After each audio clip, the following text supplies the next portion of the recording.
Alright, good evening everyone. Hope everyone's doing well.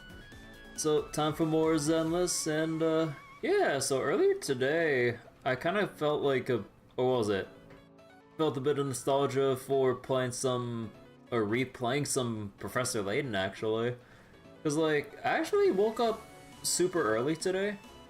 Like, okay, actually looking at it now, although I guess like I did take like a small midday nap, but I basically just had 4 hours of sleep, and I'm like, oh, right. But yeah, so I was like, okay, I'm up early in the morning and don't really have much to do just yet, so I'm like, okay, I was like, who do I watch right now? On, you know, like, Twitch and all. I was like, okay. I was like, oh hey, someone's playing Professor Layton, and I'm like, oh shit, I haven't played Professor Layton in years, and then that basically just got me to like, replaying from like the very first game. And I mean, I don't really intend to like fully replay it like off stream or whatever, much less replay it on stream, because there probably wouldn't be, well, one, probably wouldn't be too interesting. That and puzzle games would inherently be extremely backseaty unless you really lay down like the ground rules like from the get-go and have a pinned message to, you know, at least try to inform everyone's like, you know, about like not hinting or whatever. But yeah, but besides that though, like, yeah, it was kind of fun just going back and like, I kind of forgot that like some of the cutscenes, mainly like the very important ones, are actually voice acted, and I'm like, oh, I forgot it had voice acting. Like, it's been so long since I played any of the Professor Layton games. But yeah, how you doing, Abdo? How you doing, Lorenzo? You doing well? Besides the fact you rewatched some old VHS tapes, your childhood British shows. Mr. Blobby? The one thing you keep forgetting exists, Huh. But yeah, oh man, that reminds me of like when my family used to record like some TV shows and shit on VHS and stuff. Like some of them were like old ass episodes of like Digimon way back when, although basically at this point like my family basically ditched all of their VHS tapes because we don't have a VHS player anymore. But yeah, man, like I was like still, or what was it, like not that old, but I still remember seeing my family rewind those old like VHS tapes like when they were done and shit. But oh man, I feel old. But yeah, so I just kind of spent part of the day just chilling, listening to some stuff, and then just kind of like vibing with going through Professor Layton. It was actually really relaxing to just kind of like sit back and just kind of like listen to the town music as you're going about solving puzzles and stuff. And oh my god, even some of the earlier puzzles, I forgot how sneaky a lot of the puzzles are, with those like gotcha moments of like having you think like outside the box, or kind of like invert your like perspective of looking at a puzzle. Because one of the early ones was like, that got me because I wasn't paying the most attention. The early candle puzzle from Curious Village, and I'm like, oh, right, I'm so dumb.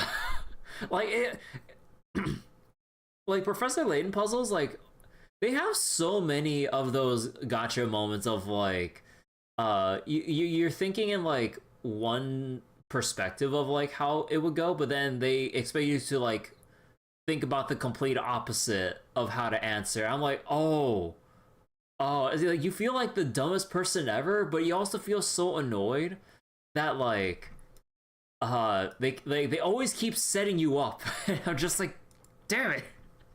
It's so, oh my god, I still love Professor Layton, but like it's moments like those that I'm just like, man, every time it gets me. Every time I lower my guard around Professor Layton when he says, "Oh, Luke, I have this chandelier reminds me of a puzzle," and I'm like, "God damn it!" Every time, man. But yeah, hold on. I'll get the Zenless feed up real quick. I just gotta have it stop showing my email for a second. Alright, there we go. Better learn on that thing through the internet. You don't know how to describe it. Besides this, like, Christmas special, special songs, nominated best album. Oh, okay. Phoenix Wright versus Professor Layton. You remember watching from time to time? I have never actually played Professor Layton versus Phoenix Wright. I remember, like, how hype I was when I first heard the announcement, but I never got around to looking, or I don't think, like, I ever found it in stores, if I remember correctly? Or was it digital only? Or was it some kind of eShop thing? I don't remember. I remember seeing the trailers, because, like, I've played as they sort of kind of came out. Like, the Phoenix Wright games on the DS and shit, and the Professor Layton games as well.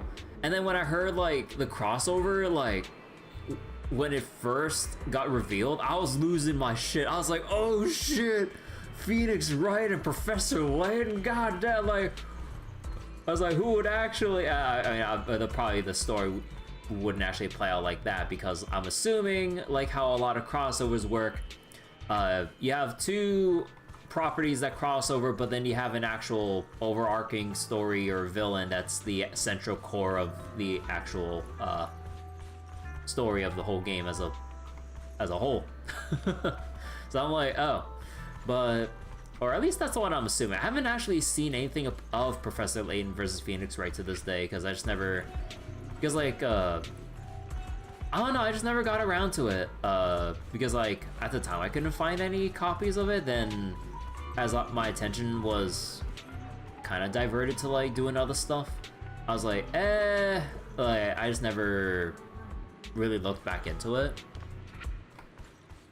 But yeah, like, I spent a lot of time with the Phoenix Wright games, and, or, well, I guess like Ace Attorney series in general, and the Professor Layton games. Although I think, actually, how many Professor, I know there's a bunch of Professor Layton games, but what were all the games that I played again? There was the first three on the DS, I think, right? Curious Village, Diabolical Box, I think?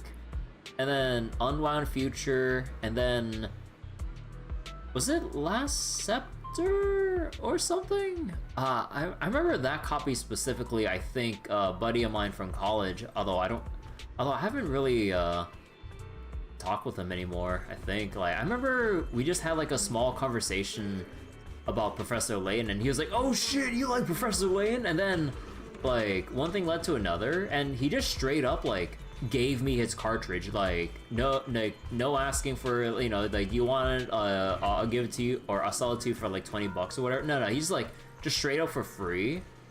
I was like, are you sure? I was like, but yeah, so he just like gifted it to me, and it was a really fun time playing it. I kind of, you know, I never really caught back up with him because I just basically lost all contact with him, but I really wonder how that guy's doing, because like, he's a pretty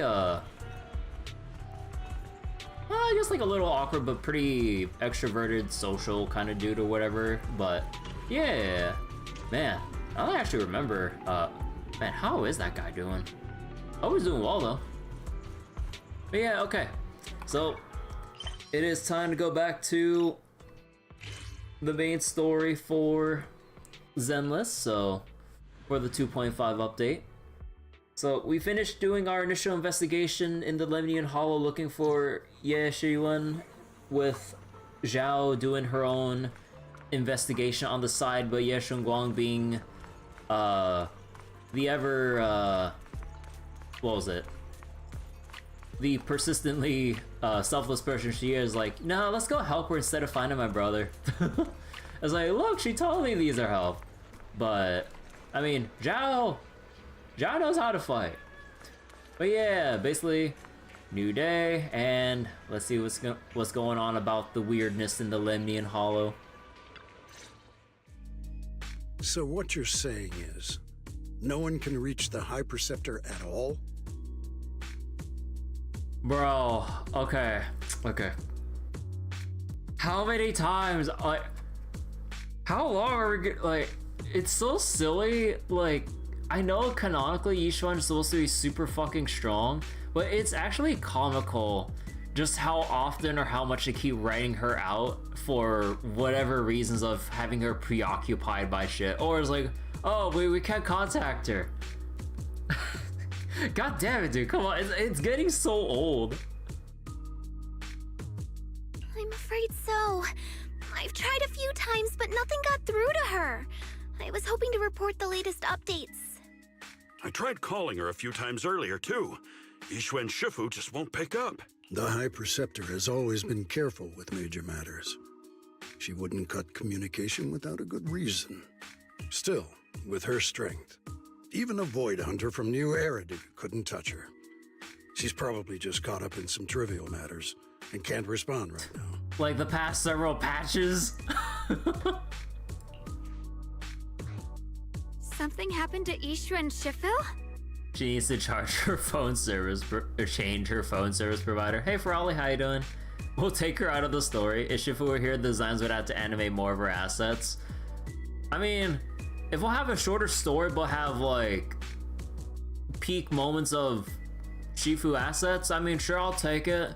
Better than the whole like non-memorable villain of the week stuff that we're doing with like from patch to patch. We can't get in touch with her at the moment, but you needn't worry. More importantly, what's with you two? Running around all flustered like that, completely undisciplined. Lu Hongzhou's brow furrows deeply. His eyes land on Xiaoguang first, and then shift sharply to you. For some reason, even though he's speaking to Xiaoguang, it feels like the blame is aimed squarely at you. Like you're the one leading Xiaoguang astray. Oh, okay, fuck off, dude. Sorry, Elder Lu. There's something important we need to tell everyone. Together, Xiaoguang and you report everything you've seen in the Hollow. The secret expansion of the Lemnian Hollow and the appearance of the abnormal miasma, and how the harmless-looking white flowers can actually turn black. So it really is true. Something's wrong with Lemnian Hollow. That doesn't sound good. We think so too, which is why we should probably talk things through and decide what to do next. So you entered the Hollow on your own. I'm sorry, Elder Lu. I finally found a clue to my brother's whereabouts. I had to see it for myself. Lu Hongzhou does not seem to be listening to Xiaoguang at all. His gaze is fixed right on you.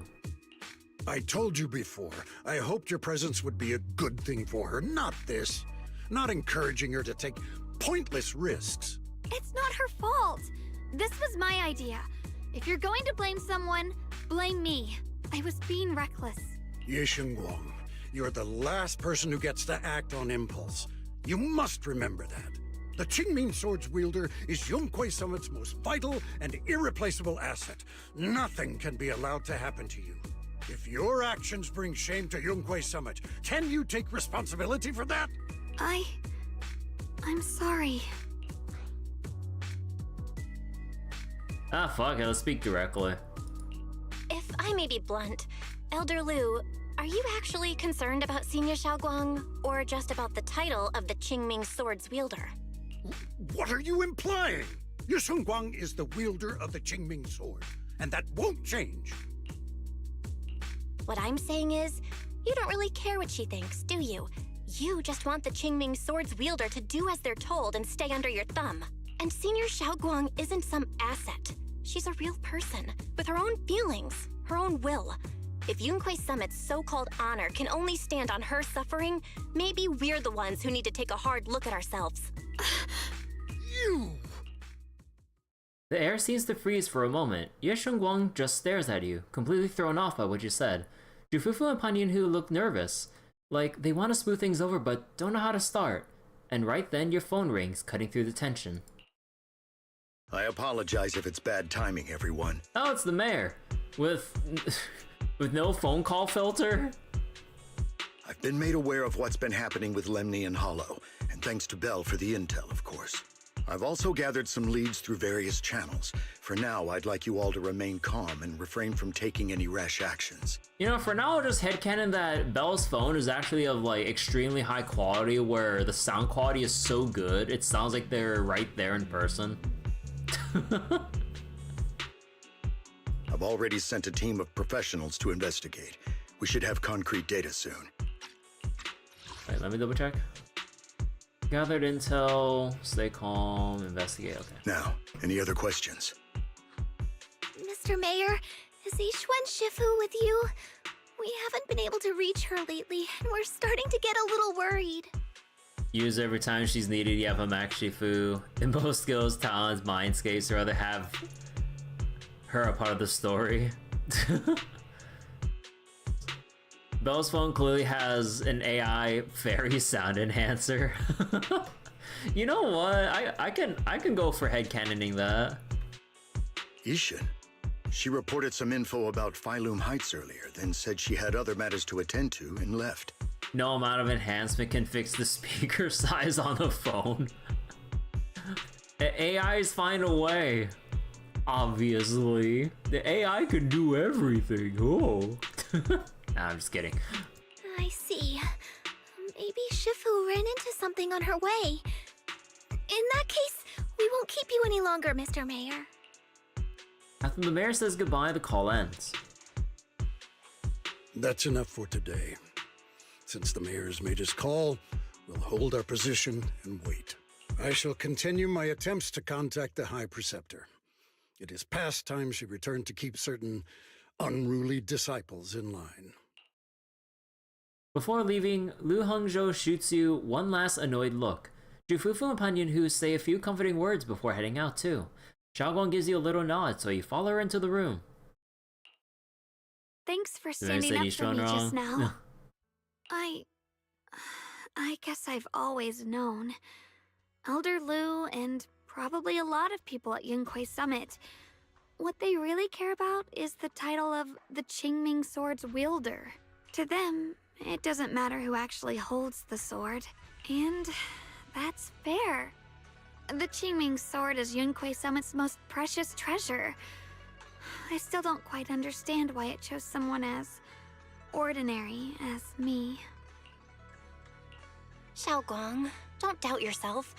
Even without the title, you deserve to be respected and heard. Everyone does. Okay. Sorry for making you worry over something so small. Right now, what really matters is Limnian Hollow. The mayor just said we should lay low for now, remember? So, let's relax a bit. You don't have to carry the whole world on your shoulders, you know? Trusting your companions is part of the job too. Yeah, you're right. It's rare to get a moment like this. How about we go out for a walk? Sure. I've been wanting to go out for a walk with you anyway. Mind if I change first? I'll wear that outfit you saw last time. Another date? Oh my gosh, she's actually sparkling. Oh my god, the waifu pandering. Like, even more so, like, holy shit. She comes with sparkles on the date. You said I looked nice in this outfit last time, so... let's go check out the market now. Xiaoguang, you seem to love sweets. I've heard the Tong Sweet Shop here is pretty good. Want to give it a try? Buy my DLC. That sounds nice. I hope they have some osmanthus flavored desserts. I really love those. No need to stress so much. Let's take a breather. Getting to know Phylum Heights is part of protecting it too.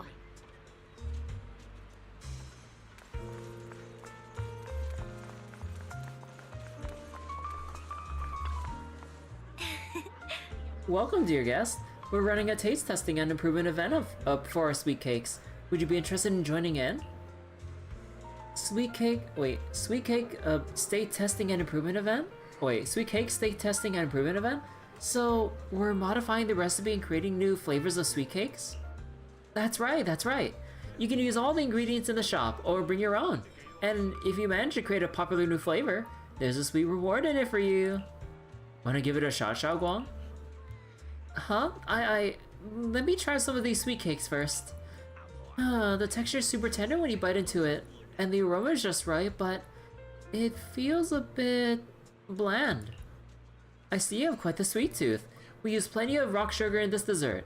Some customers even said it was a bit too sweet for them. Oh, is that so? I guess that's just how my palate is, but you just said there was rock sugar in this. I think I figured out a way to improve the flavor. Hey Junior, just give me a second. Xiaoguang turns and runs off. After a while, she comes back with a bag of candy and a bag of dried osmanthus flowers, and beside her stands a familiar friend, Reed from Good Goods. I got some osmanthus candy and dried osmanthus flowers from Miss Reed. With these ingredients, I should be able to make a osmanthus cake. Good Goods is selling osmanthus candy now? Mm-hmm. We used to sell these a while back, but they're long gone from the shelves now. Still, I love these candies so much that I keep some just for myself. Since Miss Ye Shengguang needed some, I gave her a portion, along with some dried osmanthus flowers from home. Thought they might come in handy for you all. I heard there's an event with taste testing. Wait, there's an event with taste testing sweet cakes here. I'd love to try an osmanthus candy flavor. So, if you betrayed your role as a Vivian fan, got the joke achievement tied to Vivian and Yunque's summit? Nah. Meanwhile, Yushuan DLC Alpha has no value or appearance in the story. I mean, yeah, it'd be nice if we saw more of the, like, cosmetic outfits in story or event content whenever appropriate. I was just about to give that a shot. Well then, I'll look forward to it a bit. Speaking of which, I heard people have seen some new white flowers in Philo Heights lately. They look pretty nice. I wonder if we can turn them into candies or snacks. The white flowers? You mean those strange white flowers? They might be dangerous. It's better to stay away from them. Oh. Is that so? Got it. Thanks for the heads up. After telling Rita the dangers of the white flowers, Xiaoguang finally starts skillfully making the osmanthus cake. Somewhat clumsily, you follow her, helping pass tools and measure flour. Soon enough, the first batch of osmanthus cakes is ready. The sweet fragrance of osmanthus fills the entire Tong Sui shop. Eleanor tries some first. Wow, dear customer, the osmanthus cake you made is totally gonna be a hit. If you're up for it, how about we make this today's special and sell it at production price for everyone to try? Are my osmanthus cakes really that good? Oh, of course. Look, customers are already being drawn in. Yo, Eleanor, what delicious goodies are you cooking up in here today? I'm practically drooling here. Osmanthus cakes made by this customer. Come on, everyone, try some. Huh, this osmanthus cake really is really something else. The aroma is divine. His praise is like a pebble thrown into a lake, causing ripples that draw in more curious customers. Those super fragrant pastries, I want some too. One serving each, please. This osmanthus cake, it reminds me of the flavors I loved in my youth. You really are something, young lady. More and more people are drawn in by the sweet aroma, forming a long queue at the Tong Sui stall. Zhao Guang is a bit flustered, but her face glows with a rare delight. So this is what it feels like. The things I create bring joy to others, and seeing them so happy makes... Okay, hold on, I need some water real quick. And seeing them so happy makes me happy too. I truly love these minute and ordinary moments of happiness. I hope this happiness never ends. Soon, all of Xiaoguang's osmanthus cakes are sold out. Eleanor can't stop grinning, insisting on giving all of today's earnings to Xiaoguang, but Xiaoguang declines with a smile. Oh, thank you so much. Not only did you make such popular pastries, but you also shared the recipe with me. Your hands have, like, some magical power to create joy. I should be the one thanking you. Thanks for giving me this opportunity. So people really do like the pastries I make. Oh, of course, they're delicious. Have some more confidence in yourself. Thank you. Well, we should get going. See you next time. Xiaoguang and Eleanor wave goodbye. You check the time. Suddenly, something comes to mind. We're just in time. Let me take you somewhere. Alright. This direction. Where are you taking me? It's a nice place. You'll see soon enough. Oh wait. At least the skins get used in main story unlike Star Rail and Genshin. No. Yeah, I mean, Star Rail doesn't really get that much skins in general. Like, the Firefly skin to me is really whatever. And the March skin was only used for that one event and nowhere else. And if you want to use it, you have to switch back for Preservation March, who is completely useless. So I'm just like, what's the point? So you actually discovered today appears in one of the trust level up events. Oh, the handbag reminds you of someone from Trails. No.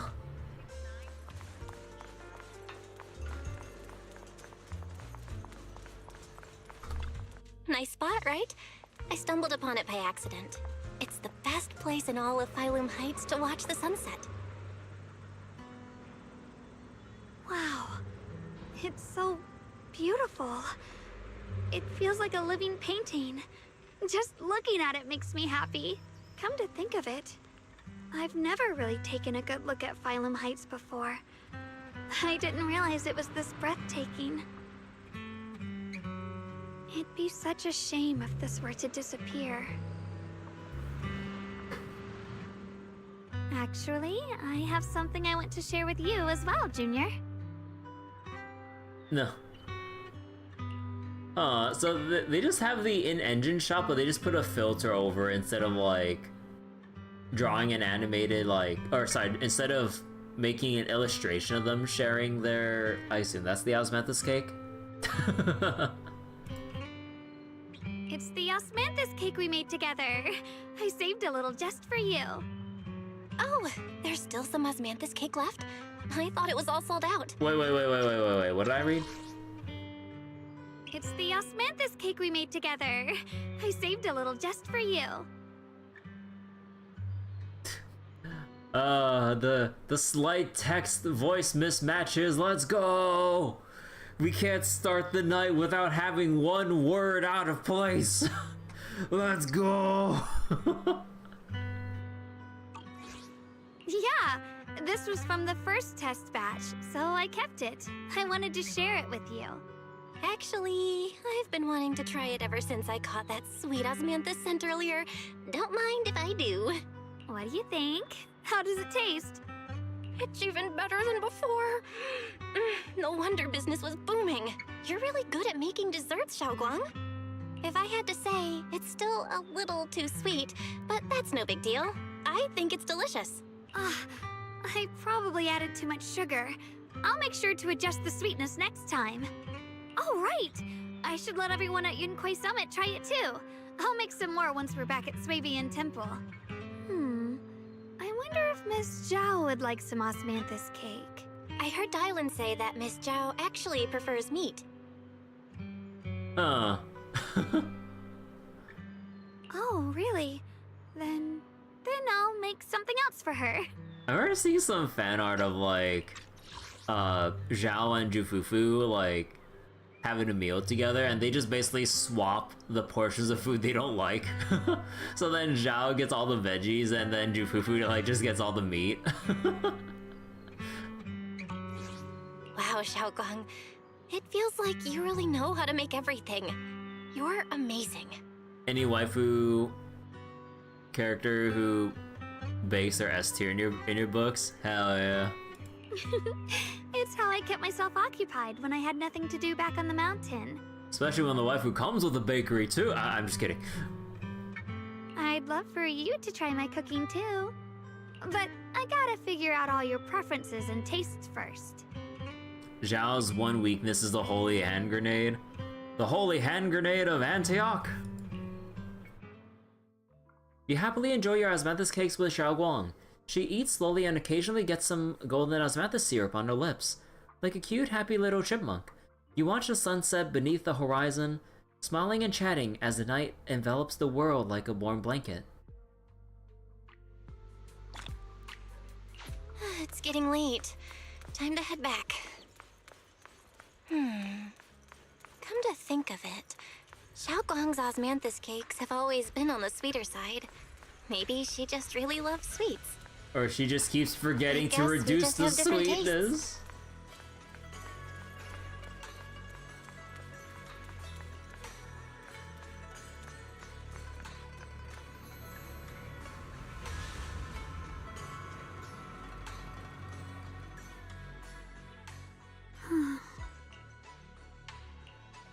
Hey, Xiaoguang.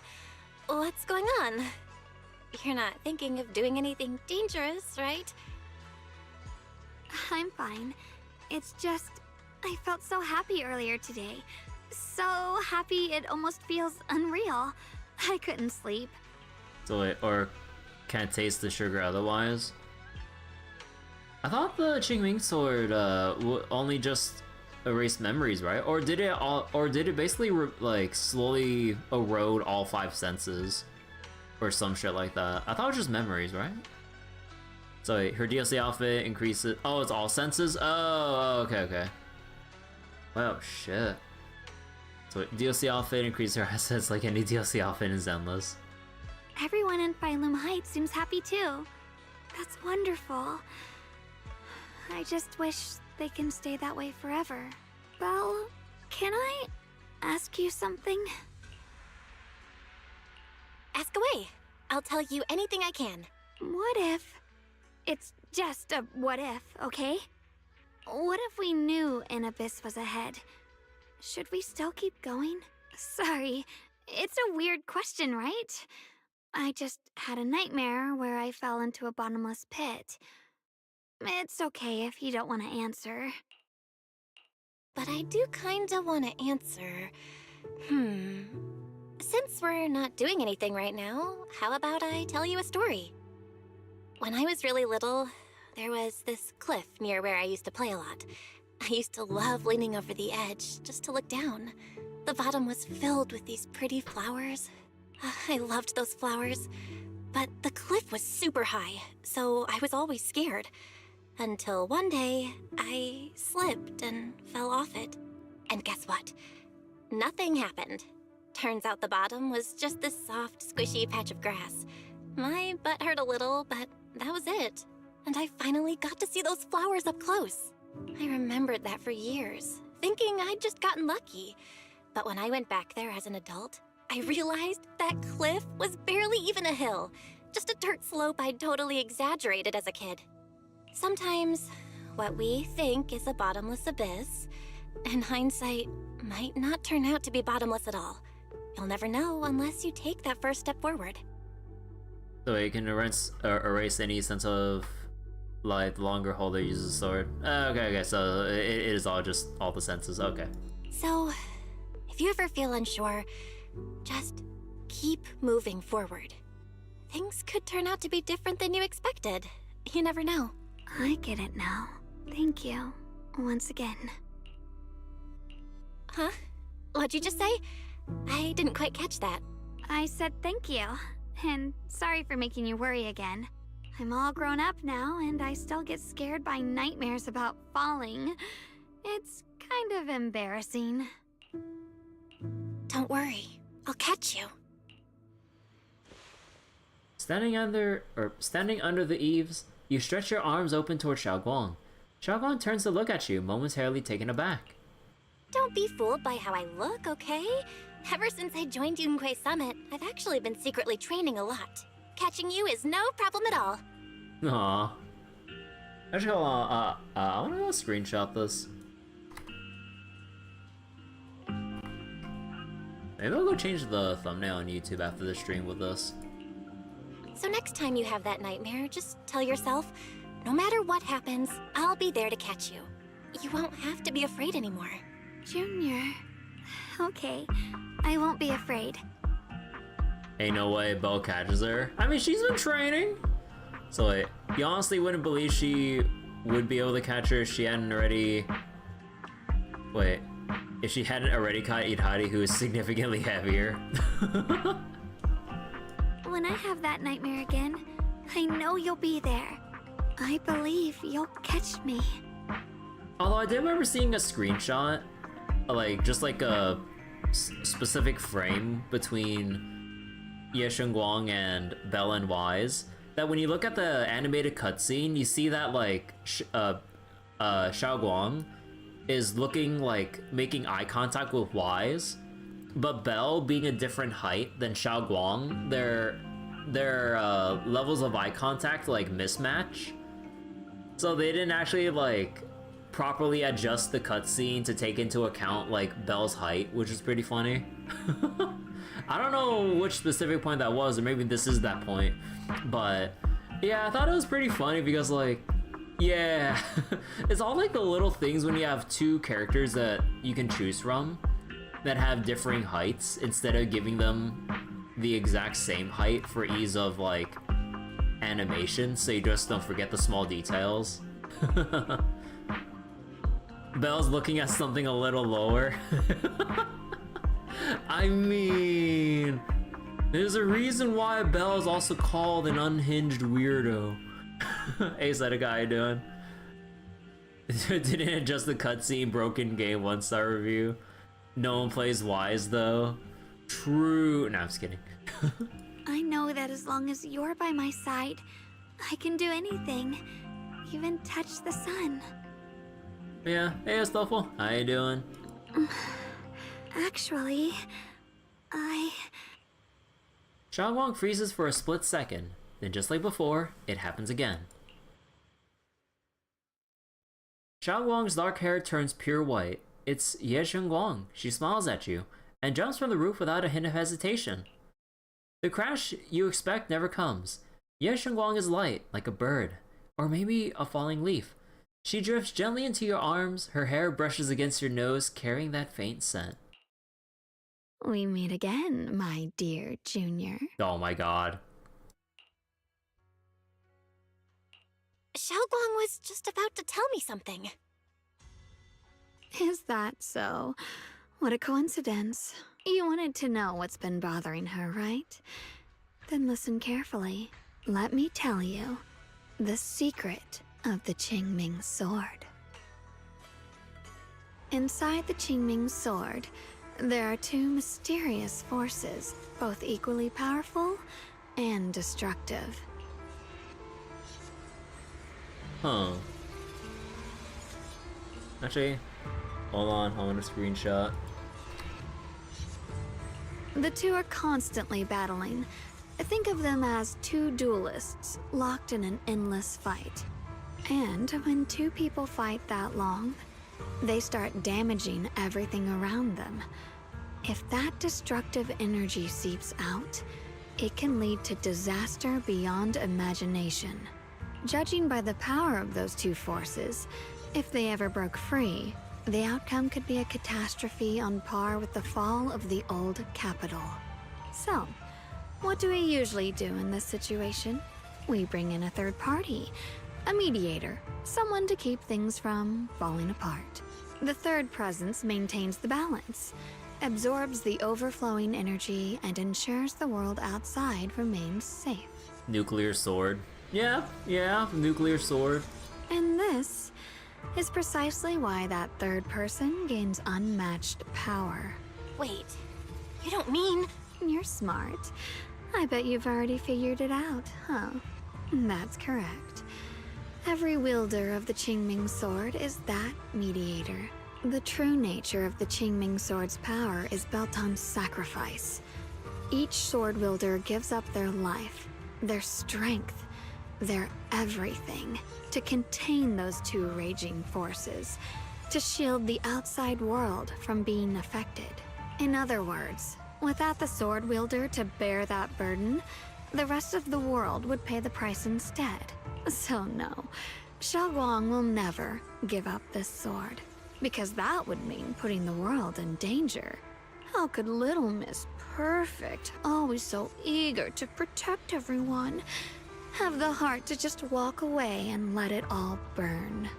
She'd rather break herself than let anyone else get hurt. I had no idea. Because it's a secret. Not even Yixuan knows. All they ever do is repeat the same empty words. Find the next wielder for the sword. Uphold the honor of Yunquei Summit. That's why I told you before. The more noble the excuse, the uglier the truth behind it. It's not the kind of truth you can share with everyone, right? The so-called hero from the very beginning is really just a sacrifice.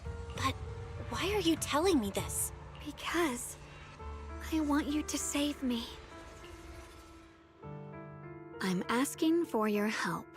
Your precious Senior Xiaoguang will want to save everyone. She'll keep using the Qingming sword, even if it means she needs to sacrifice herself. But I want to live.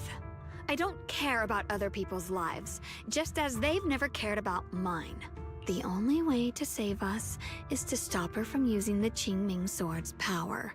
Of course, if you could convince her to give up the sword, that'd solve everything once and for all. Ye Shengguang leans even closer, her soft, cool fingertip lifting her chin. She whispers, her breath brushing against your ear, soft, warm, and almost teasing. For a moment, her voice alone makes it hard not to nod and agree with everything she says. You'll help me, won't you? If not for me, then for your sweet Senior Xiaoguang. Of course I want to help you both, but I can't just give you my word right now. This isn't something you promise lightly. At the very least, I need to talk to her first. Did I ever tell you? I like how adorable you look when you're serious. Which is precisely the problem. She loves you, you know. The same way she loves Yixuan, her brother, and all her precious little friends. No. Maybe even more than that. But love is a curse. A trap. Something cold and damp that seeps into your bones. Love will be the end of me. Oopsie.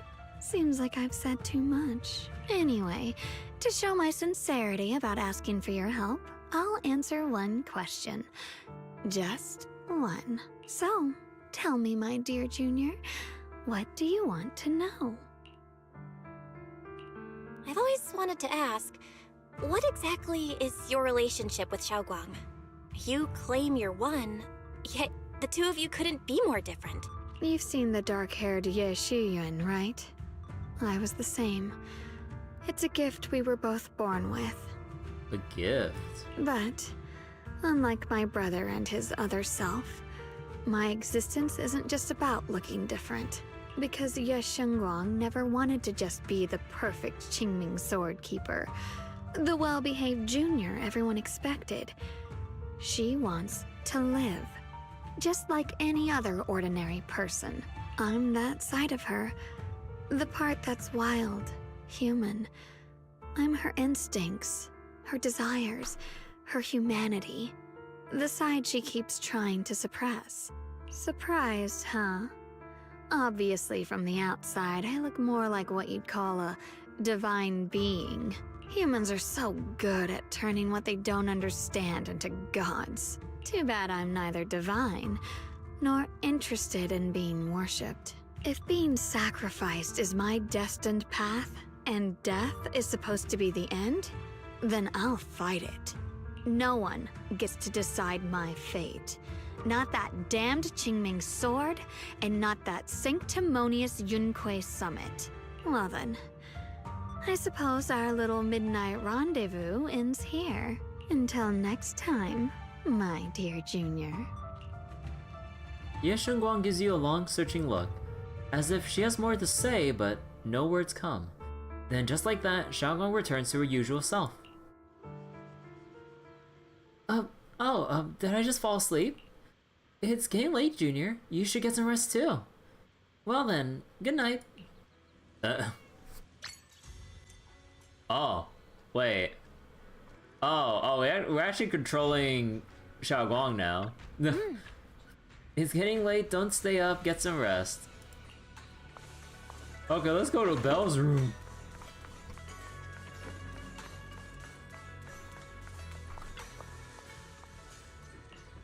Wait.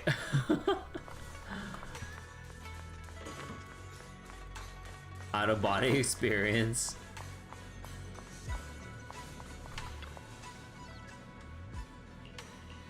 I thought like there'd be slightly different what was it?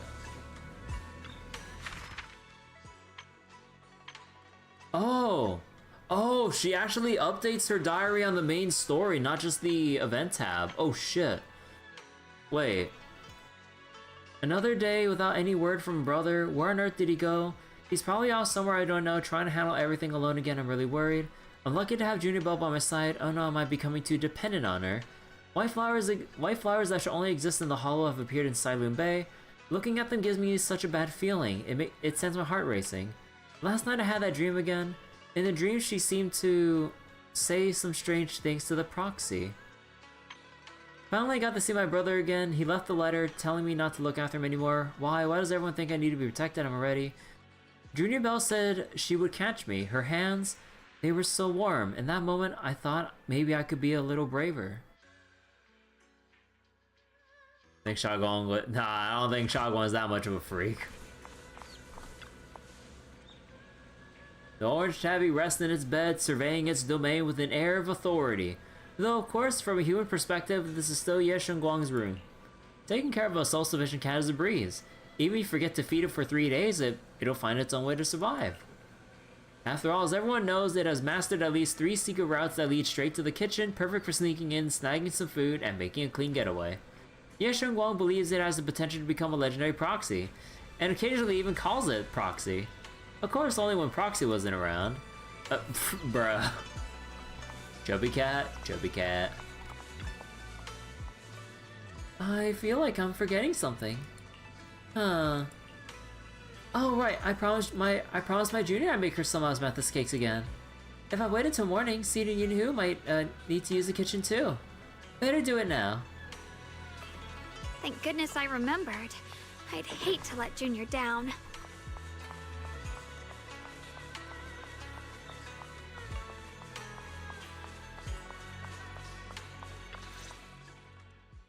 Next, 3 spoons of sugar. Oh. Hold on, I want a screenshot. Was it 3? Oh no. No. This color, this scent, it's not right. I could have sworn I had it in my mind just now. Why? Why can't I remember?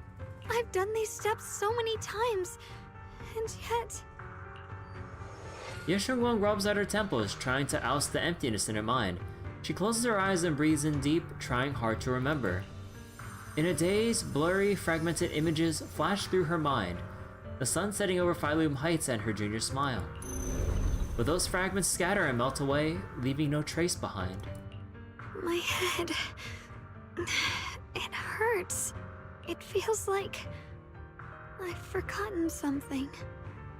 A lot of things. Will I one day end up forgetting my junior's face? No, I don't want that. Ye Shengguang suddenly stops what she's doing, her gaze becoming determined. She flips through her notebook, finding the page that details how to make osmanthus cakes. It's alright. If I've forgotten, I'll just relearn it. If I forget 10 times, I'll master it 11 times. I will remember. Ye Shengguang bites her lower lip and hurries to make the cakes. It's almost as if she's fighting a silent battle with the erosion of her memories. Junior, if one day I'm no longer here, will you remember me?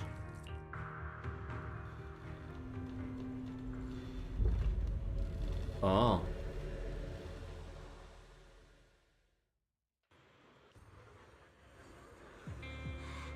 Wait, we actually see, like, Child Belle? Wait, holy shit.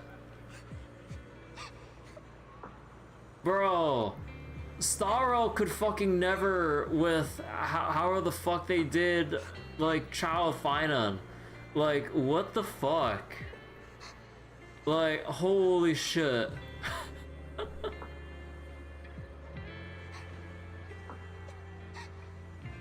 Bro. Like, I still think back to fucking Starro and like the moments that were supposed to be super important in story, especially like when they have like flashback shit to like certain parts of Alphina and everything during like I think it was 3.7 or was it 3.6, I don't remember. But like, oh my god, dude. Yeah, Child Finon was just a NPC that didn't even match his fucking hair color and shit, if I remember correctly. I'm just like, bro, come on. Small Wise looks like Lucia. Who do you mean looks like Lucia? Wait, same with Sansa's... who's that? Sister? We can't do child travelers in Genshin since they're like thousands of years old. Huh. I mean, I don't really know anything about Genshin lore though. Oh shit, I forgot to read the first line. And my body has reverted back to a child? Logically speaking, this should be a dream, but can you actually know your dream while you're in a dream? What's going on? I can't seem to control my body. Wait, I think I hear a kid crying over there. Is that Senior Xiaoguang from when she was little? Oh my god. Oh my god, you walk so slow! You're so slow, you can't run! Hey, what's wrong? Why are you crying here all alone? My music box is broken. It was a gift from my mom, and now it won't play anymore, and she's never coming back. Aw, don't be sad. Let me take a look at the music box. I'm pretty good at fixing things. So wait, childhood friend trope. Let's also not forget in the fake collab, Saber's memory is literally just Finon's home. What do you mean? It looks just like Britain.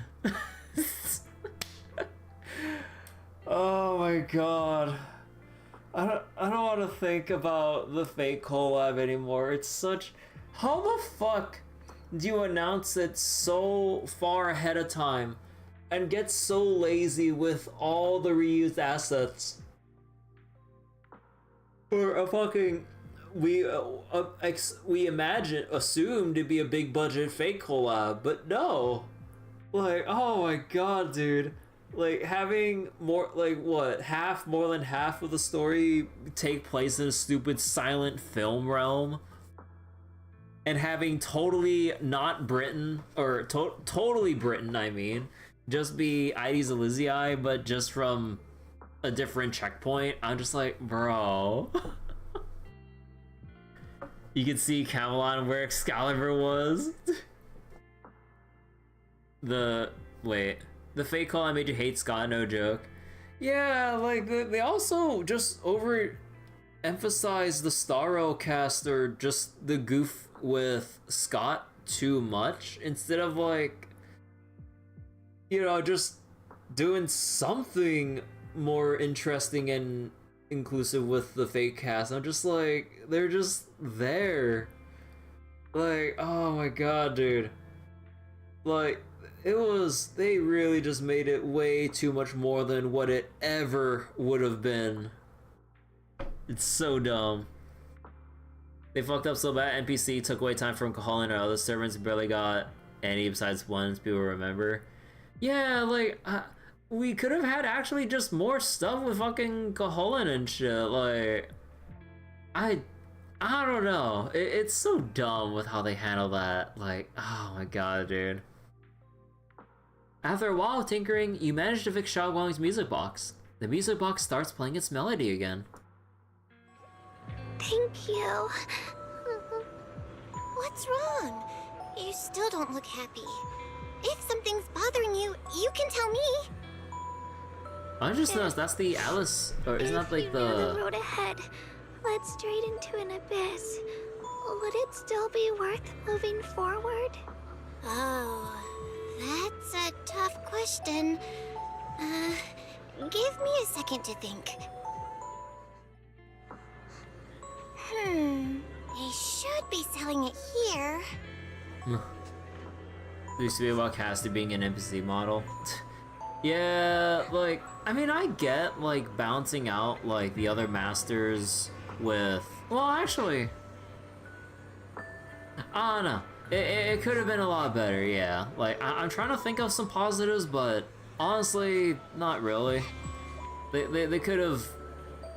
There's, like, a lot of other material they probably could have made up or worked with, but it just really felt overly shallow or lazy with a lot of the other parts of the collab cast.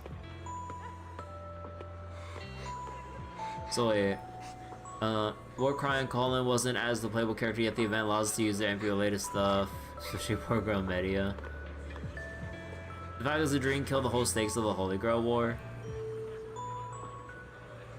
Lancer being playable, good joke. Nah.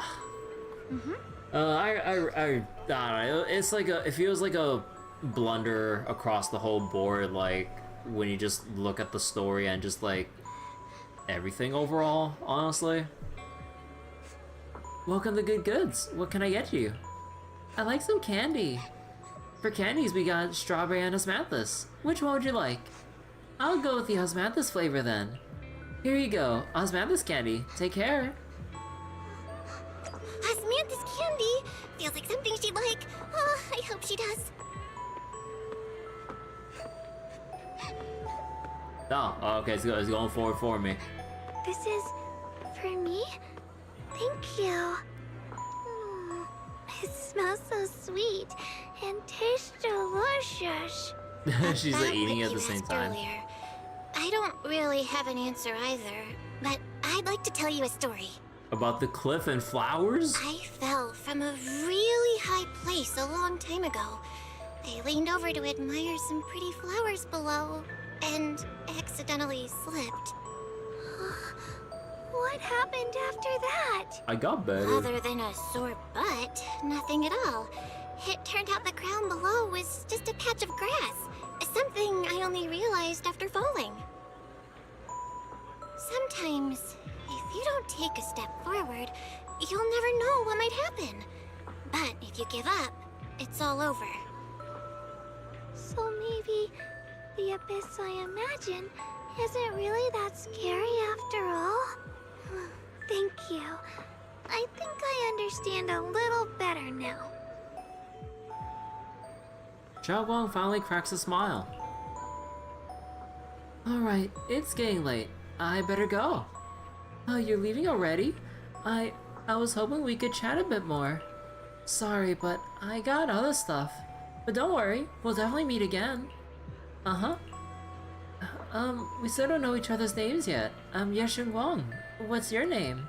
I'm Belle. Belle, I'll remember that name. Alright, thanks for the candy. It was really good. I had no idea this osmanthus flavored candy could be this good. You're welcome. I'm glad you like it. So, see you around? See you around. See you tomorrow. As if to match those words, the scene before your eyes suddenly blurs, and your consciousness gradually slips away. Is the dream coming to an end? But then again, is this really just a dream? And those osmanthus candies I just bought at Good Goods feel like they're hinting at something. So meanwhile, small Siren and big Siren. I mean, I don't mind small and big Siren. I kind of like them myself. But you play as Wise, but Belle, you just love watching how different her side is from what I'm playing. This is wholesome to 100%. Yeah, this is a really wholesome encounter with like the childhood versions in this dream.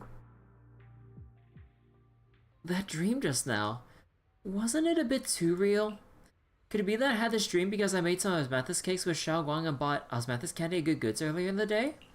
But how did Xiao Guang know that Good Goods sold osmanthus candy? Something feels off about that dream. Just then, a somewhat hesitant knock comes from outside the door. You rub your eyes and open the door, only to find Xiao Guang standing there, and in her hands, is that a box of osmanthus cakes? Did I wake you? I was thinking we said we'd eat osmanthus cakes together, so I tried making some myself. Uh-oh. Oh, no. Wait, didn't we already have some earlier? Here we go.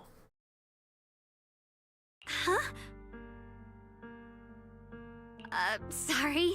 I meant we said I'd make you some myself.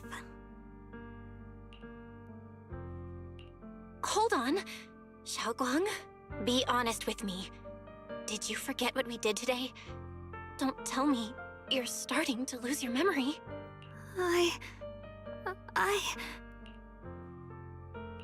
Stop hiding this from me. You promised me you'd always put your own safety first, no matter what. Sorry. You're right. I've been forgetting some things. When did it start? Was it after the last time you used the Qingming sword? No. It didn't start recently. It's been a long time. Long before we met in Phylum Heights. Ah, okay, now Belle gets the whole explanation about the diary. Xiaoguang's diary, within its pages lie the most important joys and sorrows, written in the dead of night when no one was there to see, by a girl who always wore a smile. Is there anything else we can see from this? Ever since it started, I've been writing a diary every day, and memorizing the previous day's entries, so people would think everything's alright with me, 'cause I know there's no way to stop it. Even if I told you all, it'd only make everyone worry. That's why my brother did what he did. He was just worried about me. I don't want anyone else to worry because of me. I'm sorry for hiding it from you for so long. But please don't worry. I will keep our promise, I swear. So, could you please keep this between us for now? When the time's right, I'll tell Ishu and Shifu, and everyone else too. I just need a little more time. This is too dangerous. And I promised Ishu and Shifu I'd monitor your condition. I know. I'll talk to Shifu, I promise. Just not now. We still can't reach her. She might have run into some trouble. Everyone's already so worried, and with the hollow expanding on top of that, when Shifu gets to Phylum Heights, I'll tell her in person, okay? Just please don't tell anyone until then. Fine. But once you're ready, we have to tell everyone together. It's not about burdening them. It's about finding any chance to help you get better, okay? Okay. Thank you. Like she's finally set down something heavy that has been weighing on her for a long time, Xiaoguang looks relieved. Her smile is softer than usual. And Xiaoguang, I want you to know, no matter what happens, I'm on your side. Always. I know. And I've been wanting to tell you something too. Junior, actually, No, wait, no. Is it gonna be that cheesy moment where she's about to confess, but then we get interrupted like every other fucking anime? Before she can say another word, a sudden commotion breaks out outside. If you listen closely, you could even hear faint screams. You and Xiaoguang exchange a glance, and the same uneasy feeling hits you both. Hurry and check it out. Oh. Oh. What's going on? Better go outside and see. What? Is Xiaoguang know what those are? But oh no. Evil, intimidating flower. Oh, it's even blocking the entrance. no. If things are this bad here at Swabian Temple, the outside must be. We need to hurry and regroup with the others. We must not let these things hurt anyone in Phylum Heights.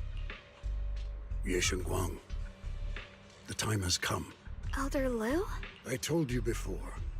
The Qingming sword is one of Yunque Summit's most valuable assets. It must never be wasted on trivial things. It can only be drawn when it truly matters. And now is that moment. An ancient prophecy once said, "When darkness devours the land, when all life withers and even sorrow falls silent, only the blade of Baize can pierce the night and awaken the dawn." This is your time to step forward, Sword Keeper. Use the Qingming sword to save Failum Heights. Restore the glory of Yunque Summit. I know. Don't listen to him, Xiaoguang. We gotta meet up with everyone and talk about it first. The path of Baize is never walked alone. When fate shifts, shadow follows light. Blessing and curse, joy and grief. One thought leads to heaven, the next to the abyss. You shouldn't stand in her way. As Yunque Summit's sword keeper, wielding the Qingming sword is Ye Shengguang's destiny. Heaven's will cannot be defied. I have no idea what you're even talking about. All I know is Xiaoguang's fate should be hers to decide. Xiaoguang, we've got to check what's happening outside. We should be able to get out through the back door. Follow me. You don't give Lu Hongzhou a chance to argue. In a rush, you grab Xiaoguang's hand and pull her toward the back door of Suibin Temple. She freezes for a second, looks surprised, but then her fingers tighten around yours, warm and steady. Yeah, let's go. If the abnormal miasma is appearing outside Suibin Temple, then the people in Failum Heights are definitely in trouble. I have to figure out how to handle this. For now, I should discuss it with the others. I just want to make sure their voices don't get interrupted if I walk up the stairs. Hey, Irari! What are you doing here? Oh, Spook Shack. Oh, actually, can I talk to the others, or...? Nah. Also, tall.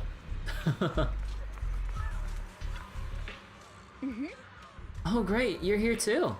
You know what's going on? The sky suddenly turned red, and these odd-smelling black flowers started appearing everywhere. And worst of all, they're asymmetrical. Nusk.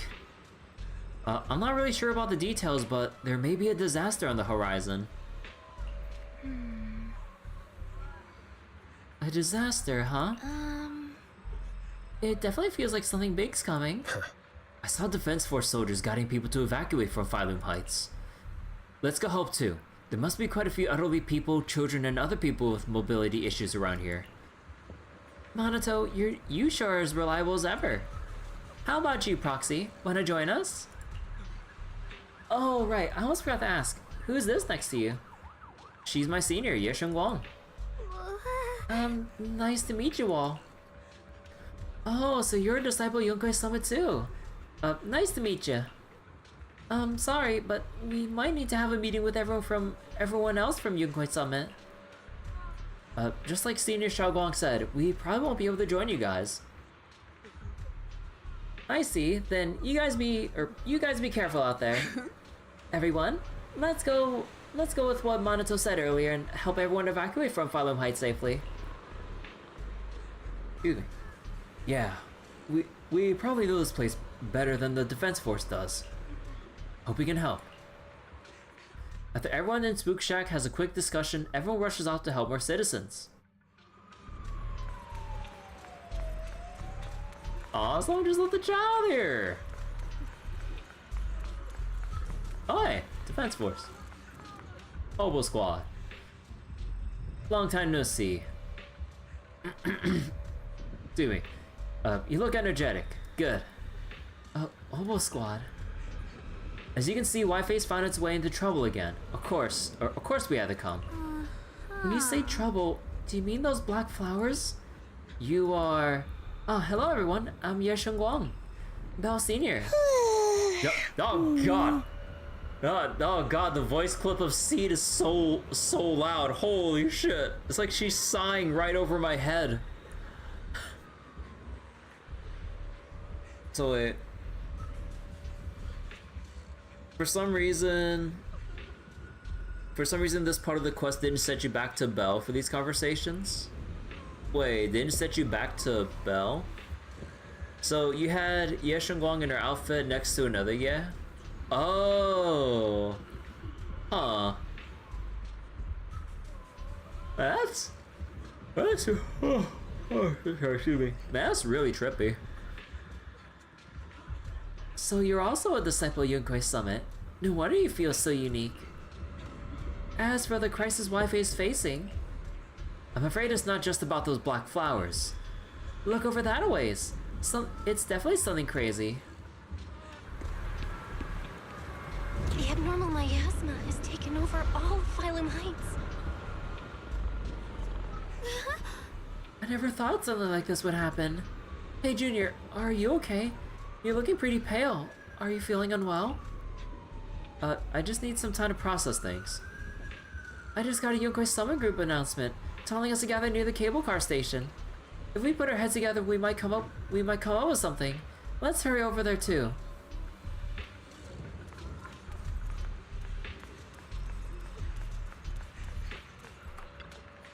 What's going on? Sweetie, I'm scared. Maybe this is the time to round up everyone and make a run for it. Everyone, please stay calm. The masters at Suibi Temple and the Defense Force must have noticed these anomalies. At times like these, we need to keep our cool more than ever. We can't add to the troubles. Right now, our job is to do as instructed and believe in them. God damn, even Tin Master packed up and left. Holy shit.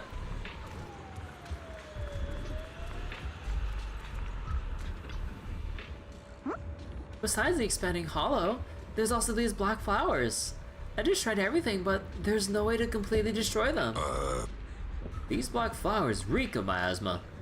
If we can't clean them out, it's definitely gonna affect the residents of Phylum Heights. If it's miasma we're dealing with, it could even put everyone's lives at risk. So wait, you didn't get around to 2.4 store until 2.5, so you had alongside NPC for combat there too. No. Everyone, this is the black flower I was telling you about, the one I found in the Lemnian Hollow. This thing's covered with abnormal miasmic energy. Whatever you do, don't touch it directly. Xiaoguang, you're finally here. How do we deal with this thing? Didn't Xiaoguang purify it earlier with the power of the Qingming sword? Yeah, that's right, but I still remember how it felt back then.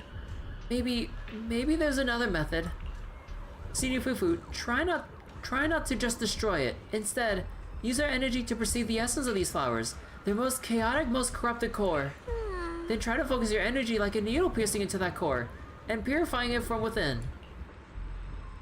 Think of it like a drop of ink in clear water. What we need to do isn't to scatter the ink, but to turn it back into clear water. Oh yeah, just remove the ink from the water! That's such a complicated description. Oh, sorry, I don't even know if what I'm saying really makes sense. Oh, no worries. I think I can get it now. Let me give it a shot. Senior Fufu takes a deep breath and stops her offensive techniques, instead closing her eyes and reaching out her hand to carefully probe the black flower with her energy. Time ticks by second by second, beads of sweat form on her forehead, her fingers trembling slightly. Well, I wish that we had some animations to go along with this text, by the way, but the black flower seems to sense danger too, beginning to sway ever so slightly. After what feels like forever, just when everyone else is starting to worry, Senior Fufu suddenly opens her eyes. I found it! Right here! As soon as she finishes speaking, a stream of pure energy shoots from her fingertips, striking the black flower dead center. The black flower lets out a silent shriek, its entire form violently twisting. The black petals, like ice and snow under sunlight, begin melting away from the edges until finally dissolving into a wisp of smoke that dissipates into the air. You did it! Senior Fufu, you did it! So that's how it's done. This is way more mentally draining than I imagined. How long did that take me? After hearing the number reported by Senior Yinhu, everyone falls silent once again. If even Senior Fufu needs this much time to purify a single black flower, clearing out all the black flowers that appeared in Phylum Heights would surely require an enormous amount of manpower. it would be much faster to just use the Qingming sword. There are too many black flowers here. But... Oh. Don't worry, Xiaoguang. With so many of us here at Yunkai Summit, we can't let our junior sister. God, I just see the word beginning with S. I just think it says senior. Junior, senior. Like, what kind of what kind of hierarchy do we have going on here? We can't let our junior sister show all this alone. At least we've proven that these black flowers aren't some unbeatable foe. Together, we can always find a way. Right. Yunhu, let me teach you. After spending quite some time, Senior Fufu and Xiaoguang finally managed to teach Senior Yunhu how to purify the black flowers. Doctor Professor. Yeah, some Doctor Professor energy. Alright, we'll take the Yunquei disciples and clear out all the black flowers in Phylum Heights first. Or teacher, mentored, I don't know.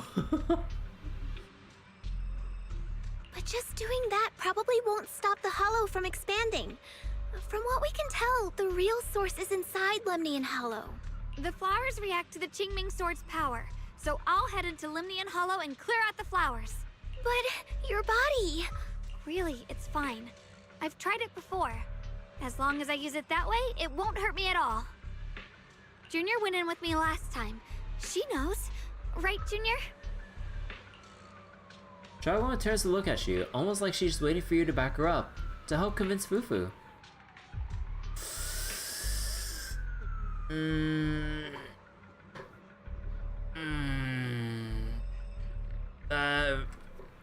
Oh god.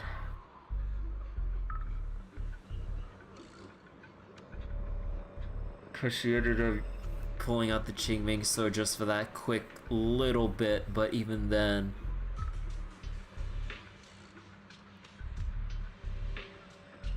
Right. Last time in the Hollow, Senior Xiaoguang cleansed the black flowers' miasma with the sword, and she was totally fine afterward. Even if there were, so be it. That burden was hers to bear the moment she became the keeper of the Qingming sword. Elder Lu, you were against letting Xiaoguang enter the Hollow on her own before, weren't you? The situation has changed. I opposed before because she wasn't absolutely needed. But now, there's no one else who can take her place. Right now, other disciples will be tied up clearing the flowers in Phylum Heights. We simply lack the manpower to investigate the Hollow. But you're different, Ye Shengguang. If the Qingming sword can purify miasma that efficiently, you must enter the Hollow. Find this. Oh, whoops. Is your duty. God, like, I really gotta stop, like, leaning so hard on my mouse I accidentally click. I mean, like, I almost finished the sentence and everything, but I'll just redo it. But you're different, Ye Shengguang. If the Qingming sword can purify miasma that efficiently, you must enter the Hollow. Find the source of all this, and stop the disaster. For everyone. Okay. Your calling. But Shifu made it very clear before. Xiaoguang mustn't take any more risks. If only Shifu were here. Too bad we still can't reach her. Elder Lu was right. We don't really have the manpower to send anyone else. But sending only you two into the Hollow is... When can we send an Eos and the Golden Mecha? Or not the Golden Mecha, but just the Mecha in general. I'll help as well. Miss Zhao? And Luxspring! You're here! Yeah, I heard what's going on. Since it's urgent, I brought this little bang-boo along. My basic modules are mostly prepared. Everyone, I have some understanding of the abnormal miasma in that area of the Hollow. I hope that knowledge will be of use to you. Don't worry, we've entered Lemnian Hollow this way before. We made it out once, we can do it again. Oh, and one more thing. Last time the Qingming sword resonated faintly with the Hollow. I suspect they're connected somehow. If we keep an eye on its reaction, we should be able to trace it back to the source of the anomaly. So, one way or another, Ye Shengguang, or rather the Qingming sword, must enter the Hollow. I think so too. From what I can tell, if we can clear away the black flowers in that area, it might stop the Hollow's abnormal changes. Looks like that's our best option. Okay, we'll stay here and clean up the mutated flowers, and you guys can enter the Hollow and try to find the source inside. In that case, I'll work with my Supreme Assistant and try to learn more about the Creator. Yeah. There's no time to waste. Let's split up and get moving. Xiaoguang, please come back safe. With my Supreme Assistant. Everyone scatters to do their assigned tasks, leaving only Xiaoguang, Zhao, Lockspring, and you. I may have said that, but I'm actually not totally sure if your body can handle it. If it can't, you better tell me sooner rather than later. Aw, are you worried about me? Thank you. But really, I'm fine. I don't get it. This mission's a bad deal for you. The sword's already chosen you. Even if you do nothing, you still have your value. My value? I'm not sure I understand. But I do know I want to help everyone. For Yunquay Summit and for the people of Phylum Heights. I don't want to see them panic or suffer like that anymore. If my power can make a difference, then I have to use it. Like Elder Lu said, this is my duty as the Sword Keeper. You're weird. Whatever. By the way, it looks like Proxy's been wanting to talk to you. I'll leave you two to it. You don't have much time, so make it quick. Zhao and Lockspring step aside. Now it's only you and Xiaoguang here. Junior, you wanted to talk to me? I know you want to help everyone, and I respect that. But I also need to tell you something. You're really important to me, Senior Xiaoguang. If helping others makes you smile, I'll truly be happy for you. But if you get hurt because of it, I'll also feel that pain right along with you. So, just like you promised me before, don't push yourself too hard. Nothing's worth more than your safety. As your friend, as your companion, as your proxy. I just hope you can value yourself a little more. I will. Thank you. I definitely will. This is kinda embarrassing, but you're really, really important to me, too. Hmm? So, if we work together, we're totally gonna nail this mission, right? Yeah, just like how I totally got my 50-50 for you earlier. Right? Right? You're done? Yeah, time waits for no one. Let's move as soon as we can. For this mission, our target is to enter the Lemnian Hollow and purify the black flowers, just like before. At the same time, we gotta keep a close eye on the Qingming Sword's condition and try to track down the source of all this abnormal miasma. This is the only way to protect Phylum Heights. It's my duty as a Sword Keeper. I must do this. I don't like admitting it, but it really is something that only you- it really is something only you, Ye Shengguang, can do. Proxy, if you're ready, let's head out. Well, said my friend, it's over.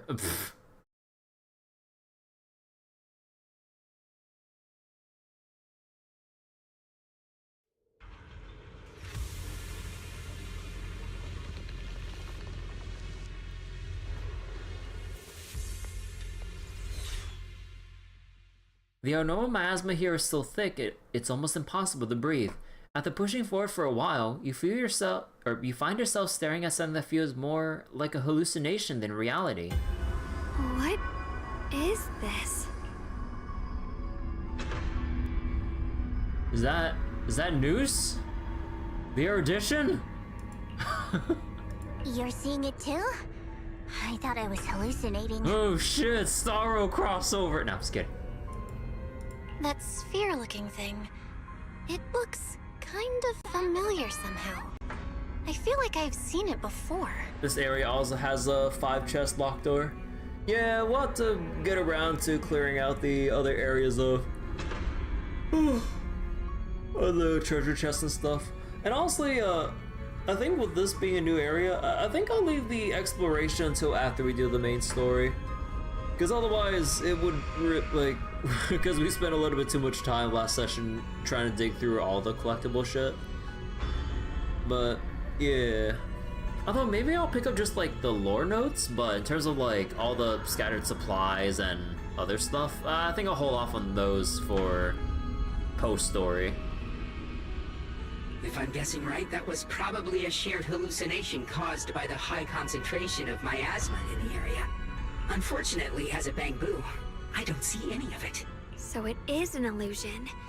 It just looks so strange. I can't shake this feeling. Like there's something dangerous festering inside that sphere. Funny, I was thinking the same thing. The air this thing gives off is so ominous. Unsettling. Just... disgusting. How much longer can you keep this up, my dear child? Why do you keep struggling through this hopeless swamp? Give up now. Your very existence was a beautiful mistake. And everything you've done to correct that mistake has only made it worse. Did you guys hear anything weird? I'm hearing it too. That voice. It sounds familiar. I heard it too. That voice. It's my own. Dylan and Banya mentioned they once heard voices that sounded like their own in Lemian Hollow. This must be the same thing. I was also there, but I didn't hear anything at the time. And I didn't hear my own voice just now. It sounded more like Sarah's voice. Maybe it's because the abnormal miasma concentration here is higher. Or maybe this area has some kind of special connection to you? After all, your teacher's phantom also showed up here. After a while, the strange visions and whispers finally subside. As if these cheap gimmicks could shake me. So, what did you all hear just now? Just a bunch of empty words, poking at our weak spots. Too bad for them. Anyone who's really faced despair doesn't crumble that easily. Xiaoguang, you okay? Are you feeling sick? No, I'm fine. Just got a little dizzy all of a sudden. Probably because of that weird illusion earlier. It's normal for a human body to feel a little disoriented right after experiencing hallucinations. Looks like the abnormal miasma we purified before was only the tip of the iceberg. No wonder the last round only slowed the Hollow's growth. The Hollow's pushing up against Phylum Heights, probably because those black flowers finally made their way into the city. If the people in the city get exposed to the miasma for too long, they'll be in danger. I need to start purifying this right away. Either way, you should really keep an eye on your condition. Don't panic, everyone. If I remember correctly, there's a long-range security bot posted up ahead. We'll need to sneak past its field of view first. We need to move to the black flower now! Oh boy, the big mech thing. They've spotted us!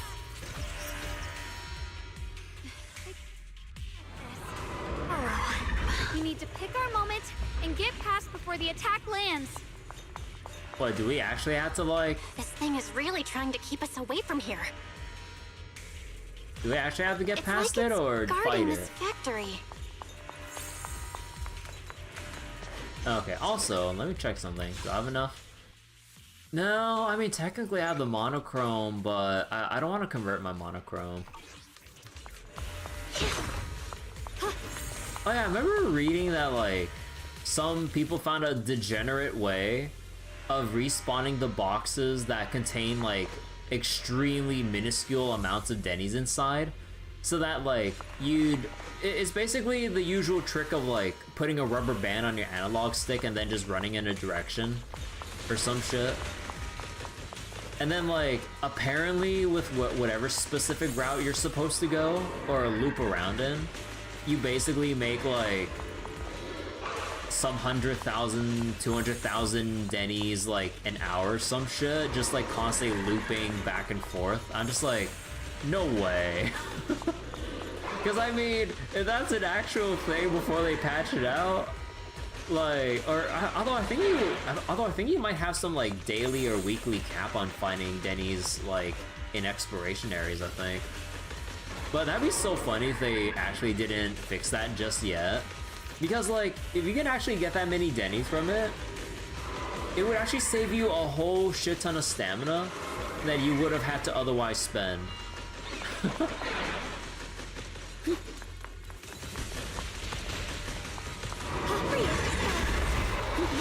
Oh, okay, hold on.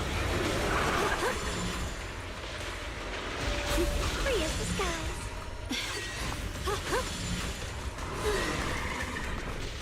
Ride the wind. How are you feeling, Xiaoguang? If you're not well, you need to tell me. Don't try to tough it out. Okay. Don't worry. I'm fine. When you say you're fine, but you're not really fine.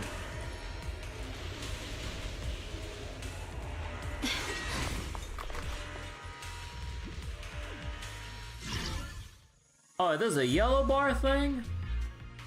Oh, it's a whole thing.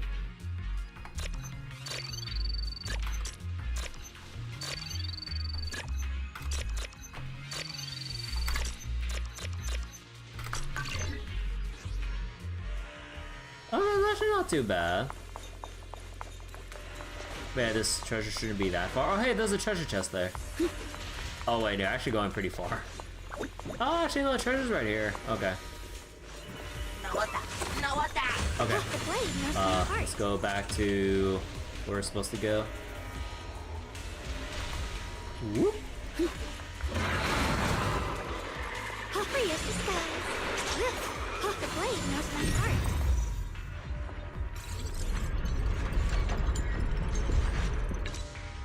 Let's try using that Qingming sword ability from earlier. Everyone, we need to move fast and shut down that security bot. Ride the wind.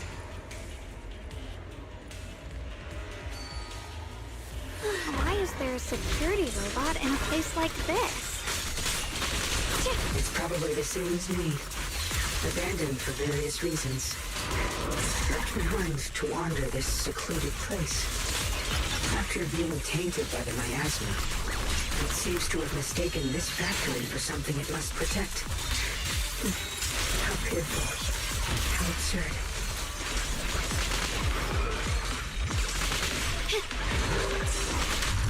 What? Goddamn. God, I still don't know jack shit about Xiaoguang's moveset.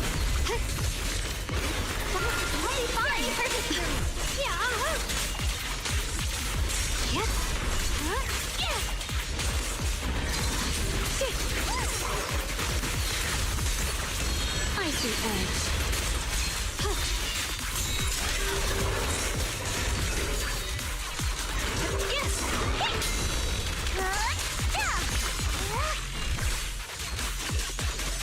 Split the heavens! We need to cleanse these black flowers as soon as possible.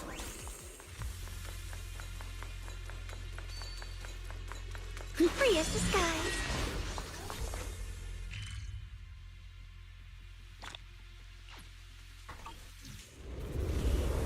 Assassin's Creed ass moment. Okay. Xiaoguang stumbles her way over to the black flower. Is it because of the vision she saw earlier? She seems a bit worn out. Yeah, Shengguang, you're looking pretty rough. Are you sure you're okay? I'm fine. I can feel it. The Qingming sword's resonance is trying to tell me something. This black flower in front of us is different from the others. It's like the heart of all the abnormal miasma in this area. Once we purify it, all the black flowers around will wither and disappear. Well, that's convenient. But you look really tired. No, I'm good. I can do this. I'm the keeper of the Qingming sword. I must succeed. Xiaoguang slowly raises her sword, but right at that moment, her body suddenly freezes, as if someone had hit the pause button. Then a voice foreign yet familiar suddenly rings out. You trying to die? Not on my watch. Blood as the bond, soul as the vow. Be gone!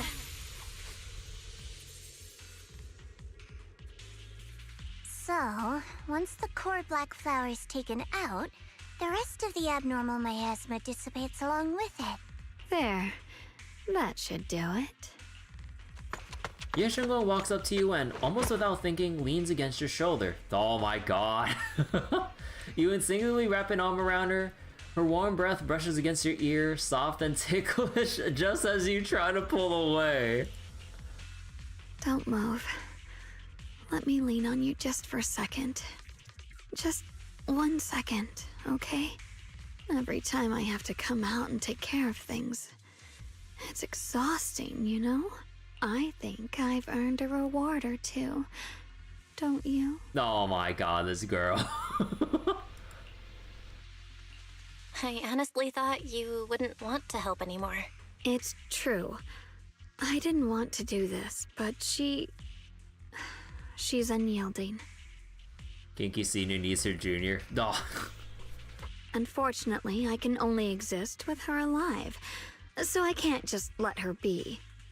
If something happened to her, then I'd never get to see my adorable little Junior again, would I? Still, my power has its limits. Don't forget what I told you before. Ye Shenguang gives you one last long look, then Xiaoguang returns to her usual self. Are you sure you're okay? Purifying the miasma is draining you, right? Maybe we should figure out another way. No, really. It's fine. I'm just a little tired. I know my own body. Besides, I can feel it. The Qingming sword's resonating with something in this area. Like Zhao said earlier, the sword must be tied to whatever's going on with Limnian Hollow. If that's true, then this is something only the sword wielder, me, can handle. It's my duty. I can't run from it. I don't want to anymore. But I really don't want all this to come at the cost of your health. That price is too heavy, too cruel. Junior, do you remember when we wandered through Phylum Heights?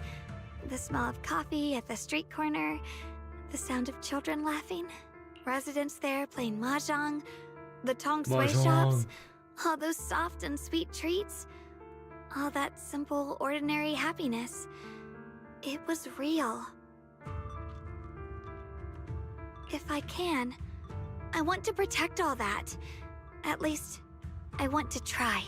For the first time in what feels like forever, I can finally feel what it is I truly want. There's still a trace of exhaustion on Xiaoguang's face, but her eyes are shining, so clear and so bright that for a moment they remind you of what Ye Shenguang just said. There's no mistaking it. She is being serious. Maybe more serious than she's ever been before.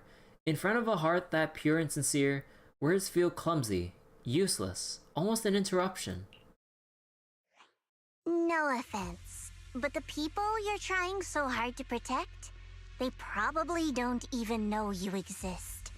They'll never know what you've given up for them.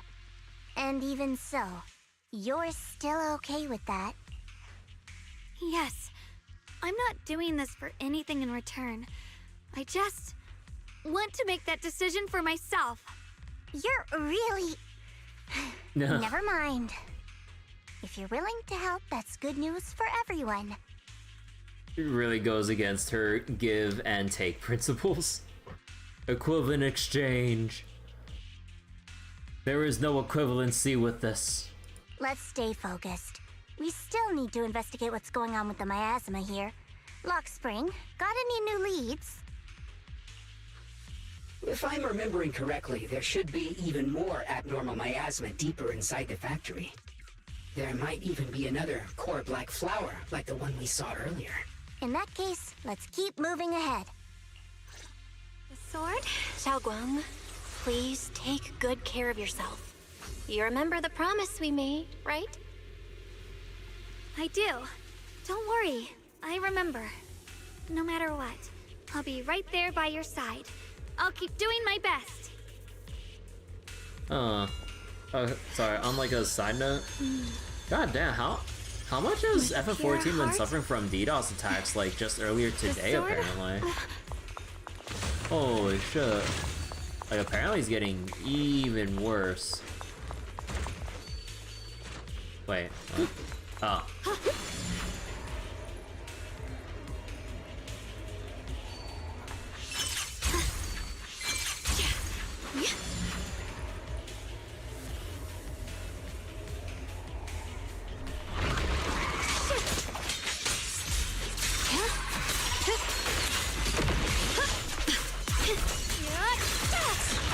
Miss Jow is here!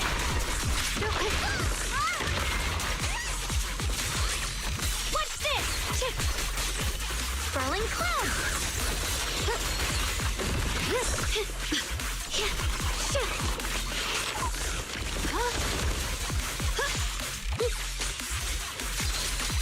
Proceed! Yeah! You're a frog. Radiant cloud! Split the heavens!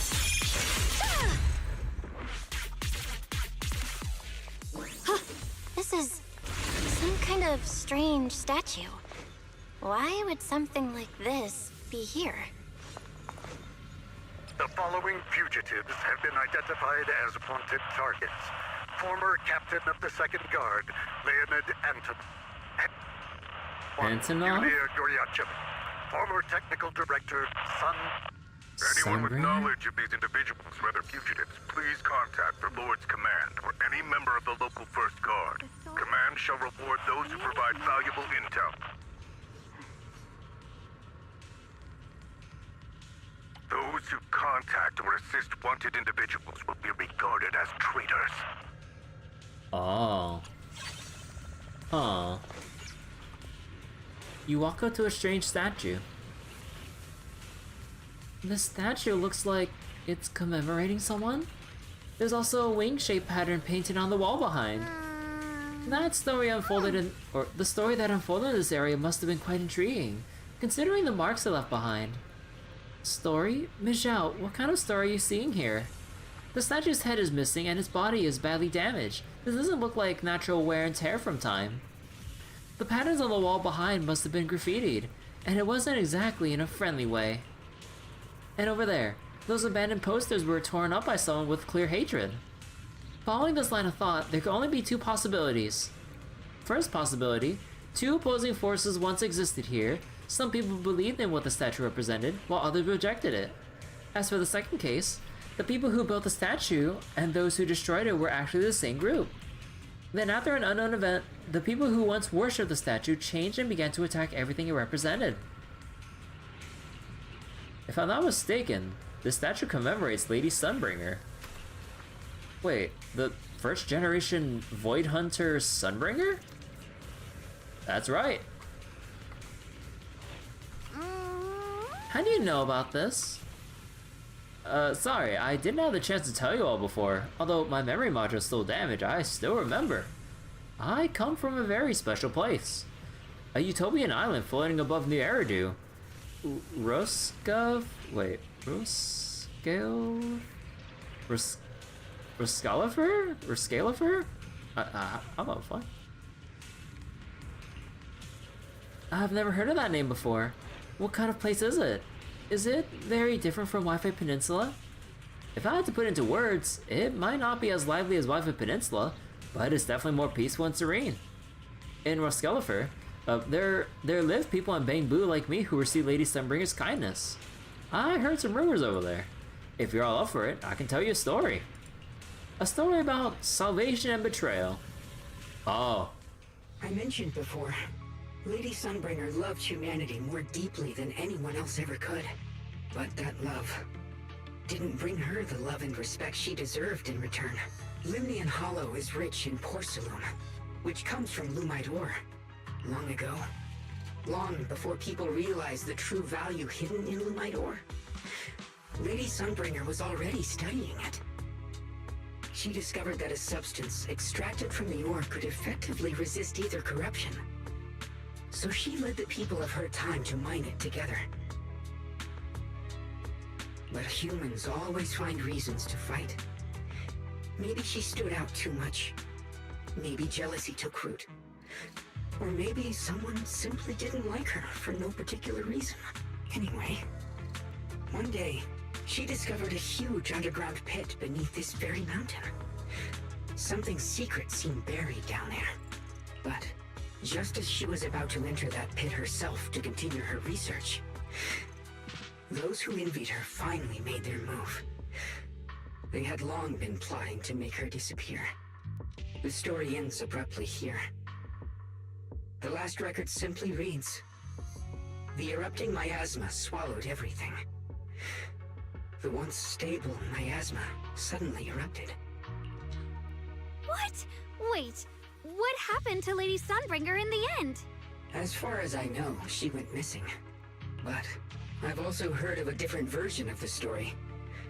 As Lady Sunbringer was preparing to lead people into the pit to mine more Lumite ore, Linmian Hollow suddenly started to expand violently. During the disaster, Lady Sunbringer did everything she could to save everyone. But later, the survivors turned on her, claiming she was the one who caused it all. They said her mining had angered the Hollow, and demanded that she disappear. Of course, these are all just old rumors.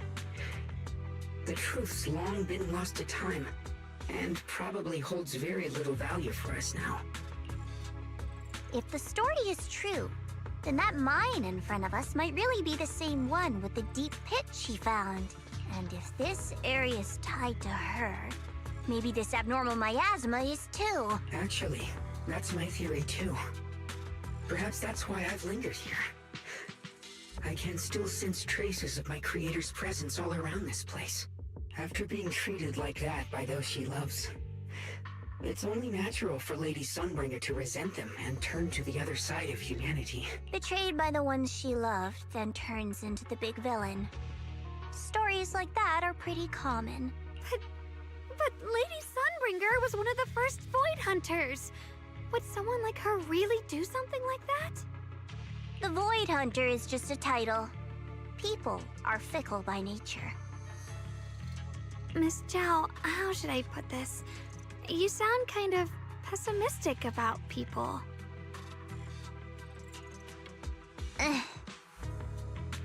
The strongest bond between people is always value, isn't it?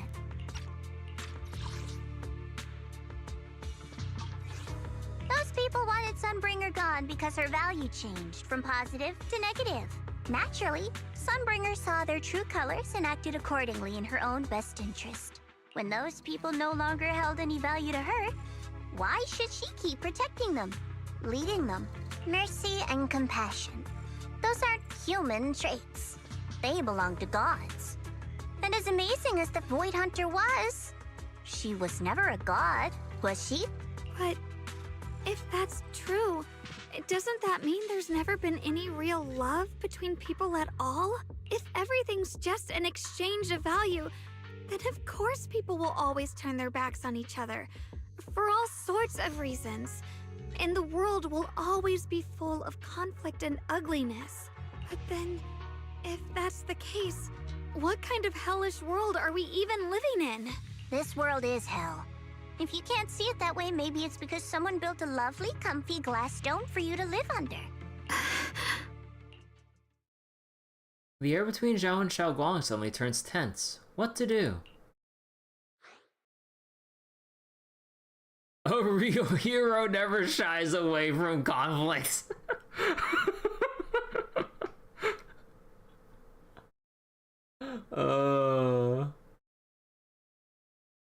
Harvey just wants to say fuck it and go with that. What would Himmel the hero do? Miss Zhao's not wrong, but it's a bit too pessimistic. Even when facing something as catastrophic as the Hollow disaster, people have managed to hold on till now. It doesn't necessarily come down to gain or value. We're emotional beings by nature.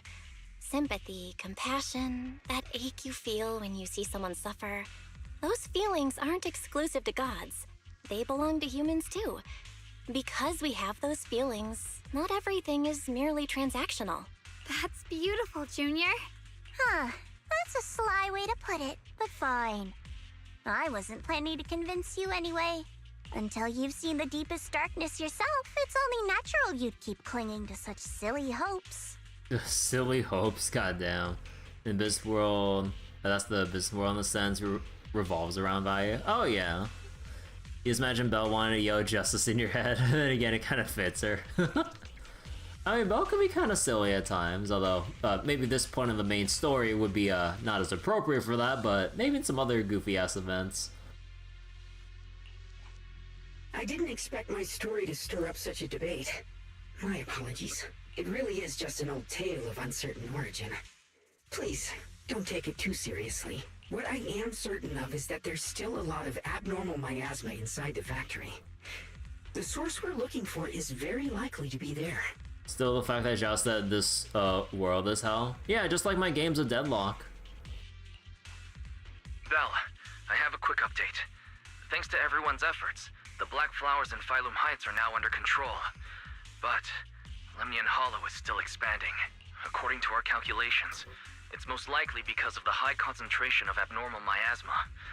We'll have to leave that to you. We just arrived near the factory. What we're looking for is probably right in there. We'd better hurry. Right. Let's find a way to get in the factory first. Based on Lockspring's story, it's gonna be even more dangerous inside the factory. If we can purify the abnormal miasma in the factory, it'll put a stop to the Hollow expansion for sure. Xiaoguang's right, but we gotta be extra careful.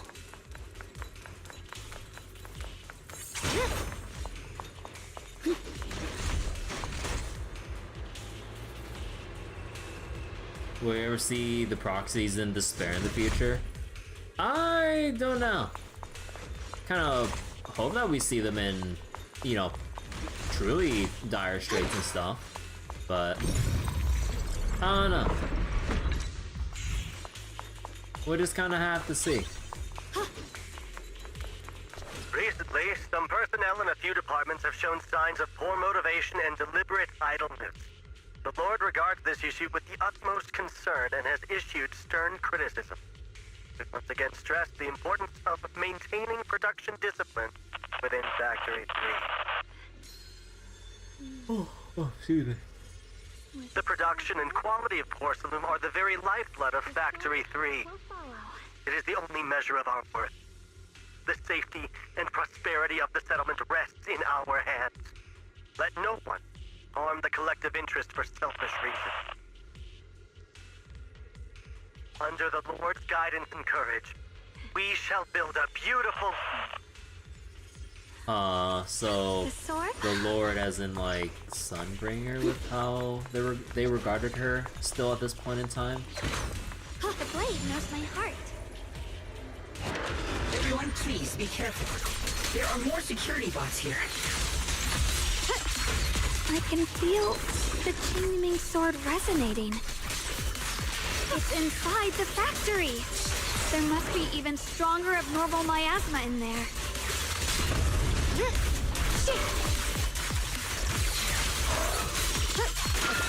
Leave it to me! Radiant cloud! Oh, no, I'm supposed to use this one. Yeah. Light brings the dawn.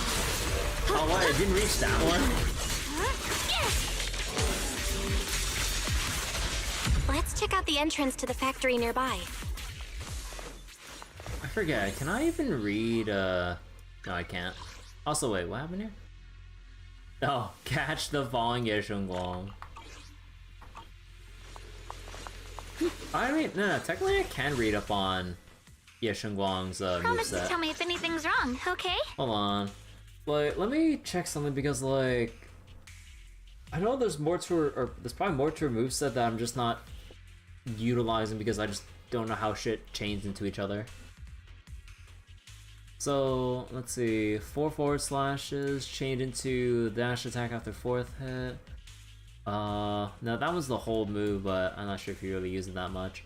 While in the line of mine, press to activate 3/4 if struck by an enemy attack during the third hit. I always hate that shit when, like, you have to make sure you're at, like, the specific part of the attack sequence to be eligible to block. See, if she possesses Shimmering Sword Force replaced with Enlightened Mind. Shimmering Sword Force. It's got one, the blah blah blah, and the second hit, press a thing, and press the activated state. Wait, what? Wait, the Qingling Sword Force is when not in and fewer than Qingling Sword Force builds up Qingling Sword Force. So that's like the, you know, like the 6 little blips that she has for her gauge or for her resource. Qingling, okay.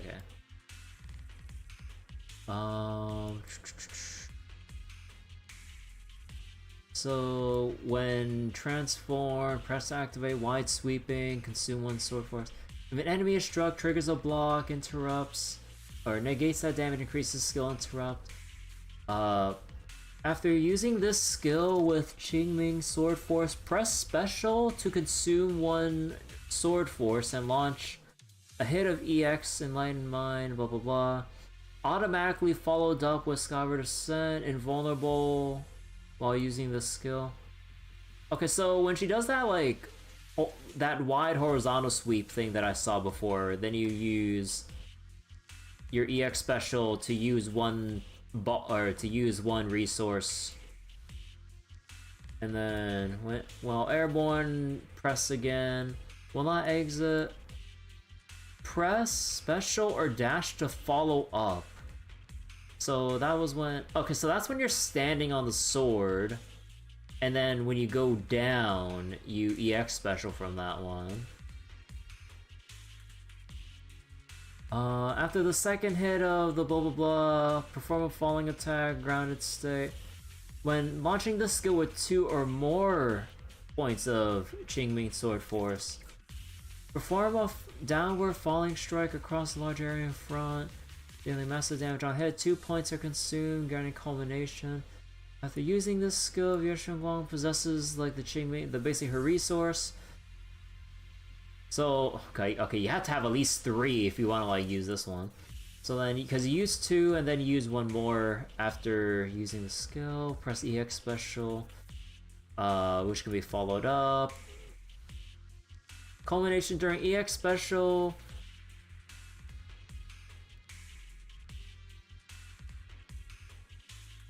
Each time Qingming Sword Force is consumed, basically the diamond, while culmination is active. The cost is replaced by consuming culmination.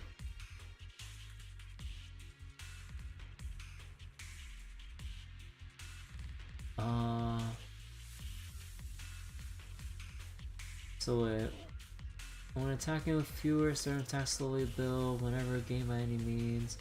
All bearer consume the grant. Oh, so basically you can overstack by 3. Okay, I think you can just sum all that up. Like you have your 6 diamonds. You can overstack by 3. Upon entering, gain unity, get free crit rate. Oh, she just gets 30% crit rate just for existing. Holy shit! So wait, Caster's passive is timeless, even after what happened to Amphorius. Seeing what Elation's gonna do. High chance we may be cooked. I mean, yeah, like because there's always the release pains from having a new path entirely, as far as the Remembrance path has shown to us. Because when you just have a new path in general, and the Star World team's like slow as shit to release any budget alternatives to at least like tide people over with like the new path light cones, then yeah, it's just like abysmal. So I can expect the same bumpiness when they release the Elation path, because what are we gonna have? Like, unless they actually provide like maybe like 2 or 3 4-star elation light cones for us to work with from the very beginning of 4.0? Yeah, no, I don't believe that. Although, if they are, they're gonna split it. So then you'd have like one very specific freebie one that probably isn't too applicable. Then probably one in the battle pass, and then like one from the gacha that good fucking luck getting, depending. So I don't know, cause yeah, like unless you really save and deliberately make sure you pull like respective characters light cones because of like the scarcity of like alternatives, yeah, it's gonna be as annoying as it was with the start of M4S, honestly. Okay, wait, let me read this. When ultimate, enlighten, ether veil, timer pauses when off field, biz damage changes to honed edge, ether veil vulnerability based on their stun multiplier. So wait, during this, when Yesheng Guang deals damage to enemies with the skills, enemy stun damage multiplier is ignored and replaced with veil vulnerability bonus? Huh. When a squad mate activates any ether veil, get 3 points of Qingming sword force. Oh. So that's how you build up your resources faster. Yeah, no, so she's even more dependent on having a source of ether veil generation. Holy shit. So wait, also Shaguang's... Oh wait, I need to read up one. The one time Genshin added a new element, they made the first 4-star free for everyone. Bro, Starro could never. Well, I mean, like, Starro just never put out a fucking 4-star in general. The last one we had was Moza back in like what, 2.5, 6? Like, it's been more than a year since we had our last 4-star. It's fucking absurd. Like, what? Like, oh my god, dude. So like, her disc set gives her 20% crit rate, so she only needs like 50%, and she gets 15 from her passive upgrades. Yeah, she just gets like so many free stats out the wazoo. You think at this point why 4-star would just... Wait. Why 4-star would just hinder with getting pull refunds from 4-star pity for Starro? Yeah, at this point, new 4-stars, all, like, unless they're actually worth getting at this point, like, yeah, they basically detract from extra pulls that we would get on our way to the actual 5-stars we want, because they'd be only worth, like, let me do some mental math real quick. They'd only be worth, like, 40% of a single pull for a new 4-star, as opposed to getting a full dupe already, which would just be a full pull. So new 4-stars would basically, especially if they're on rate up, you'd only be getting a 40% refund for that single pull you pull a new 4-star on. Don't worry, Mr. Rekka 4-star. Nah, like the way that they're treating that, as far as I can make an assumption about it, it's basically just a template character, just like Mr. Scrollum is for 4 5-star characters. 4 stars are MiHoYo's kryptonite. Yeah, I really think that, like, just with how Genshin initially debuted their 4 stars, like, it's just basically fucked over a lot of, like, budget alternative characters, to the point where, like, maybe if you're lucky as shit, they might be viable. But, like, yeah, it's so annoying. Like, at that point, why do we even have rarity anymore? Like, it's so silly, honestly. Like, just have a new character. Like, fuck the rarity system at that point, honestly. Okay, wait, let me see this. Do I need to know anything with this one? Nah, you don't really need to know anything about the dash attacks. Entry skill was 6. Wait. With 6 Qingming Force and not an Enlightened, hold to activate or press while in combat to switch on field from off field. Oh, so basically...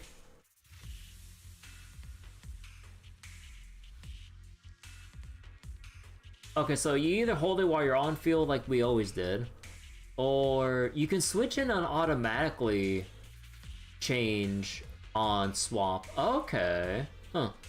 So you don't need to like do that if you're... Okay, that's not... Okay.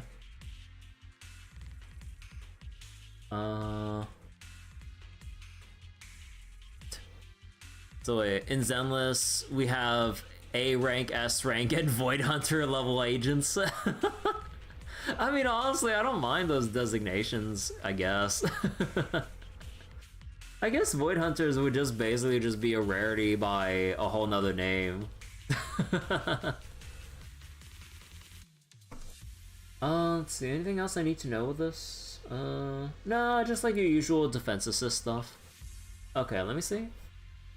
Special attack, if dodge is available, dodge chance is consumed. Action is counted as wait. If no dodge is available, perfect dodge is not triggered, launches a sword attack. Immediately follow up with a second hit. Although I don't think you usually want to forcefully trigger a dodge via a regular special attack if you have no energy. With no special or with enough energy, EX special, you can dodge enemy attacks, gain a Qingming Force, blah blah blah, gain a diamond basically. When in the alignment state and grounded, if a dodge is available, count as a dodge if triggered. Basically dodge counter quickly to activate and enter vital view. After this, can be followed up when you're transformed with Qingming Sword Force. Hold to act. Okay, so this is the one where you just dump all of your points and basically just exit out of the your transformation state. And in the enlightened state, press ultimate or hold when all force is expended. Okay, so you can basically just either directly ultimate or hold special when you have the ultimate available to basically kitchen sink all of your resources and into ultimate for like a stun burst combo as like the final part. Her ideal crit damage is anything above 200. I mean, for me, her ideal crit damage is anything if I can get her. Let's see, chain attack. Okay, chain attack is nothing necessarily special. When Decibel is at max, press to activate. Gain 6 Qingming Force. When activating the skill, if Decibels are consumed, press. Okay, so you only get the transformation ultimate when you enter transformation via your ultimate. Okay. And let's see. When a chain attack in transform state, you just do more damage as usual, but you enter airborne. After consuming decibels to launch ultimate, press ultimate right away or just kitchen sink all of your diamonds. Okay, so I think like the summary overall would just be, you know, basic attack as usual, and then let's see, actually wait, if you block something, like maybe if you can time it right, you block something,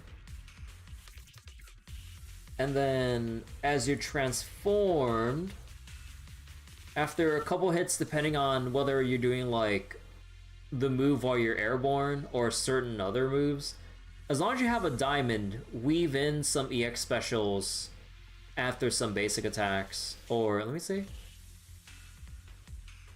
you're getting after using this skill.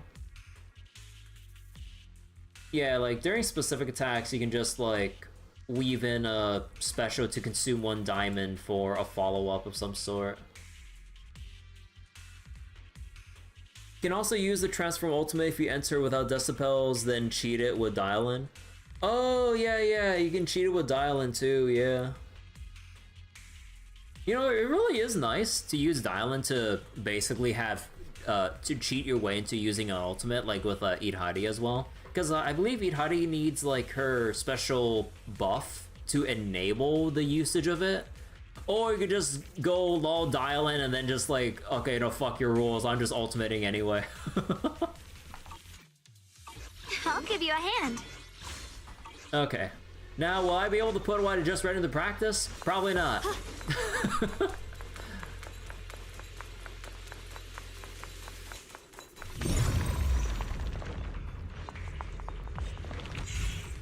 Wait, can I not, okay. Okay, that's weird. So wait, that's what you've been doing with her? Pair up with Dial-In, store ultimate, then DP Dial-In chain attack. Idhari activates her Ether Veil at 300 decibels, then she can ult within a 30-second time frame. Oh, right. Oh, yeah. Ether Veil, and you have like a small, you have like a 30-second time window. Although 30 seconds with context of like the 3-minute time limits of like Deadly Assault, that's actually a fair amount of time to do something.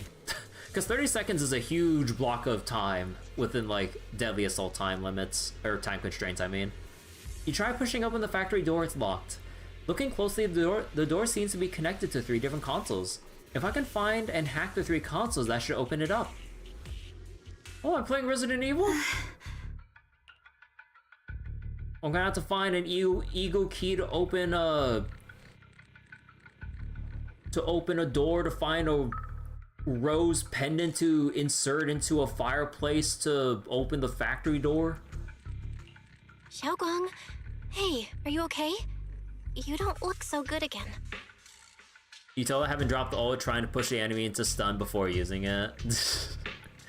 Like, I've been, like, off stream, like, I mean, I haven't really been going into, like, the practice rooms or whatever, but I've been trying to be more conscious about trying to properly take advantage of stun windows, but because I'm not actually trying to, like, reinforce the muscle memory for it, like, I'm just, like, flubbing up a lot of the stun rotations anytime, like, I do, what was it? Notorious Hunt or higher difficulty Lost Void runs, so that accidentally like proc a chain the second chain too early at times, because like the thing that trips me up when I'm trying to be more conscious about how I do my stun combos with like Sambi, the most annoying thing is that like how you have to make sure that, assuming you go into stun with extra energy, you have to make sure that you hold, like, let's say they have max stacks and you're just spamming special, right, with Sambi to consume the 3 marks. You have to make sure you hold the special button, but not hold it for too long. So then you'd accidentally use your EX special instead of consuming the 3 marks first, and I'm just like, it's so annoying, because you let go too early and you still proc the chain. You hold it for too long, you accidentally burn your extra EX special, wasting your entire, like, burst potential during, like, a stun window. This shit is so annoying. And also, taking into account, like, you know, it's probably, like, a hindsight thing overall, but, like, just with how the stun window is and how to weave it in with, like, let's say Orphe and Magus's ultimate, I'm like, wait, the best time to use it would be during the final stun bar, because like you wouldn't be able to really efficiently weave in like other people's stuff beforehand, because it'd be kind of awkward while their ultimates are still playing when you're trying to burst during like the first 2 chains or whatever. But yeah, it's just like, oh my god, like I need to actually practice it, but I'm too lazy to actually go into the practice room to do that. I think I'm seeing something strange. Is it because of the miasma? So wait, Sambi can do her 3 attacks if you dodge the enemy's attack and do EX. A lot of people forget you can do that. You can do her 3 attacks if you dodge the enemy. No, I'm talking about like just the stun window. There's nothing to dodge if they're stunned. you wish they add newer enemies to the practice room? Yeah, it'd be nice to be able to practice without like any extra constraints to understand rotations on like the newer bosses. Cause yeah, like the one thing that pisses me off at times, trying to fight Shi Yuan like as a boss for Notorious Hunt. Although rookie mistake, don't use Oboe Squad. Like, it was so much faster and easier, at least for Notorious Hunt, to use Yishuan and Dial-In. Cause then, when I tried using Trigger and Sambi, I'm like, bro, this shit is maddening. But then seeing, like, how much more effective it was with Yishuan just, like, deleting everything, I'm like, oh, you know, getting free ultimates with Dial-In is pretty good to keep him stunned, so that Shi Yuan doesn't enter that stupid phase where you have to fend off like the big creature. At least for Notorious Hunt. For Deadly Assault, you probably still got to deal with it. It's got too much health. What are you seeing? I'm seeing a lady. She looks like a researcher. Slim, glasses, hair tied back, and horns. She's probably a Thyran. You use Idhari and he doesn't even get time to get back on the mount. Oh, really? I feel like when I'm using Idhari, because I'm trying to practice her a little bit, at least via Lost Void weeklies, like, I feel like I'm still not getting a proper feel for how to, like,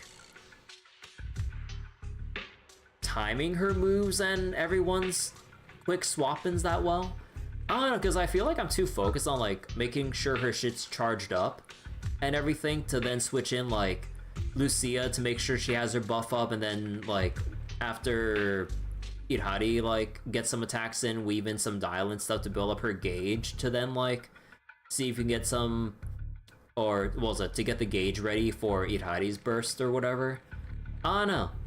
She plays so differently from other characters. Yeah, she plays so differently because, like, she really wants all that on-field time for herself, because you gotta, like, make sure you, like, charge up, actively block attacks with her tentacles to, like, freely build up her gauge, like, near instantly, and then, like, slam down.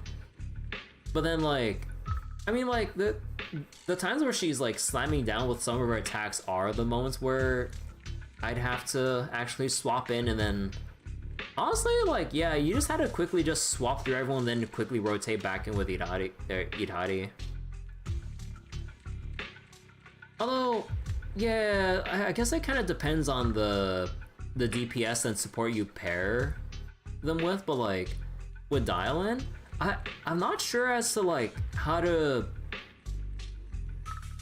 basically do her, how to build up her gauge, because, like, she can do the thing where either, I'd assume, like, you can just chain all 3 EX specials, the rock, paper, scissors, into each other, or you can, you know, if you want to, like, do some extra hits if you so wish, or if you have, like, I guess the time, you, like, weave in 2 basic attacks between every EX special, because that's what they allow you to do. But I feel like, I think I'm getting too focused on, like, weaving in basic attacks with Dial-In that I think I'm better off just, like, poking once and then switching back, and then, like, rinse and repeating for getting the final rock, paper, scissors attack off. I don't know, like, I still need to get a feel for it when I'm using Dial-In. I'm still kind of confused on, like, figuring out the rotation myself. She seems kind. Like she's researching something here. Wait, I think she just mentioned the Qingming sword and Junior's name? That sounds just like my teacher, Carol. But wait, why would you suddenly see her? And how does she know about the sword? Aw. So you beat him in around 35 to 45 seconds for your Xiao Guang Astra comp. First 10 seconds wasted. Oh yeah, like he always freaking flies around, so it's like the first 10 seconds you're just dodging shit. Who's Carol? That miasma vision we saw the first time we came here. It was her, right? I remember her. Wait, have you forgotten about it already? I just spaced out for a second. But once you said it, I remembered right away. Who's Carol? Aw. Xiaoguang, you don't look so well. It's likely the sword's effects are getting stronger. Don't worry. I just need to rest for a little. How about you go figure out how to open the factory gate first? Really, I'll be fine after a short break. This place should be safe enough. So, Proxy, what do you say? Since Ms. Xiaoguang could see her teacher's phantom, there could be clues about her in there.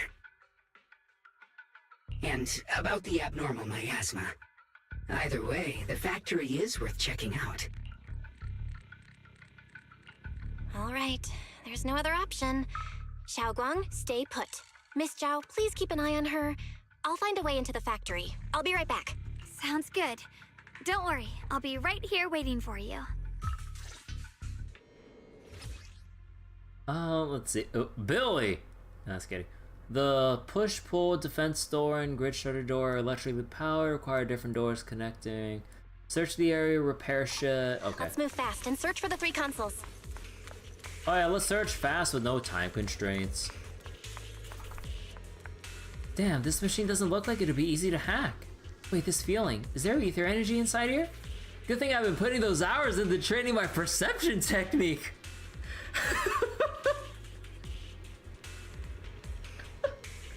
Who needs hacking skills when you got Mystic Temple techniques? Oh boy! I should be able to manipulate the ether energy within the machinery. I can work with this.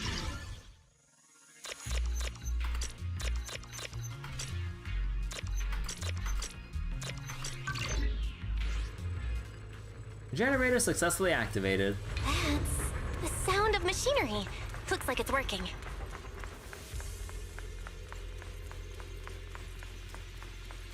Where's the Billy buff? The world ain't ready for the Billy buff. This is the last spot. Let's keep going. Who needs Yishun? We have our next Void Hunter, Billy, just waiting in the shadows. This power feels oddly familiar. Like Tailless. that cursed blade, tailless. You mean the Qingming sword from Yunque Summit? Yes. You can't buff what's already perfect. I see. Then maybe you could actually fix what's wrong with that sword. The cost of that weapon, it isn't...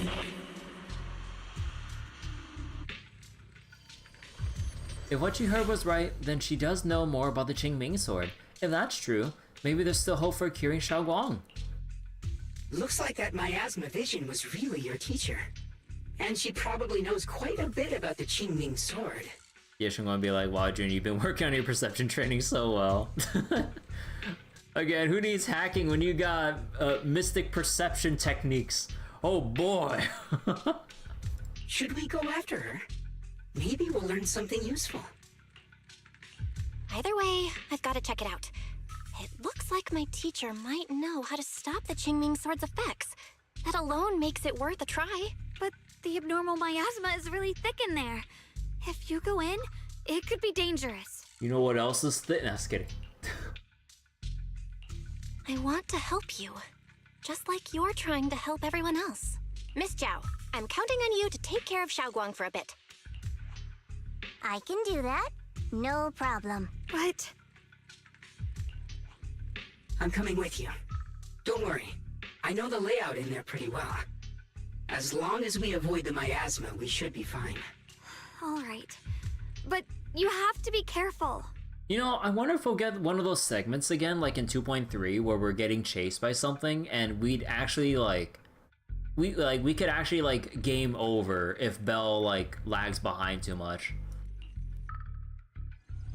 Do you want to know the truth about the Qingming sword? Do you want to save her? I can help you. Actually, wait, can I just walk past real quick? Hold on. Can I pick stuff up as Belle? Yeah. Actually, can I talk to them? No. The cost of that weapon will always be so heavy. But this is for the greater good. For the last spark of humanity. Sounds like I don't need Belle first before they get Billy back. Why is Belle wise? Teacher has such... Wait, why does she have such assets? She have blonde hair. You thought... Would have thought she was Shifu.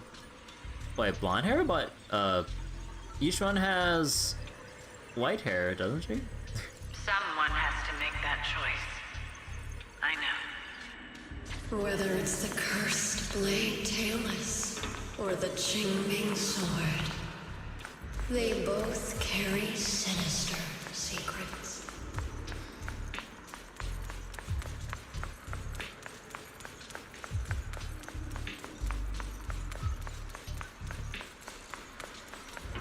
That's the target, right? Let's go take a look.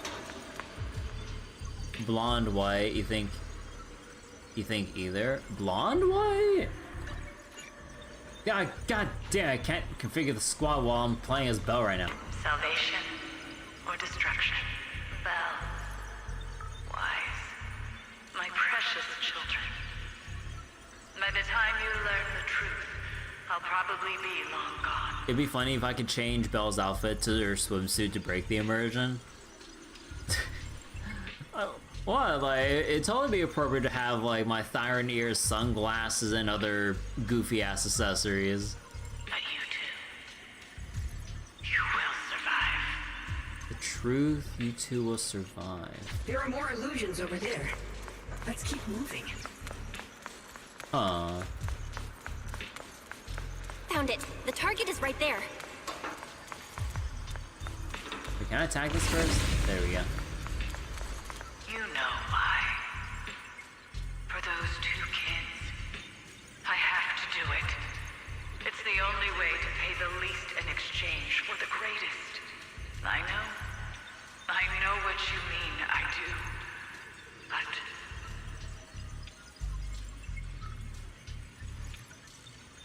Teacher's been here before. What does she mean by all that? Weapons, the Qingming sword, is she referring to the weapons used by the Void Hunters? But being a Void Hunter is just an honorary title from the mayor. No, this isn't the time to think about that right now.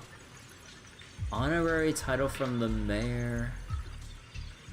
But Carol Arna's talking about the Void Hunter's weapons. So what's the mayor been hiding from us about Carol? Since teacher knows about the Qingming sword, could she also know how to prevent side effects? If so, that would be great for Xiaoguang. Teacher also mentioned why does that mean by name? She even knew she might be in danger? What exactly happened back then? What did she mean by pay the least? And what was it that teacher wanted in exchange? No, my head's a mess. Are you okay? Need to take a break? I'm fine. Looks like your teacher's keeping something from you. No shit. Everyone has secrets. It's only natural. If teacher knows about the Qingming sword, her knowledge might help Xiaoguang. Based on what I know about these miasma illusions, we might find more info on your teacher if we keep moving forward. If you wish to know, we can check what's behind that door. What's behind door number 1? Ooh, pretty flowers.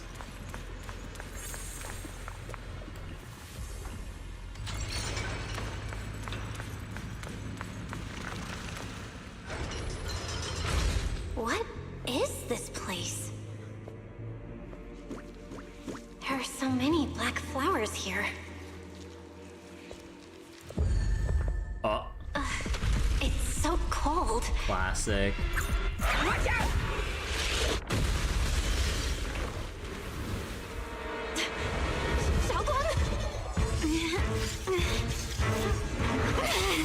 No. You're hurt. I'm okay. Let's finish this quickly. Behind door number 1's an obvious boss room. Halt. No If I way! hadn't rushed like an idiot, you wouldn't have... It's not your fault, Junior. Testing you. That's what I'm supposed to do. Don't worry, I'm not that fragile.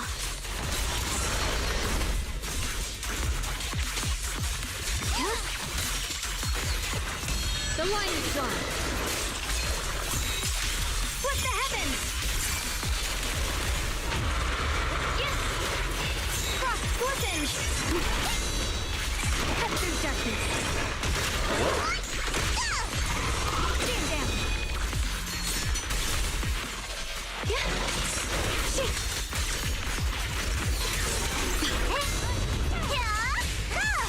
One slice. I'll be fine.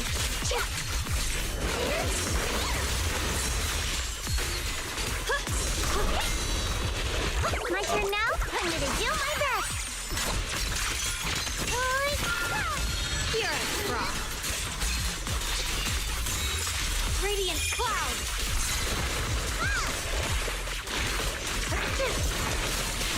Behind you. We did it! I have to purify all of them. Oh, not in your condition.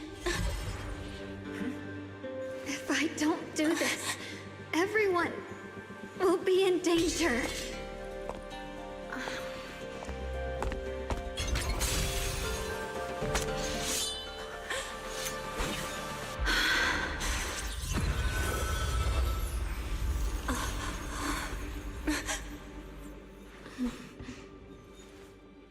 My dear Junior.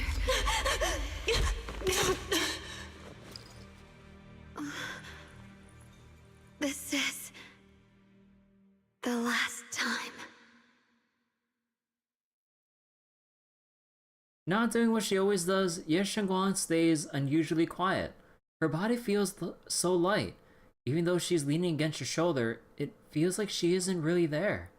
Like she could fade away at any second. After a moment, she finally speaks. Her voice so faint it nearly dissolves into the wind. I didn't think goodbye would come this soon. Ye Shengguang gives a weak smile, no trace of her usual mischief or playfulness. The emotions on her face are simple, pure. Her hand comes out to touch your face again, soft but cold as frost. I never expected you'd be the hardest to let go of. What are you saying? You're scaring me. My strength's almost depleted. I probably won't be able to see you like this again. I don't get it. What do you mean you won't be able to see me again? Are you going away? It's not as bad as it sounds. In a way, I'm just about to become one with her. Like I said, we can only live with her alive. Although, her condition isn't looking great either. Too bad. I can't help her much anymore. Ye Shengguang lifts her gaze, her crimson eyes meeting yours. Junior, meeting you really was something incredible. You know, when she sensed you were in danger and rushed over like an idiot, I could have stopped her. I'm not like her. I don't want to be a hero. I don't want to save anyone. All I ever wanted was to live. Or, at least that's what I used to think. But in that moment, our hearts were completely in sync. All I could think was, no matter what it takes, I have to save you. I guess that's why I'm finally able to make peace with her. After all, we're always one and the same. It's just like water returning to its source. When I stepped in front of you, I finally understood something. Maybe love isn't a curse after all. It's a kind of strength. What I'm about to say, that coward could have never told you. But I can. Ye Guang speaks softly in a voice only the two of you can hear. Don't you dare forget me, Junior. Even if you meet better people, see brighter worlds, you must remember me. Always. Ye Guang gives you one last look. In the next moment, Xiao Guang returns to normal. But she just stands there, silent, like a delicate doll that has lost its soul. A chill unlike anything you've ever felt grips your heart in an instant. Xiao Guang? Hey, are you feeling okay? No matter how many times you call her name, Xiao Guang doesn't respond at all. I think she's been hiding how bad things are. She's already reached the final stage of the Jingming Sword's corruption. She probably can't even hear us anymore. Zhao waves a hand in front of her face, but Xiao Guang doesn't react. Her vision's almost gone too. Xiao Guang, can you hear me? You remember what we promised? You said, no matter what happens, every time I turn around, you'll be right there beside me. You pinky swore, remember? You can't go back on that. You can't just leave me like this. Xiao Guang's eyelashes tremble faintly, like she's fighting hard and desperately against some endless darkness. But that tiny spark of movement soon fades, leaving behind only stillness. In her current state, no matter what we do, it won't change anything. I know it hurts, but now you have to stay calm. I know what you're trying to say, but Xiao Guang ended up like this because of me. It's all my fault. If I just paid more attention, it's all because of me. You know that's not true. Even if this hadn't happened to you, she still would have pushed herself to the limit with that sword just to protect everyone. That's just who she is. And you know that better than anyone. There's no time for blaming yourself. What matters now is what we do next. Don't forget, you're our proxy here. Whatever happens next, we still need you to guide us. And take her home. Take her home. Yes. Right. I gotta take her home. Once we get back, we'll figure something out. There has to be another way. There always is.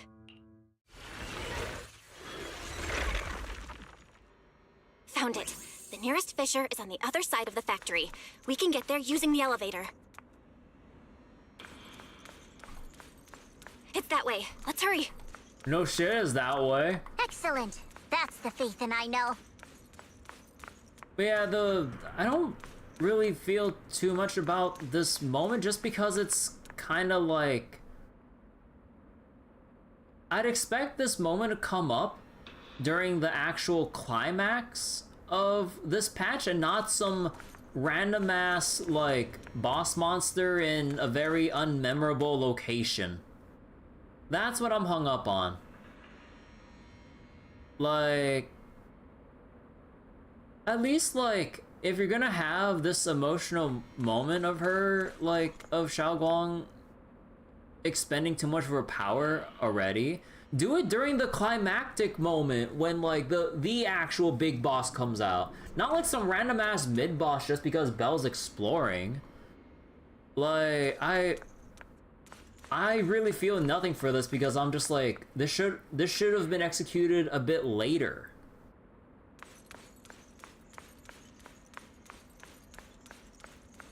Useless spell strikes again. I mean, yeah, like, a lot of times, like, yeah, Belle or Wise, depending on who you're playing, always just needs protection, to, seems like an excessive degree ever since, like,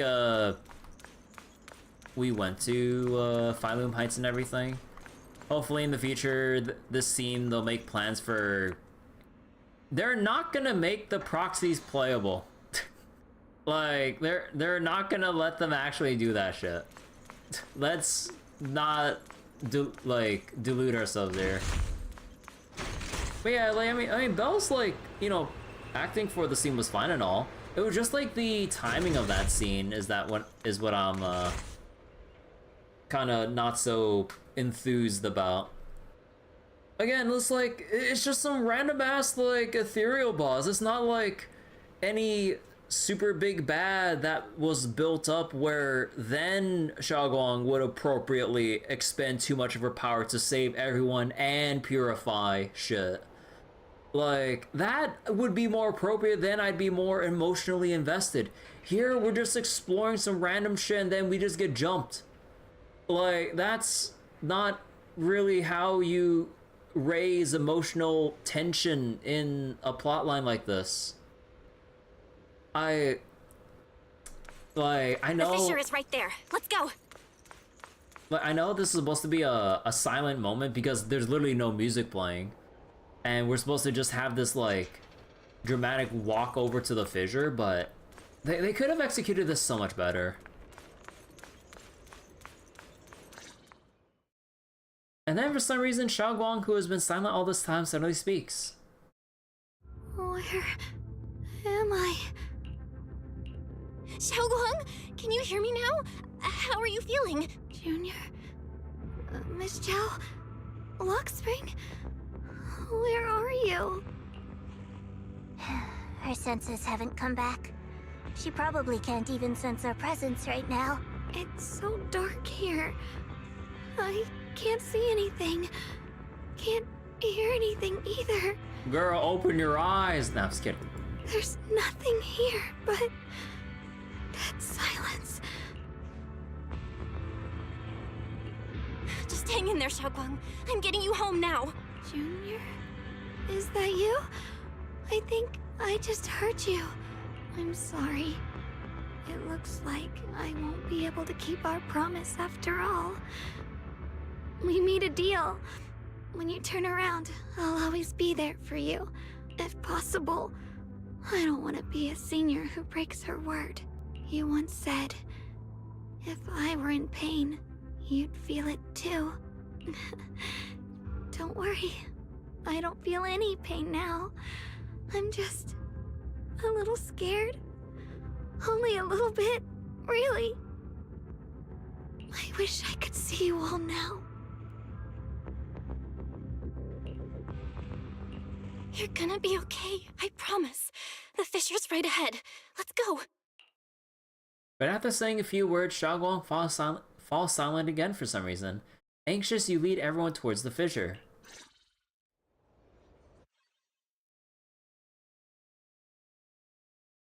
Alright, so how are we gonna follow this up now?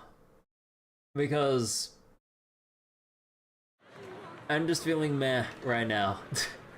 I'm sorry, you can't just have some random mid-boss cause this. Data says Lemnian Hollow finally stopped expanding. It's all thanks to Xiaoguang. She's the one who cleared out the abnormal miasma. But she paid a really heavy price for it. How's she doing now? She's still the same as before. Quiet. Unable to sense what's happening around her. Actually, Zhao stays silent for a long time, but... Oh wait, as if she's about to say something, but a familiar voice interrupts her. Dylan. Senior Zhao! So this is where you've been. We've been looking for you everywhere. And you too, Proxy. It's been such a long time. You don't have to set up my expectations, Abdo, for the scene coming up because I'm literally reading the scene right now, please. Like, let's not spoil shit by setting up my expectations for something I'm literally about to read. This goes for any and every story thing. Dylan... Empanya? Why are you... Krampus issued an emergency summons ordering us to return immediately. It's probably because of Lemnian Hollow. Looks like Krampus is planning something big. I see. Proxy, about Yishunguang. If there's anything I can help with, just let me know. And a lot of people are after the power of the Qingming sword. If anything happens to her, they won't hesitate to take advantage of it. Oh boy, is this foreshadowing? Oh boy! That's all I can say. Thank you, Miss Zhao. I'll keep an eye on things. Huh? Senior Zhao, who's always been a firm believer in fair exchange, giving out important info for free? So, Senior Zhao, are you still a meat-eating rabbit? Or have you turned into a carrot lover? So, is this supposed to be the roundabout writing of saying, like, are you still, like, hiding how you're really feeling, or actually being honest with yourself to others? Is what she's trying to say. Let's go. I don't want to be late. Ms. Zhao pulls the still chattering Dylan and the helpless-looking Baniwei along as she quickly leaves. Helpless-looking Baniwei. You walk Xiaoguang back to her room. I need to tell everyone about Xiaoguang's current condition. If only there was a way to save her. So wait, can we talk with everyone? Hey, we can actually talk with them, thank God. Belle, good to see you again. By now, you've probably heard that thanks to the combined efforts of the defense force of some kind citizens, the recent Hollow and Miasma crisis didn't result in any casualties. That's a silver lining in all this misfortune. Where's everyone else from Spook Shack? Minato, Lucia, and Idari are taking care of the frightened citizens. However, we don't know how the disaster stopped either. The ever-expanding Hollow just suddenly came to a halt. Maybe someone else went into Lemnian Hollow and did something. Yeah, that's possible. Those guys are the real heroes of Phylum Heights.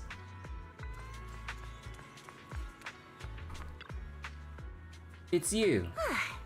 You okay? Not hurt, are you? No, I'm not hurt, but someone else is. I'm good. It's the result of everyone's combined efforts.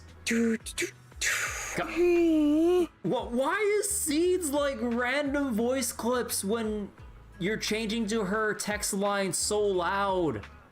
Why is she just doing a It's so. Why is it so much louder than everyone else's like voice clips? God damn it, Seed! Pull back from the mic a bit. It's the same thing with Seed Senior. Like, Seed Senior's combat lines are still too loud. like there was a time before with Trigger's certain attacks when you're entering sniper mode to charge up her gauge, where when she does the finishing, what was it?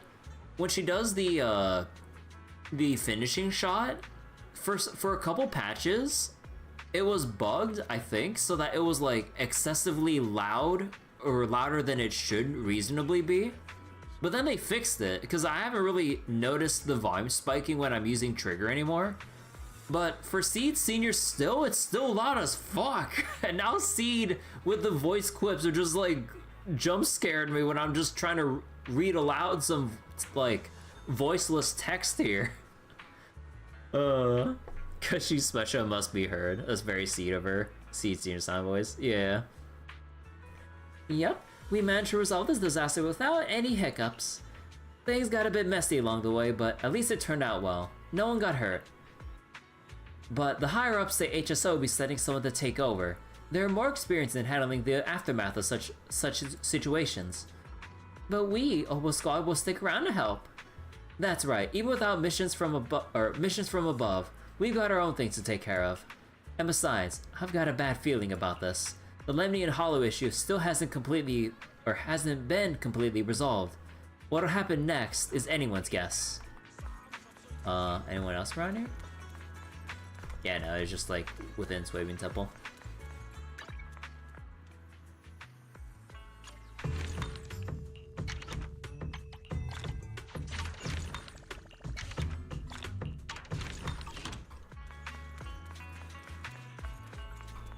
Alright. You're here too, Proxy. So HSOS 6 came too. We received news and came to provide support. But for some reason, only the master from Yunkwei's summit seemed to be capable of dealing with the abnormal miasma here. Therefore, our main duty is to protect the citizens of Phylum Heights while gathering the latest intel on Lemnian Hollow. My Tailus has some effect against the abnormal miasma, but not much. Oh gee! You know, is the reason why... You know, it's kind of funny seeing the latest endgame rotations of bosses all be designed as anti-Miyabi, and yet Miyabi's here talking or in Phylum Heights now, specifically mentioning Tailless like has some effect against the miasma, but not much. So canonically, she's weaker to everything in Phylum Heights. That's so stupid. The gameplay story integration is bullshit. The Ludo narrative. Oh my god. But I know they don't. I know the writers didn't necessarily mean it like that, but it's just so funny with how the boss's defenses have been designed up to this point, and then they mention it like that. It's just so. It's like that kind of thing of like they know, but I'm just like, bro, you don't have to do us dirty like that. Miyabi can never be powercraft for as long as you breathe with my max mindscape Miyabi. I mean, if you have like anyone with like M1 or above, M2 or above, I mean yeah, they better not be powercraft. You saved if not whale for that power. The Dez. So Miyabi will be kind to oblivion. It seems I still need to undergo more training. Oh man, I can't wait for Miyabi buffs. Let's go, so that she'd actually be more effective against miasmic shields. Let's go! What about the others in Section 6? Asaba and Sokaku are out on field duty to examine the changes occurring in Lemony and Hollow at close range. This crisis came out of nowhere, and it's quite a difficult situation for HSO. I hope things will get better. Sokaku, don't eat the flowers! No, actually, no. You would tell Seed not to eat the fucking flowers. You finally reunite with the rest of Yunkwei Summit. Everyone seems happy and relieved that the Hollow crisis has been resolved. If Miyabi gets buff, he could solo endgame with her. Probably. Junior, you're here! We've cleared out all the black flowers in the city, and the size of Lemony and Hollow has returned to normal. It must be thanks to something you guys did. Oh, right. What about Xiao Guang? How's she doing? The Thrall. I don't fear Miyabi, but Irari, she scares me. Like Fox Lady with powers like similar to that of heckin' Virgil himself. I sleep. Octopus Lady, real shit. I'm sorry. It's all my fault. Xiao Guang's not doing so good. What? You explained to everyone from Yunkwei Summit what happened earlier inside the Hollow. I didn't realize the price for stopping the Hollow from expanding would be this high. You really are a burden to Ye Xiongguang. If it weren't for you... Elder Lu, at this point, there's no use pointing fingers anymore. You know, where's our third option? Saying that, like, the memory loss occurred even before she met Belle. Like, before she even went to Phylum Heights. Like, well, could we just say that instead of, like, blaming ourselves? Oh, technically we were at fault for putting ourselves in danger too, like that, but also, yeah. He's not wrong. If it weren't for me, Xiao Guang might have... It's all my fault. Don't blame yourself, Junior. We all know how much Xiao Guang wanted to help everyone. Third option should be to snap at the jackass. No, we just need to pull a Commander Shepard. I've had enough of your disingenuous assertions. But no, they won't ever actually, they shouldn't ever actually do that. At least with context of like Zenless' kind of story. But man, do we as a player really feel like we should pull Commander Shepard for this moment. Fun fact, the best anomaly agent for endgame is Alice. I mean, Alice is, I mean, yeah, like Alice is pretty good, but man, I really need Vivian or just any other anomaly character to pair up with her that's not Miyabi. Because like, oh my god. Like, it is not working out too well. I mean, it feels fun, I will say that. Because when you combine Alice's and Miyabi's like charge attacks and like sync them up together, it's actually pretty cool looking. But in terms of the actual damage output, when I look at the final score of like Deadly Assault and stuff, I mean, I think there's still probably a lot I can do better rotation-wise, but yeah, no, without having a proper like secondary anomaly that's not Miyabi, basically, yeah, no, the damage output's kind of like capped a bit there. Can bring Jane alongside Alice. Oh yeah, I'd love to bring. Oh wait, I'd love to bring Jane along with Alice. If I spent 150. So wait, bro, was he no to start guilt tripping us?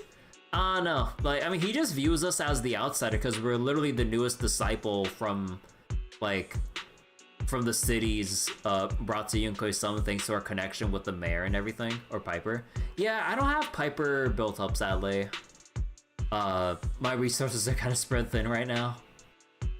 Sacrificing oneself to save others is the true fate of the Qingming Sword's Keeper.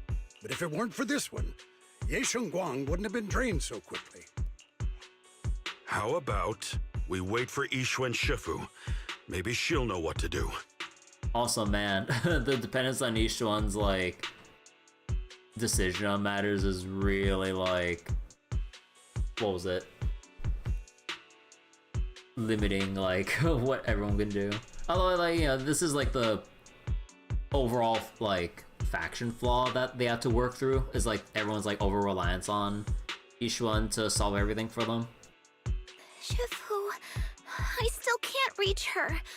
I don't know what could have happened. And she's still unreachable? Bro. Forget it. Right now, Xiaoguang's condition is what matters most. I'll have some disciples search the text again for a way to help her. I'll go with you, Elder Lu. As for everyone else, you've all been working non-stop after all that chaos with the Hollow expanding. Take a few days to get some rest. Especially you, Junior. You've been through a lot lately. All right, that's all for today. Elder Lu and I will let everyone know if there's any progress. Jufufu and Mr. Lu go to talk over Xiaoguang's situation while other disciples return to the rooms. Come to think of it, on our way from the Hollow just now, Xiaoguang suddenly recovered for a moment. Is it just a coincidence, or maybe... Anyway, I should head back to her room and check on her condition first. Maybe Shifu wasn't always busy when needed or not reachable. This would have been solved. I mean, like, with the way they wrote Yixuan, like, she'd literally be able to solve practically near everything for us already. But then it's kind of like that pitfall of what the writers, like, set themselves up for, that she's too powerful, that they have to send her away, or else we just wouldn't have a story. So it's just annoying when they, like, I mean, I like Yixuan and all, but, and her personality and, like, just, like, her being around, but it really is, restricting what they can do, because, like, you know, when you try to write up a situation, and with how strongly they, you know, present Yixuan, just like, oh, she'd be able to just solve this just fine. It's like trying to write in Morgan Le Fay in a Fate Grand Order story, like, for event content. Like, if you actually have her directly involved in shit, where you'd have her in a position where she would have to fix something, she'd fix something near instantly. Like, she'd only be involved just to test Master, or just to fuck around, basically, to, like, have as little impact as possible on the story, but still be there for a good comedic effect and cute character moments. Because, like, she'd canonically be too powerful to, or else, like, we'd have no story. So, wait, that's what happened. Only one of the biggest thighs around here. Have you seen Lucia? I'm here. This weather's perfect for a little exploring. Although actually, wait, let me see. Your fortune seems pretty good lately.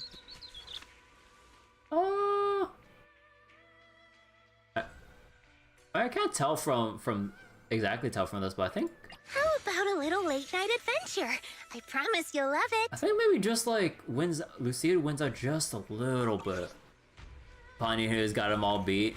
I mean, I'll show you my Man is iron. I mean, rice you're is kind of steel. right there. I make a mean I chitlins can't argue meal. about that. So wait, gotta send her to Neverland so she's good to come back. Yeah, like this really is just kind of like one of the biggest flaws about like the 2.x updates involving Swabian Temple. I say involving Swabian Temple because we did have that 2.3 filler episode about Spook Shack and Monado and shit. But yeah, whenever it comes to Swabian Temple matters, like after we had Ishuan basically help resolve the Exalta situation a couple times, then afterwards it's just like, well, we gotta send her away or else no one's got anything, or no one can really contribute to anything because Yishuan would just snap her fingers, well, metaphorically, and then everything would probably just be solved. Oh. I was not expecting that, like, just now. Oh, just turning the corner into the door.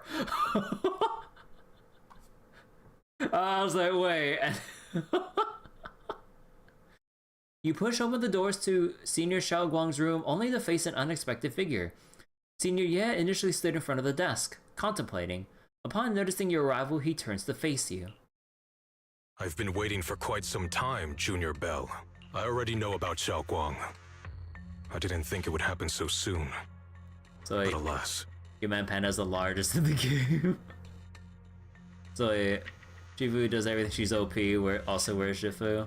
I mean, again, that's just the writers doing the thing of, like, you know, suffering the consequences of writing a character too powerful for their own good. Senior Ye, why did you avoid us the last time we were in Lemnian Hollow? And that thing from before? I understand that you must have countless questions for me. But unfortunately, we have more pressing matters to tend to for now. When the hell did he get here? I mean, I'd imagine he just sneak in because of, you know, how powerful he is. I don't fucking know. I came to you because I need your help. To be precise, you are the only one who can save her. As you know, I was under the control of the Creator for a time, and was forced to fight you all. But thanks to that, I was connected to their consciousness for a brief moment. And from that connection, I've learned a few secrets about the Qingming Sword, and of the Creator themselves. The information is extremely lengthy and complicated, so I'll get straight to the conclusion. Part of the Qingming Sword's power shares the same source as the Creator's. It might even originate from them. Huh. For years, I've been looking for ways to overcome the Qingming Sword's effects, but there's been no breakthrough.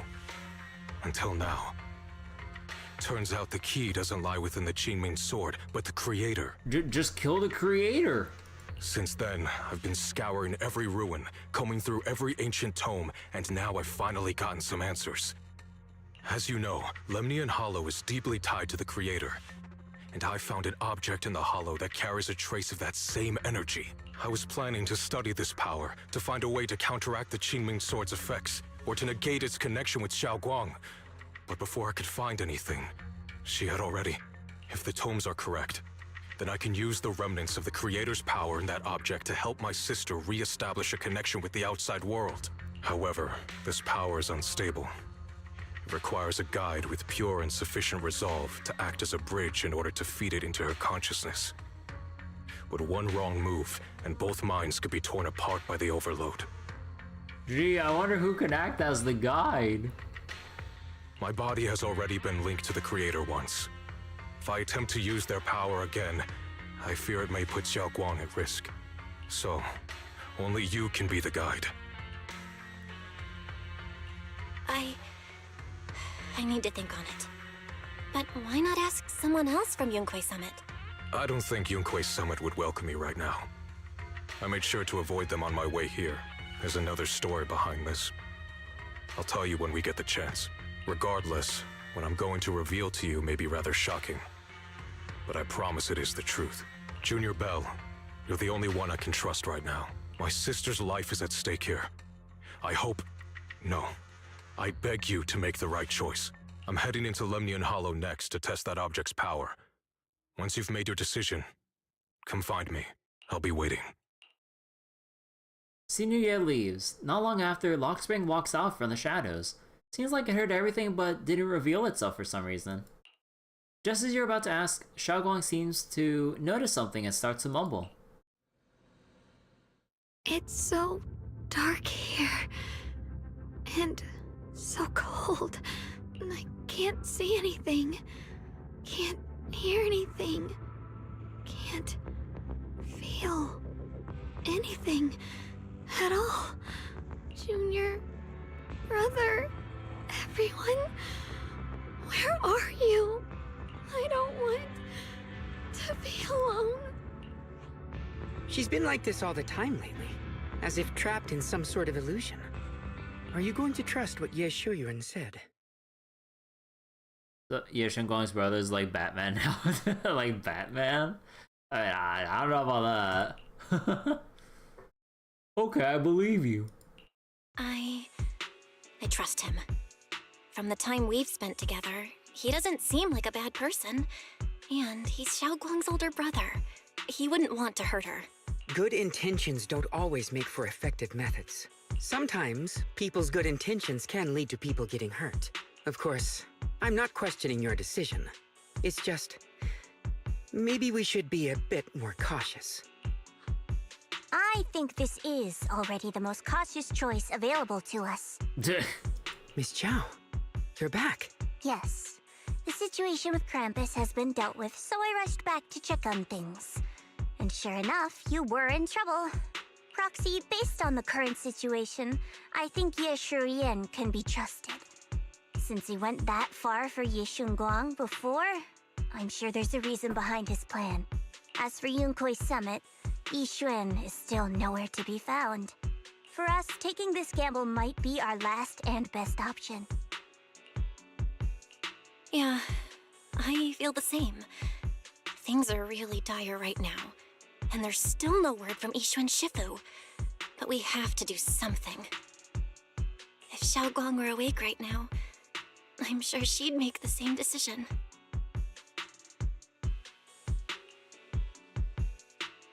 Just then, Lockspring suddenly issues another strange error command. Core system. Malfunction. Lockspring, what's wrong? Is it malfunctioning again? My apologies, everyone. I'll need to step away for a moment. Some of my core functions have started malfunctioning again. But don't worry. The manager of the antique shop promised that if something like this happens again, I could go straight to him for help. You've all got your own tasks to deal with, so don't worry about me. I can handle the repairs myself. All right. Then Proxy and I will take Ye Shunguang into the hollow. Lockspring leaves. Ye Shunguang is a good person. This isn't the ending she deserves. Yeah. The price of the Qingming sword is so heavy. Whatever, now's not the time to think about this. Next we need to take Ye Shunguang with us into the Lemnian Hollow to meet Ye Shiyuan. Then use this method to help Ye Shunguang restore her 5 senses. Bro. We're gonna like walk her over like without her 5 senses while she's standing up with her eyes closed and shit. Oh my god. Hey, at that point, just get the poor girl a wheelchair.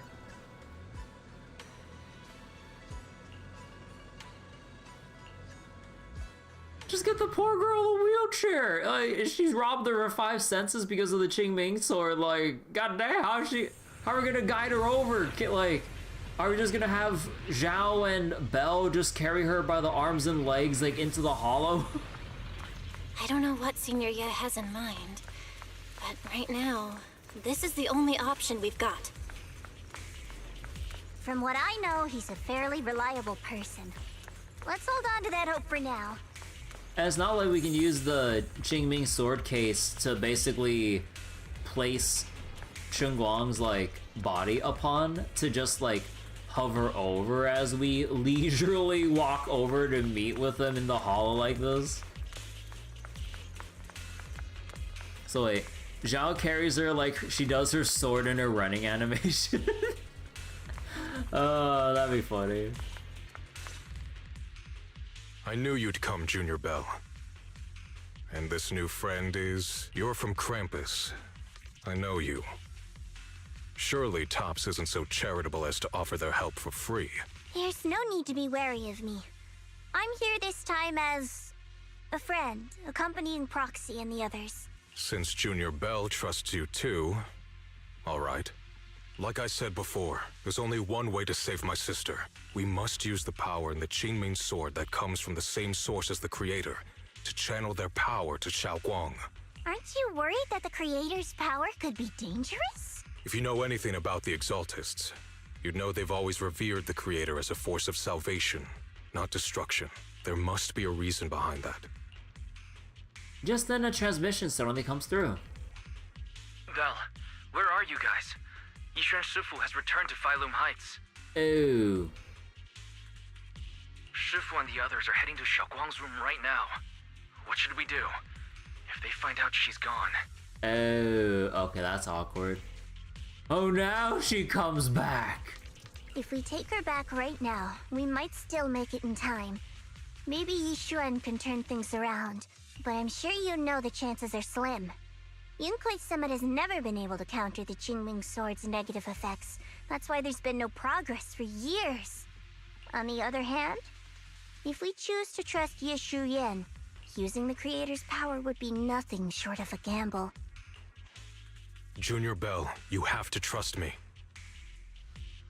Look, I've done 50-50s before. I know how to gamble. Just not well. The object before us has remnants of the Creator's power. According to the ancient tome, it comes from a place deep underground, a place once connected to them. But it alone is not enough. I need someone with a pure heart, someone like you, to enter the illusion she's trapped in and guide her back. Sorry, I haven't been completely honest with you. I cannot do this myself. Not just because I've hosted the Creator's power before, but because my heart has been tainted by hatred and doubt. You're gonna be in trouble, Junior, because Miss I've gotten 85% of this chapter chief who is back from Neverland. I know this puts you at risk, but... Yeah, like, it's so silly. Like, the time Yishuan finally comes back is when we're fucking gone. Like, I mean, you know, like, with how a lot of plot writing is, like, it is always a string of coincidences that line up either unfavorably or favorably, but, like, it's a pretty ridiculous point at this point in time with, like, 2.x. I'm just like, come on. Like, it's just, like, with how often Yishuan's been written away to not do anything with us in most ways, then it's like, oh, she's back, but you're not here. I'm like, okay, fuck off. It feels like a slap to the face to me as, like, the reader here. Yeshe One bows his head to you. You've never seen him put himself so low. Please, I beg you. Save her. Please bring my sister back. I promise. When I was carrying Xiaoguang earlier, she suddenly showed brief signs of recovery. That was near here. There might be something to this place. Wise, please stall Yishuan Shifu and the others for now. I'll try to see if I can help Xiaoguang first. Wise, good fucking luck. Got it. I'll do my best. I hope you'll bring me some good news, Belle. No time to lose. Let's get started right now. Xiaoguang, you have to hold on.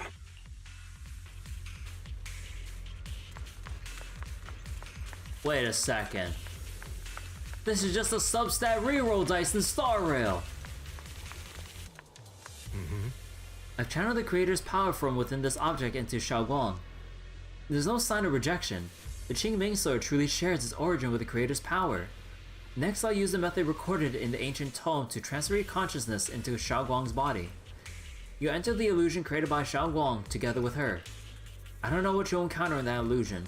It could be a fragment of her memories, or it could be a nightmare of her own making. But I need you to bring her back. Please, don't let go of her hand. At least let her know that she has people who care about her here, waiting for her to come back. Please. Let's get started when you're ready. Let me think about it. The elemental dice in Genius, Invocation, TCG, and Genshin. True question is, how did Belle carry Xiaoguang? I mean, it's not like she was training for nothing in Swabian Temple.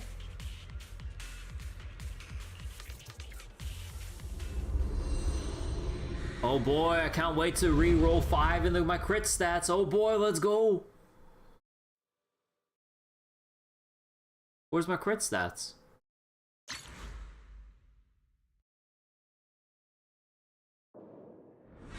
You close your eyes, holding onto Xiaoguang's hand. The immense pain in your head makes it impossible to even think. In the endless darkness, a familiar yet strange power forces your hand from Xiaoguang's. Never forget these memories. Never.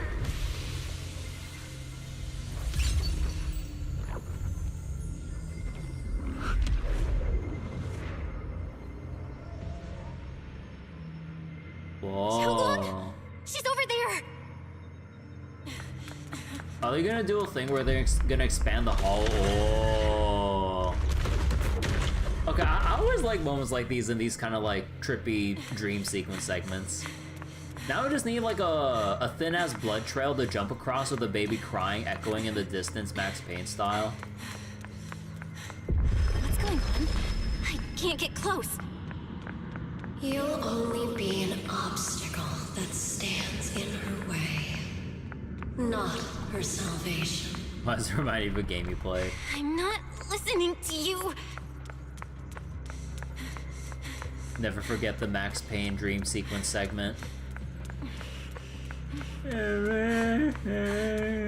This god, like that fucking baby cry, like it just keeps repeating for so long. And whenever you fall off, it takes so long to hit the bottom or hit the reset part of the field that like you have to hear Max Payne just screaming, wailing as he's like falling into the endless depths, going "Aah!" And then it reloads. Like after like 10 seconds or some shit. I'm like, come on, put me back on the path so I can get out of this jump maze already. Gotta find a way to dodge these. Hang on, Xiaoguang. I'm coming. You know, I want to find out of curiosity's sake, what happens if you touch this?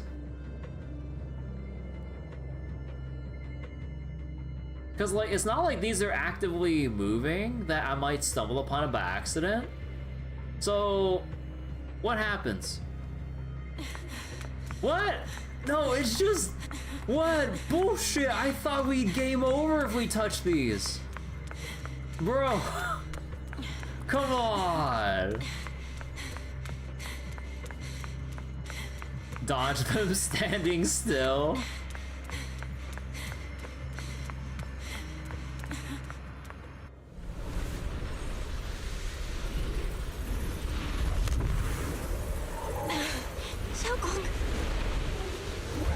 Touch fluffy tail. Xiaoguang's eyes are tightly shut, as if lost in a dream. And inside her dream, it's an entirely different scene.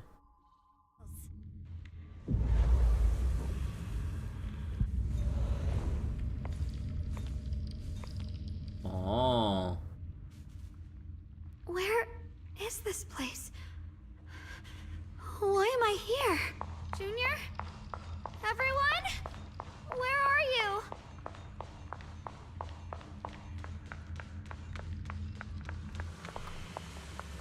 The strange device flickers with an eerie glow.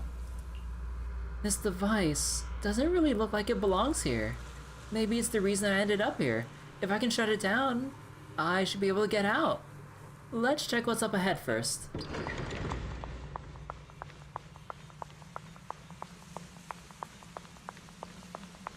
This place looks so strange, like the whole space is fake somehow. Okay, I guess this part's voiceless. Could it be that this is all just a dream? No. You don't trust this dice, it goes all for defense rerolls. Hey, I mean, I take it if it was on my adventuring. We take those. It sounds like someone's talking over there. I'll go check it out.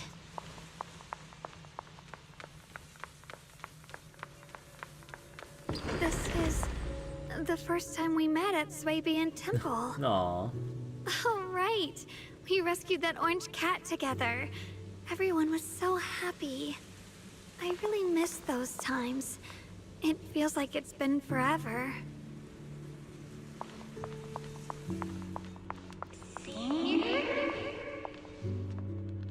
So this really is a dream. I dream of some happy things.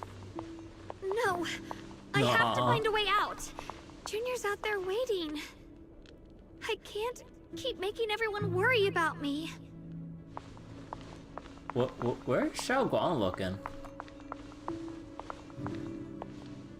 At the cat's tail? Aventuring in 2026. I mean, Aventuring would be fine if I had him fucking M1 or sorry, E1. But she's just posing. For who?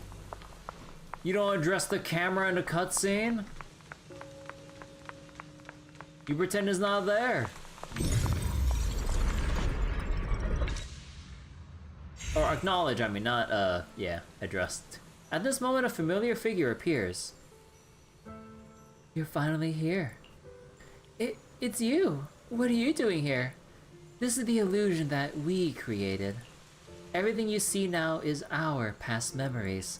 The backlash from the Qingming sword attacks both our body and mind. Physically, it strips away your 5 senses, even our life. Mentally, it causes us to forget. So the memories you see here are only shards, incomplete. So what should I do? You need to piece together these shards of memory.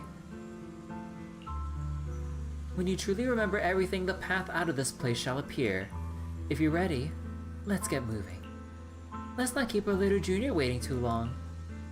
After she finishes speaking, she vanishes.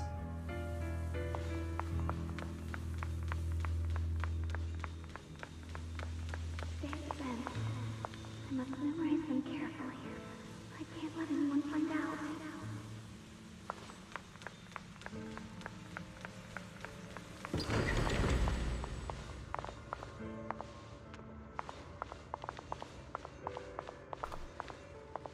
Is this me? I had some snacks I made this morning and learned a new incantation. I cannot forget these memories. Why can't I remember? Is this who I used to be? What was I doing again? I can't remember. My head hurts. Let's keep going. Don't worry, I'll catch you. That voice. Is it from back then? It was just from like a couple hours ago. Yes. I believe you, Junior. No. Aww. You catch me every time. I really wish like they animated more of this stuff, but I mean, I don't know. Cause like it's always like a little off-putting when you just see like moments like this described in text. I'm like, I wish they could just show it, but I mean, I'm not sure how their animation pipeline is. This is that memory of us after shopping on the rooftop of Swabian Temple. So wait, what's that said again? You have a major what if question? What if I didn't lose my 50-50? Nah, just kidding. The height difference between Wise and Bell. So I still remember? Junior's embrace was so warm. What if we become possessed by the creator? Game over then. After that, my head hurts. What is this? I sense a dark, despairing force, just like the one in Lemnian Hollow. No, it's going to consume me. Junior, I'm sorry. I might not make it to the end. So warm. So fluffy, so warm.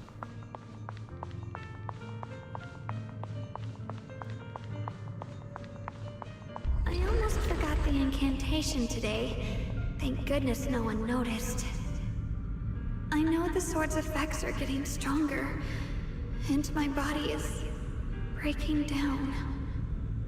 Not just my memory. My hearing, smell, taste, touch, sight.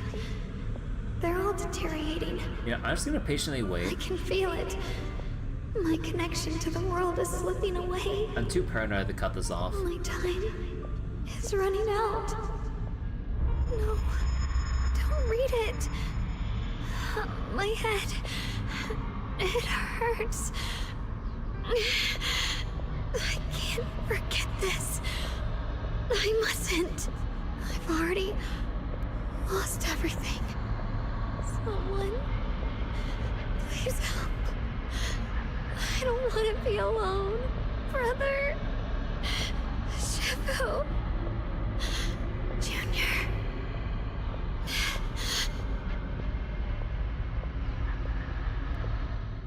In the darkness, a familiar voice rings out.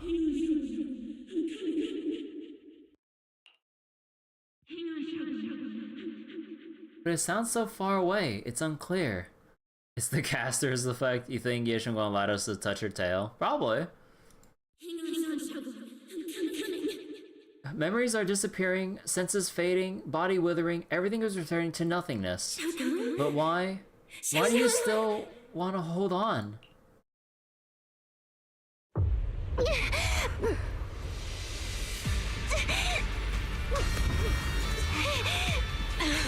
Xiaogong! Hold on to me! No. What's the point of this QTE segment for? Not over yet! I'll bring you home!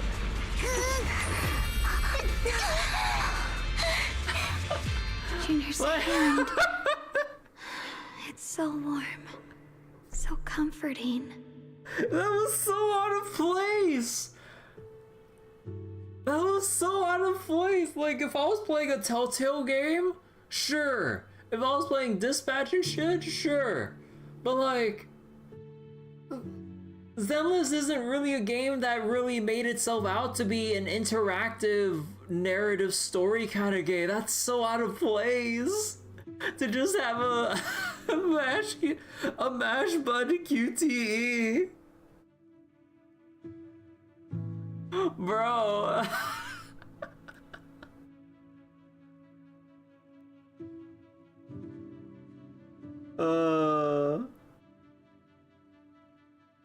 Yeah, I know the Isolde fight had one, and that was pretty cool for the combat sequence.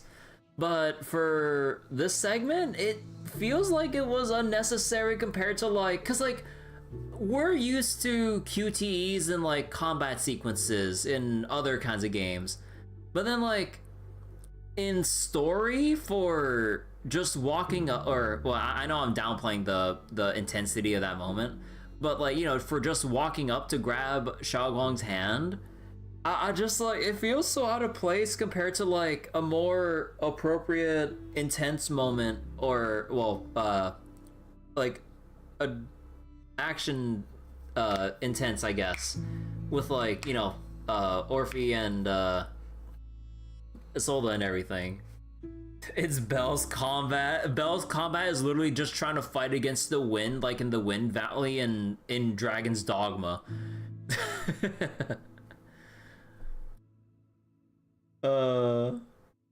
Wow, Junior, mashing training is truly exceptional. You're so surprised by the Soda. Wait. The Soda one, you lost it? Junior's hand. It's so warm. So comforting. Suddenly, I feel like if I just hold this hand, maybe I too could go anywhere. Just like you. Of course you can go anywhere. You always could. Just then, an unexpected visitor shows up. Okay. Never thought I'd see you again, my dear Junior.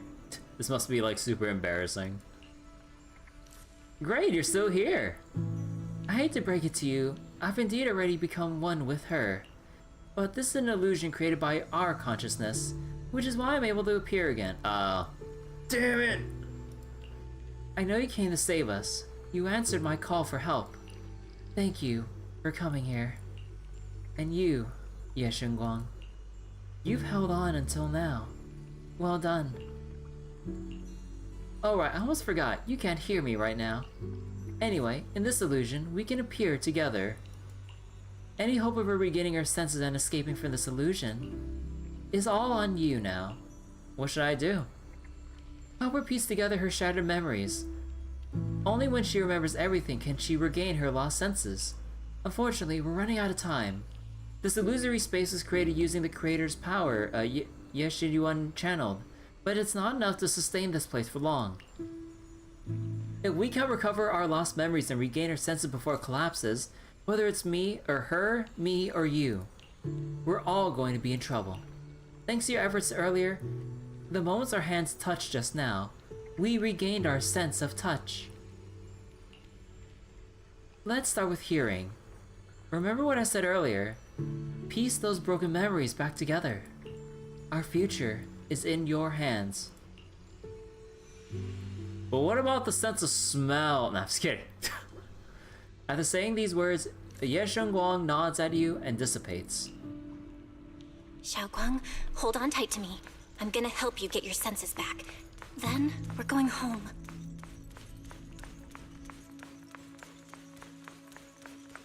So like, even if you had Shao Guang's stats, it wouldn't be on Yishuan's level?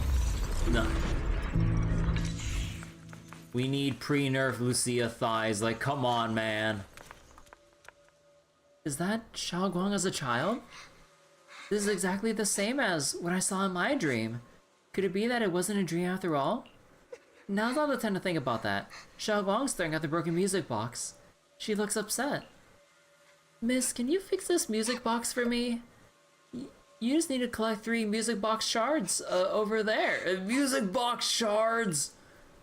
Alright, I can share this power with you. When you get close to the music box shards, you can feel them resonate. I'll leave it to you then.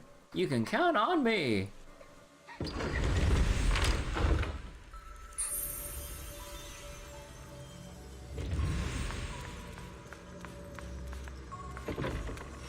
We've gotta move faster. Let's hurry and find the next shard.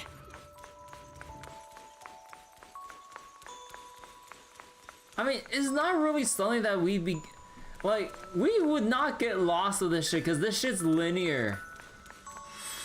I like movies. Just being here with you, sharing the time of a single movie, is enough to make me happy.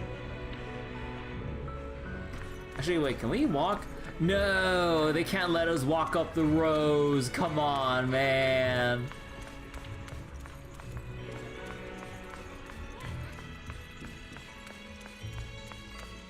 Osmanthus candy?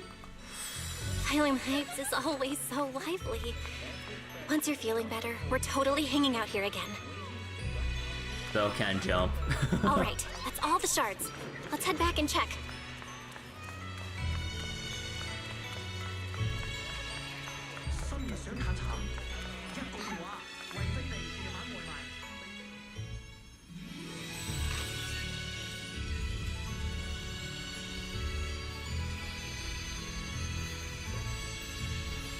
Whoa, it's being put back together. I can hear now? The wind, the falling leaves, and the sound of life itself. Just then, that figure. God damn it, why is it automatically transition from the black screen of text that I'm always trying to read? Can I even read that? No, oh right, I forgot. They don't do text logs for the text box cutscenes. It's so dumb how out of all the things, we don't get a message log when we're in this format of dialogue. Like, still. You've been doing great. And you, Ye Shengguang. Who are... I am you. Even in the real world out there, I haven't left you. I will simply exist in a different form. Our division is only temporary. Integration alone is the final and indeed the best outcome. I understand. Thank you for everything. In the past, you stood in front of me, taking on so much for me. Protecting me. You mean us. Huh? I said it was us who stood in front of ourselves. It was us who ultimately protected ourselves through all those past events. So hold your head high. You can be proud of this. We should be proud of this. Right. And one more thing, Junior. Because of you, we were able to achieve our final integration. Thank you. I thought I was holding you all back, like I've been since 2.0 or 2.0. You've done more than enough. More importantly, your presence helped us understand what we truly want. No more 50-50s? This matters more than anything. Let's get back to the point. Like I said before, hidden within this illusion are the precious moments of memories that belong to us. Remember when we made and tasted osmanthus cakes together? You bet. What you're about to see is that memory. Try and find ingredients around here to fully restore this memory. Then use these ingredients to make osmanthus cakes from memory. This way, we should be able to awaken our sense of taste and smell. Was gonna get a 3. Oh, Waz, get your ass back to the store. Go ahead, I'll trust you. With those words, Ye Shengguang vanishes into the wind once again. Xiaoguang, don't worry. We'll get out of here together real soon. Yes, I believe you, Junior.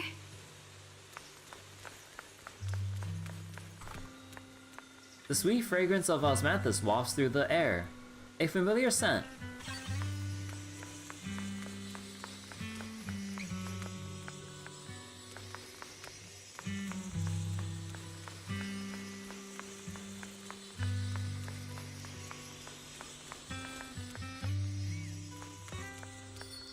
The mountain spring water is crystal clear and feels cool to the touch.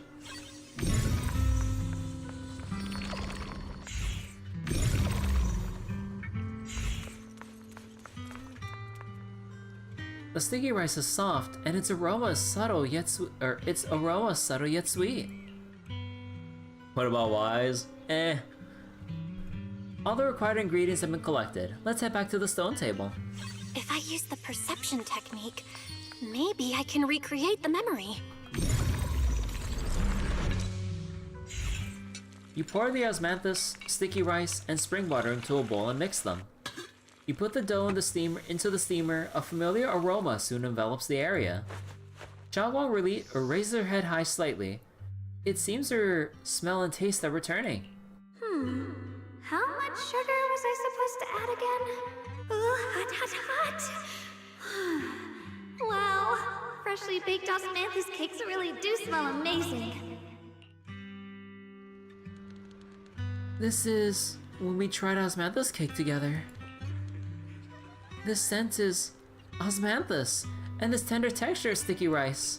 I think my taste and smell are coming back. Woo! All thanks to you, Junior. All that's left is sight. For some reason, I feel like I can sense. Next, I'll have to face the creator's lingering power in this illusion. Wait a second. This should be the last time I speak to you in this form. Next, I'll have to face enemies manifested from the creator's power. Once we defeat them, we can regain our vision and get out of here. Is it a fight? I might not be much help. No shit! You've helped me so much already. What do you mean I helped? Leave the fighting to me. Right, besides, the enemy shouldn't be that tough, since it's only a sliver of the creator's power here. Just dodge its attacks and look for openings to strike back, and you'll be able to defeat it. Just dodge, lol. That's all the help I can offer you. The rest is up to you. After those words, oh, god damn it. Keep moving forward, let's keep moving forward, Junior. With you by my side, it's like I suddenly have so much more strength. I remember the incredible osmanthus cakes you made. Wouldn't mind having some now. Oh, those. I put too much sugar in them. When we get back, I'll make you better ones. Chugwong's brother's the MVP. I mean, I like him a bit more, but yeah, still kind of in like the, I don't know, kind of like but leaning towards positive. Chingming sword. Not too much positive, but still positive.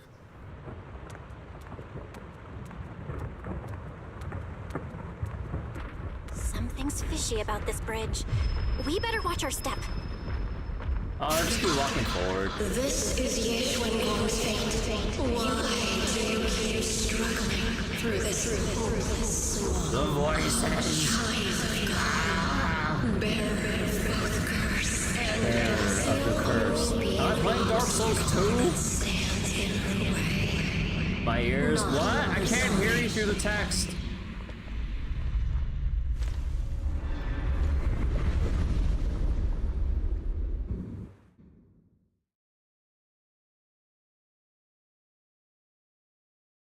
I can't hear your message.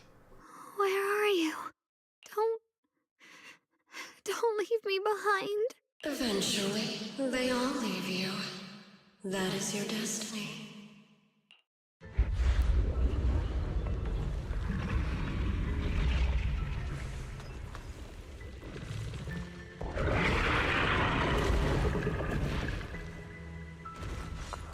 Wielder of the Qingming sword, Yeshwangwa. Your junior's already left. She abandoned you, just like everyone else. No one's coming to save you. Oh, no what the one will fuck? remember you. What does that mean? You'll stay here forever, becoming mine. I'm not falling for your lies. Everyone's waiting for me. I know they are. I can't see anything. I won't give up. There has to be another way. Right. If I focus on the movements of the air, I can dodge the attacks. It'd be such a shame if this were to disappear. We meet again, my dear Junior. Hey, what's wrong? Why are you Hang on, Oh, whoops. Okay, I dodged too much. I'll bring you home. My strength is Okay, back. finally. I'll try and attack. The sword follows my wait, will. it just automatically ulted. There are still people waiting for me. I can't stop here. Listen.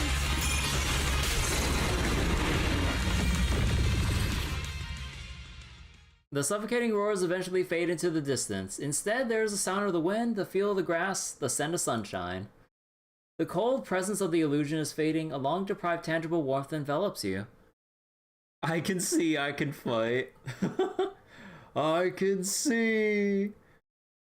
When you realize Sarah's voice has more screen time than Yishuan's. Like, okay. I get what they're going for with the whole dodge segment, but like, that was so boring. Like, you gotta wait out the scripted sequence to just keep dodging in sequence until they go, okay, it's your turn to slap it now. And then you get the scripted transformation, and then, okay. I mean, like, you know, I'm not expecting like a whole like complete slugfest, but like I was getting impatient with the dodge only segment. Then a familiar voice calls out your name over and over again.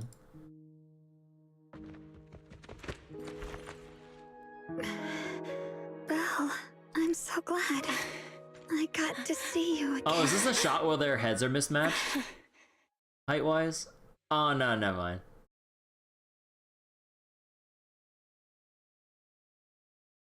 Maybe that was a different screenshot that I saw then. Junior, sorry. I've probably caused you trouble again. Oh, right. How long was I out? And what about Limnian Hollow? And those black flowers in the city? Is everyone all right? Don't worry. Everyone's fine. We were just missing you. Welcome back, Xiaoguang. Upon hearing the familiar voice, Xiaoguang lifts herself from your arms and immediately turns to look at Senior Yan on the other side. Brother! And Miss Zhao! You woke up pretty quickly. It's nice to see everyone again. I'm not dreaming, am I?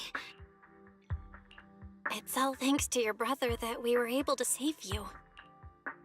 You explained to Xiaoguang what happened earlier. Brother? Isn't there something you want to tell me? I'm sorry, Xiaoguang. I didn't mean to hide the truth from you. It's just... some things were too hard for me to say. I think it's probably the first time when you meet Xiaoguang for the mismatch. Yeah, I think the screenshot I saw was from like the earlier patch, but I think I forgot about like when that shot happened. I know you still have many questions. When the time comes, I'll explain everything to you. All right, brother. I trust you. All right. Since Xiaoguang's recovered and it's getting late, we shouldn't stay here any longer. Let's head back. Everyone at Yunquei Summit is waiting for us. You guys go on ahead. I still have a few things to deal with. Oh, and once you're back, if anyone at Yunquei Summit asks about me, please don't say anything. You have my thanks. Brother? You...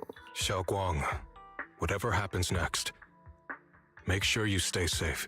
We'll see each other again soon. See you tomorrow. I really miss everyone back home. Anyway, how have you been, Miss Zhao? Miss Zhao? Sorry, my mind was elsewhere. Oh. Well, we see a bunch of people camping by the post there.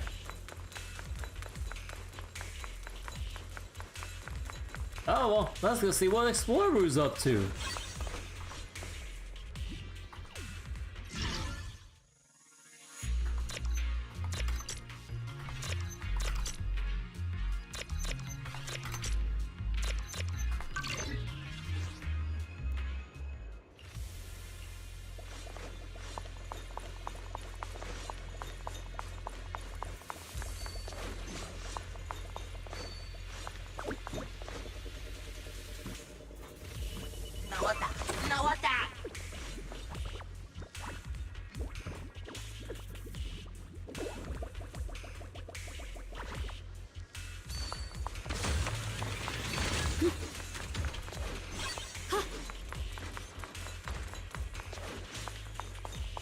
That line doesn't seem to have the same effect if Trevis didn't say it. Yeah, I know I'm overusing it.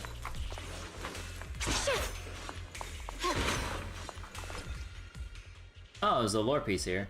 Flyer left in the factory corner. Did you know, or do you know what you're working for? Title and bold. The Lumite ore you dig up every day becomes weapons for the Lord's command, gear for the guards, bonuses for the factory managers, and what about us? We work around the clock, yet even porcelain gear can't shield us from the non-stop corruption sickness.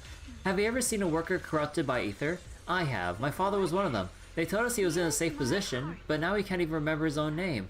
We're not workers to them, we're disposable parts. If you're tired of this too, leave a mark on the east side of the factory Factory 3 during the night shift. Ah. Disgruntled workers turning on Sunbringer because Yeah. Treat like shit. A group of suspicious figures in black suddenly appears ahead. Target confirmed. Keeper of the Qingming sword, Ye Shun Guang. You just got the fucking hit squad out of nowhere just targeting Ye Shun Guang. Who are you guys? What's going on? She's speaking normally. It looks like her strength is fully recovered. According to the intel, she should have already... What, did Lou set us up or some shit? The man in black cuts himself off mid-sentence, realizing he just revealed something he shouldn't have. Uh-oh. It looks like these guys are after us. And they even know about Xiaoguang. What do you want? Looks like the intel was wrong, but that's fine. Doesn't affect our mission. Ye Shun Guang, our goal is quite simple. That Qingming sword in your hand. The Qingming sword? What do you want the sword for? It belongs to Yunquei Summit, and only its master can use it. None of that matters. All we care about is getting that sword. Our mission can't be completed without it. That's all there is to it. We've got something important to do, and we need the Qingming sword to do it. Don't get in our way, or Phylum Heights, and maybe all of Waifei could be in danger. Oh, so the heroes are off to handle the crisis in Waifei, huh? I see. But what's that got to do with us? Phylum Heights could get wiped out, and it wouldn't affect us one bit. What are you talking about? There are so many innocent people living in Phylum Heights. Who cares? Even if they all die, it's none of my business. They're worthless. All I care about is my mission. So can you hand over the Qingming sword? Otherwise, our boss... Enough already. You talk too much. You!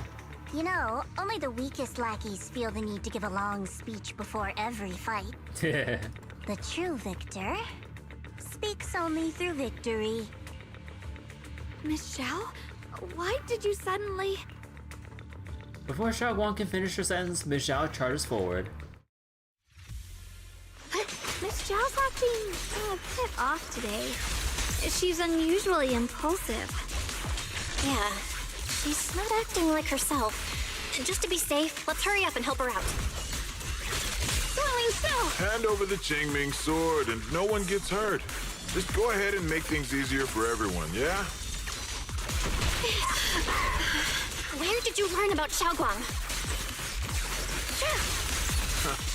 Like I'd just go running my mouth about something that important. What do you take me for? An idiot? Yeah. The line is drawn. Miss Zhao just went inside. Let's follow her. I can't find Miss Zhao anywhere. Where did she go?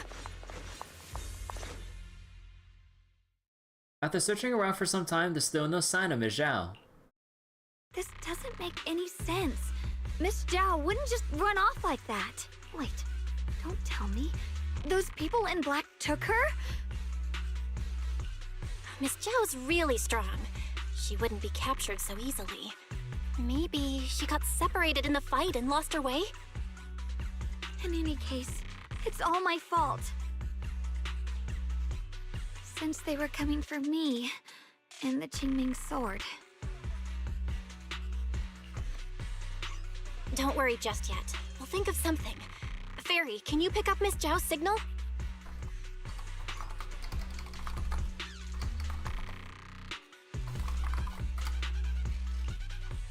No signal detected nearby. Possible causes. 1. Her communicator has malfunctioned. 2. Miss Zhao has been taken away from the area. 3. She encountered danger and her communicator was destroyed. 4. Miss Zhao turned it off herself. It's no good. I have to go after those people in black and find out what happened. Junior, please stay here. If Miss Zhao's just lost, she might come back soon. Let's split up then. Xiaoguang, be careful out there. Right. We absolutely have to find Miss Zhao and bring her back. Meanwhile, in a secluded spot nearby. Those two fools. Why go to such lengths to find me? Can't they tell by now? Actually, tops, or at least part of it, doesn't care about the people of Phylum Heights. They don't care about what you're risking your lives to protect. I'm completely worthless to you right now. This is so strange. It doesn't make sense. You search frantically for any sign of Zhao. Miss Zhao, where are you? We're gonna find you, no matter what! Zhao, you're no longer needed. You're too weak. You'll only get in the way. This family can't afford to feed useless trash. Jesus Christ. Okay, here's the backstory. Remember this. Things without value get thrown away. That's what happens to trash. God damn, so wait, her parents just threw her out? Miss Zhao? Oh gee, we get jumped. Miss Zhao! Miss Zhao? Uh-oh. Oh. Get lost! No, buddy kick. Miss Zhao, there you are! You should worry less about me and more about yourself. You almost got hit just now. Weren't you even a little scared? Of course I was scared. But hey, I'm fine, thanks to you. Blast crawlers again. Don't celebrate just yet. We've got a whole mess to clean up here.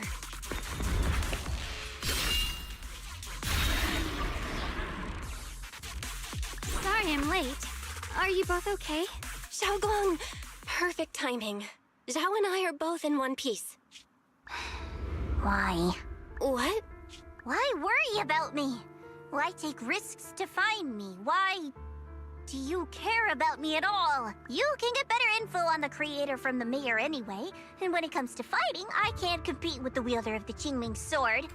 In theory, right now, I'm of no value to you. Value? Seriously? You're one of us. Caring about your teammates is kind of the bare minimum, isn't it? Belle's right. That's all there is to it. You guys really are a bunch of weirdos. No.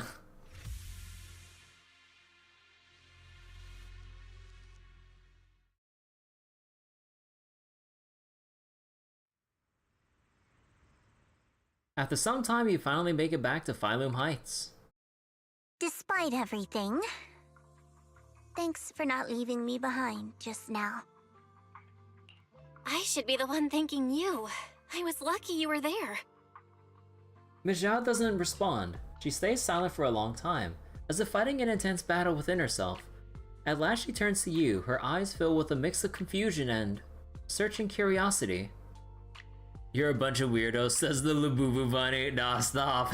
I'm tired of people calling Zhao Labubu. Mostly because I just don't want to keep hearing about Labubus. I've been wanting to ask. Why are you all able to trust others so easily? Because we're the main character. It's our privilege. There's no such thing as kindness without reason. Every relationship exists because there's something to gain. Value and profit. That's the only solid foundation between people. All relationships, in the end, are a game of value. Just like those people in Black said, if someone can't offer any value, no one will care if they die. That's the rule everyone lives by. Isn't it? That's not true. At least, that's not what I believe. You're right, Miss Zhao. Such things do exist. But there has to be something more, beyond such cold logic. Something warmer. Something that lets us lean on each other and share warmth through the cold nights. It's something I felt from Shifu, my brother, my junior, from everyone. I think that must be what they call love. Apart from value and profit, there has to be something else that connects people. Something like love. At those words, Miss Zhao freezes. It's like someone just touched on an old wound. She instinctively wants to argue back, but ultimately falls silent. After a moment, she speaks again, her tone calm and detached, as if she's telling someone else's story, not her own. How unfortunate. I've never felt anything like that.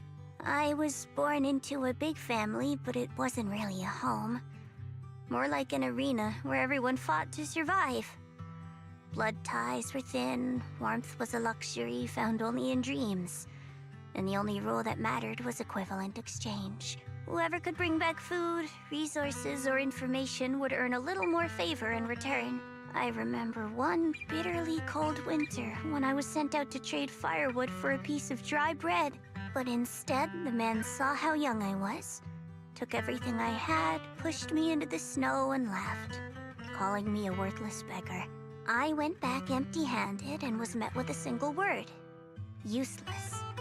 Followed by 2 full days of confinement. God damn. Fucking child abuse. That night, my father looked at me shivering from hunger, his eyes cold and appraising, like I was just a piece of merchandise, and said to another man, "This child is useless. She no longer holds any value to us." And then, I was cast out. From that day on, I understood. Without value, you'll be trampled on, abandoned, and even treated as less than human. The only reason I've survived this long is because, while wandering, I kept learning and observing, until I finally proved I was useful. I remember back when I was just a caravan hand. Trembling, I exposed the hidden trap in a deal in front of everyone. And it was the first time I was truly seen. That person is my boss now. She smiled at me and said, "Hey kid, how much is that brain of yours worth?" But you're different.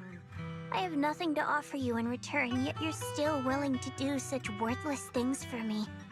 Wait a second, they don't say worthless in the text? That's because there's already love between us. The bond of companions, quietly growing stronger. I'm sure with time you'll realize that for yourself. Just like right now, I can feel deep down you're a very gentle person. You truly are admirable. Huh? Forget it. We know each other well enough. Stop calling me Miss Zhao. It sounds weird.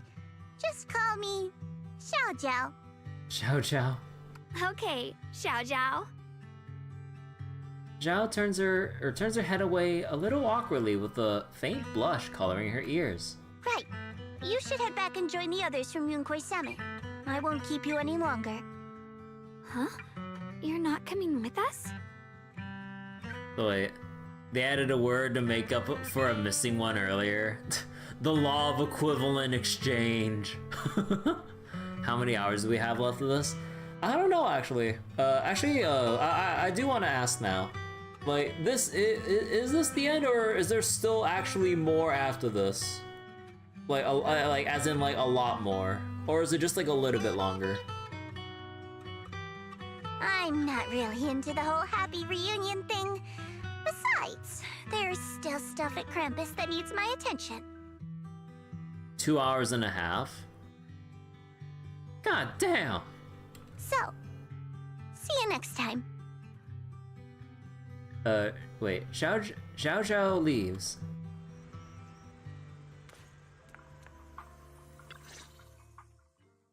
The sunset paints Phylum Heights in a warm golden hue. Xiao Guang looks down at the streets as a soft breeze stirs her hair. The scene feels peaceful, as if everything that happened was just an uneasy dream. Sensing something, she turns and smiles at you. What is it? Why are you staring at me so seriously all of a sudden? Is there something on my face? Time to finish the story tomorrow. I really want to get back to Samurai Remnant, though. It is the big 2.5 update. Yeah, it is true. Like, there's, like, you know, a bunch of story for what's supposed to be marketed as, like, a really, really big update and everything. I am also, like, well, somewhat rushing myself. Not really in terms of, like, getting through this, but yeah. I don't know why, but it all feels so surreal. What if I wake up later and find out it was all just a dream? As long as we're not in a place called Penacony, Belle, we're fine. There ain't no cremators in New Eridu. It's real. I'm right here. Oh, right. I haven't had the chance to thank you properly yet. Thank you, Junior. If it weren't for you, I'd probably still be trapped in that endless nightmare. It's all thanks to Senior Ye's info, really. He's the one who found a way to save you. My brother. Once he's free, there's so much I still need to ask him about. Or Euphorious. Nah, mainly Penacony. When I was at my most desperate, it was your voice, Junior, that kept me going. You saved me once again. Junior? There's something I want to ask you. It's about my other self. I can't always tell what she's doing. She didn't say anything weird to you, did she?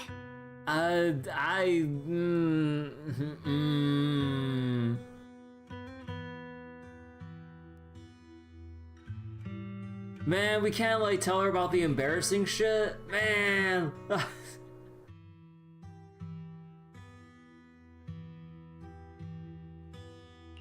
She said she'd become one with you, like water returning to its source. Yeah, that's more or less what our relationship is like. She's the part of me I once refused to acknowledge. She's more direct and selfish than I am, but also braver. And bolder. She's able to speak her mind so openly, to say what she wants and what she doesn't. I could never do that.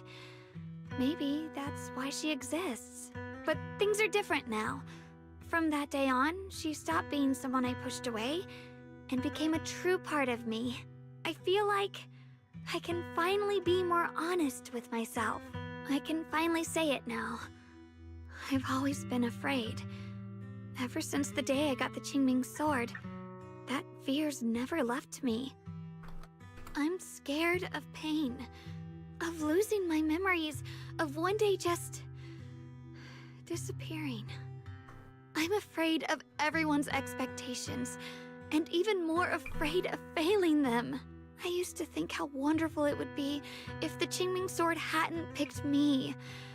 If I were just a simple, ordinary girl. I'm sorry, Junior. I might not be as good as you think I am. Why are you apologizing? I don't think that's anything to be ashamed of. It's something any normal person would feel, so stop blaming yourself for it. Okay. Thank you. Alright, it's getting late. We should head back to Swabian Temple. I heard Ishuan Shifu's back? Aw, I'm probably in for a scolding this time. Seeing Xiaoguang fret over the impending lecture, you can't help but laugh. You laugh together and talk as you board the cable car back to Phylum Heights. The car slowly descends. This long day is finally coming to an end. Should I send a message to everyone at Yunquei Summit? Forget it. I'll just go back and get scolded, I guess. Wait.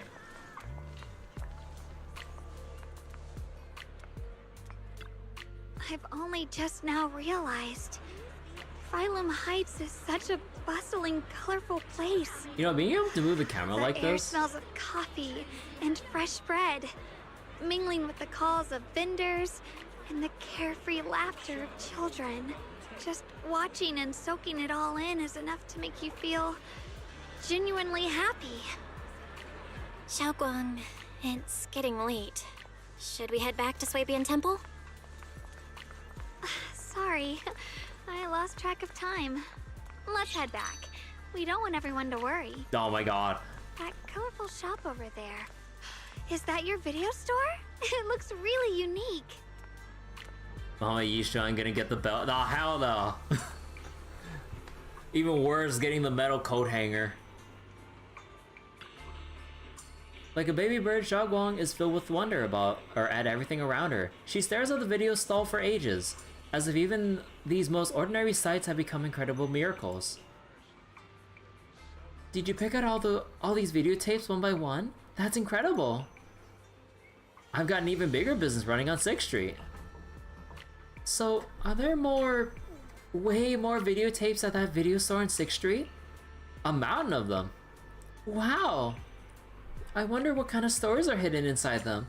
Happy ones, sad ones, even surprising ones. Zhu Yuan can attest to that. I want to see it. Maybe with you? Yeah. It's NEP's approved. Yeah, let's check it out together when we have time. Uh-huh, that's a promise. Huh? Xiaoguang suddenly leans in close. You instinctively close your eyes. Something incredibly gentle seems to brush against your eyelashes. Oh, I'm sorry. I shouldn't have. I just noticed a tiny speck of dust on your eyelashes. I couldn't help but brush it away. Your vision's improved. You know, like, this kind of like gives off the vibes of heckin' Aurelia in Trails, where her eyesight's so good, she needs to nerf her eyesight wearing glasses with lenses that nerf her vision, because she keeps seeing the specks of dust when she's trying to read documents and shit. Like... like... It's so stupid sounding. It's like, dang, I was like, I can see all the tiny specks of dust. It's so annoying seeing it everywhere. Yeah, I think this is the first time I've seen this world so clearly. Thanks to you. And now I can't read anything because all I see in the air is just dust. Wow, what a wonderful smell. So this is what incense smells like. No, there's nothing more annoying than getting that huge, like, puff of, like, incense smoke just wafting over in your direction. It's like, oh my god. And you know what's worse? Actually, wait, no, hold up. Okay, wait. I mean, one thing that I mentioned before, how the fuck do they actually get the incense sticks put into this when the whole thing's closed? Like, where's the little latch or something, or at least somewhere to put this stuff in? How do you put the incense sticks in? But okay, I could say at the very least what this temple does better, because I thought like last time they placed them differently. They actually placed them from the center in first. So many times. So many lazy ass people just put them on the outside edges where people don't have room to place their own. And you end up burning your sleeves or your wrists trying to place your fucking incense sticks in the center where they should have been in the first place. Like, goddamn. My sense of smell seems a bit sharper than before too. Doesn't that mean the osmanthus cakes will taste even better? I want to try right now. Then the osmanthus cakes I make will definitely taste even better too. Oh wait, this isn't no time for that. Let's hurry up and meet with everyone. I can't wait. We'll be seeing everyone soon. Though, maybe there'll be some scolding too. Anything for a beeline? Nothing for beeline. Okay.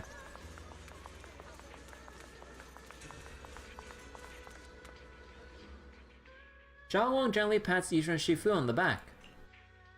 Xiaoguang! Yishu and Shifu, it's me! Are you alright? I'm perfectly fine now. If you don't believe me, you can ask Junior. Yishuan gives Xiaoguang a quick look over and asks her a few questions before finally confirming that she's perfectly fine. I wasn't so sure she'd make a full recovery.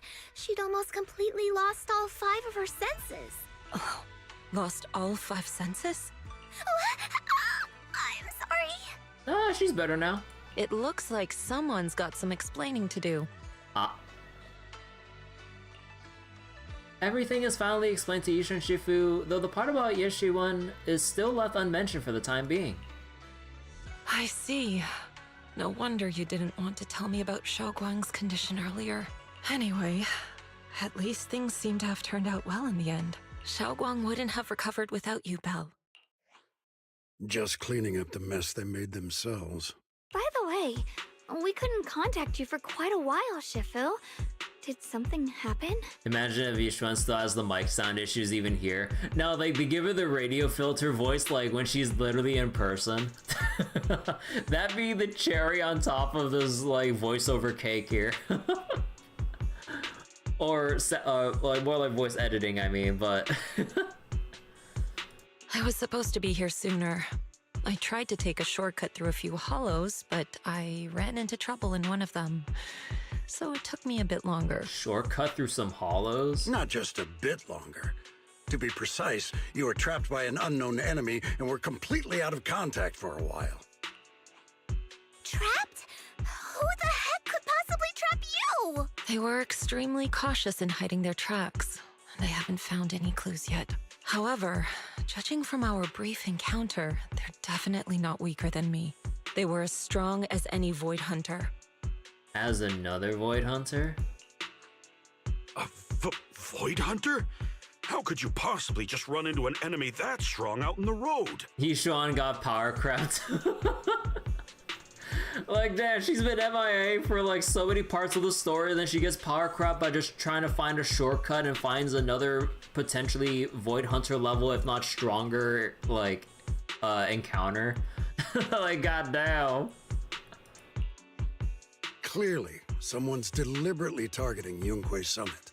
I haven't quite figured that out yet, but we can talk about it later. Speaking of Void Hunters, you mentioned earlier there's information about Sunbringer inside the Hollow. I'll need to discuss this with the mayor.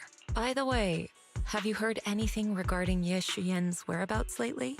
No, I haven't heard a peep since the investigation with Zhao like a couple days ago. Yeah. My brother... he...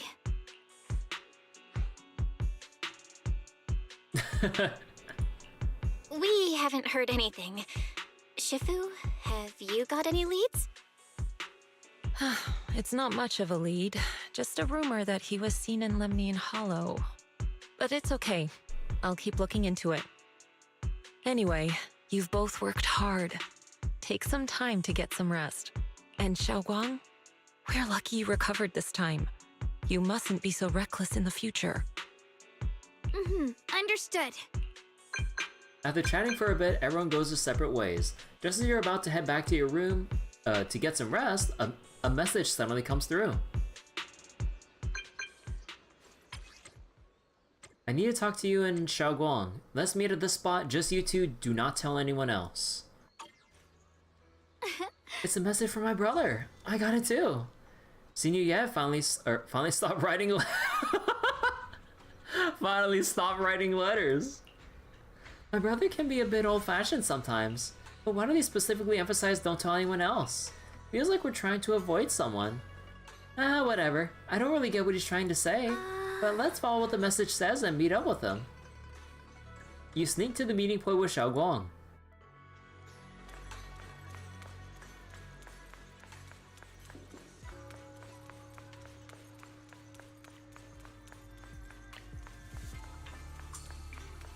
Secret enough, honestly.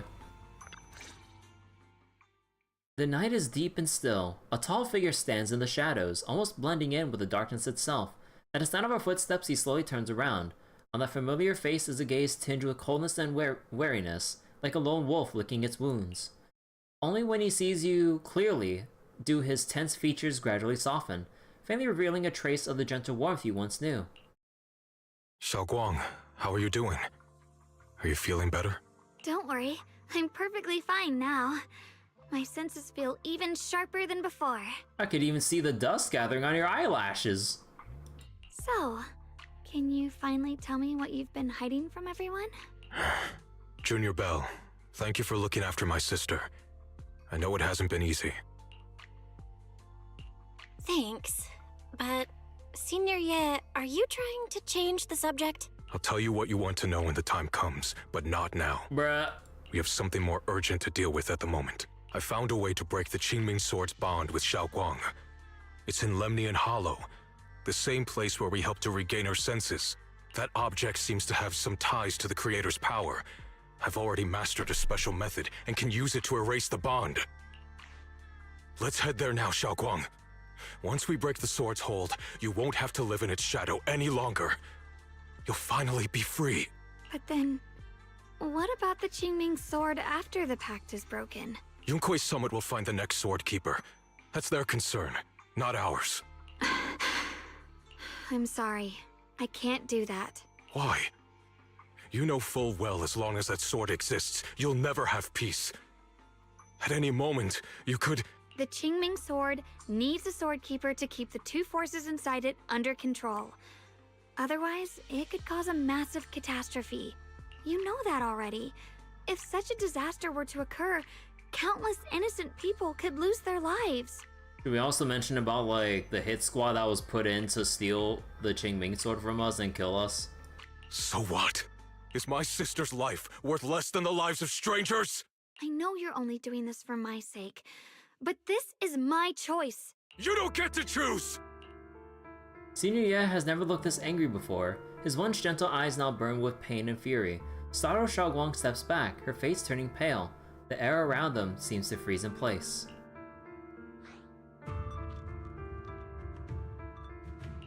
Senior Ye, please don't be angry with Xiaoguang. She's only just recovered. She can't handle the stress. I got carried away. I'm sorry. Forget it. I didn't want you to get involved in all this mess. But if that's what it takes to make you give up the Qingming sword, then so be it. Xiaoguang, listen. We never had a choice from the very beginning. This whole thing was a setup. What do you mean? Oh boy. Whether it's Yixuan, Lu Hongzhou, or all of Yunkui's summit, they're all hiding a terrible secret. If you want to know the truth, come with me. I'll tear off their sanctimonious masks with my own hands, right in front of you. Ye Shiyuan turns without saying another word and heads straight towards Suibian Temple. His figure looks resolute yet lonely against the night. After exchanging a glance with Xiaoguang, you follow after him. Okay, so what is the big secret?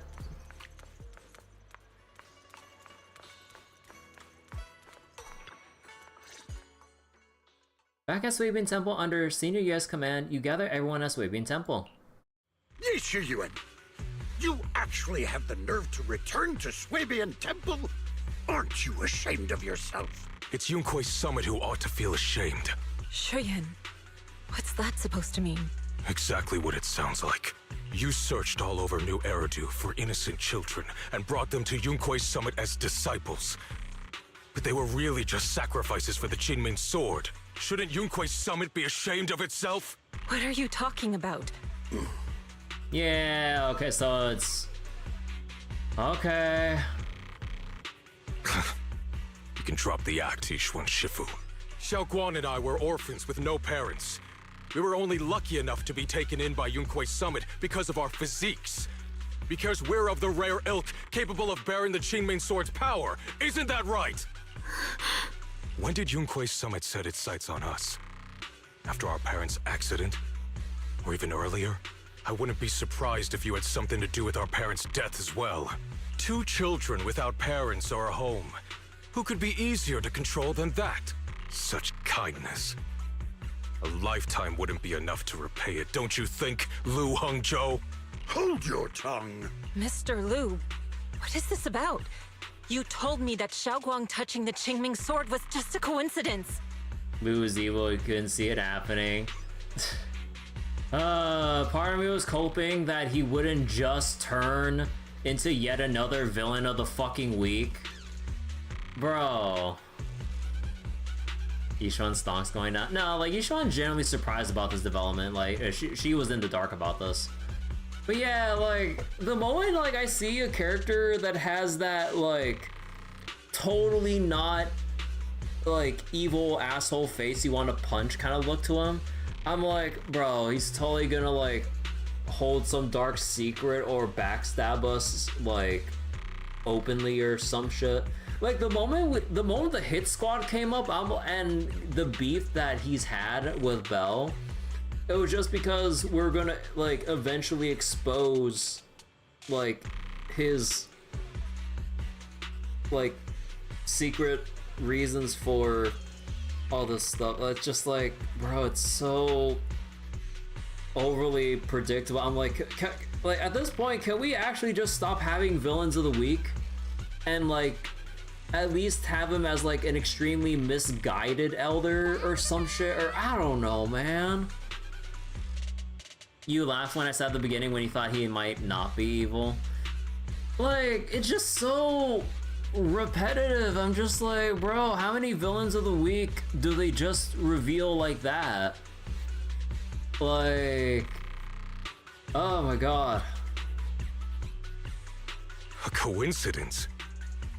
What a convenient excuse. He was just a lawful stupid paladin archetype. Yeah, I think lawful stupid paladin archetype kind of sums it up. Villains of the day we need. The truth is, Mr. Liu created countless opportunities, making each of us chosen children accidentally touch the Qingming sword. And Xiao Guang, she was simply the most unfortunate one. Fool. To be chosen by the Qingming sword isn't a misfortune, it's the greatest honor. It's the power of a hero to protect all living beings. So, Mr. Liu, everything he said is true? You've been lying to me all along? It doesn't end there. Ishwan, did you really think that sword case you poured your heart into was actually useful? Don't be so naive.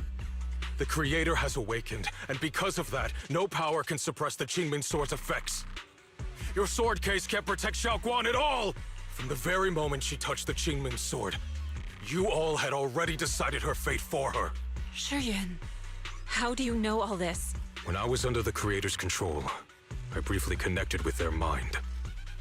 That's when I learned the truth about the Qingming sword. So I did some digging into the disciples of Yunkui's summit who took us in back then. The sword case makes a nice seat though. Yeah, I saw the Akaoni video. It really does. I mean, it's mainly a 2-seater though. 3 is kind of pushing it though. Just so to be laughing right now. I wish there was I wish there was like I really wish they just reduced the amount of villains of the week and just gave the villains, the main featured villains, like more time as like a slow burn. Like at least like 2 patches to build them up to, or build them up in patch 1 and then have them and then expose their evil doing in like the second part. Like if we saw like Lu Hongzhou like from 2.4 and then see things come to a head in 2.5, I'd probably be fine with it.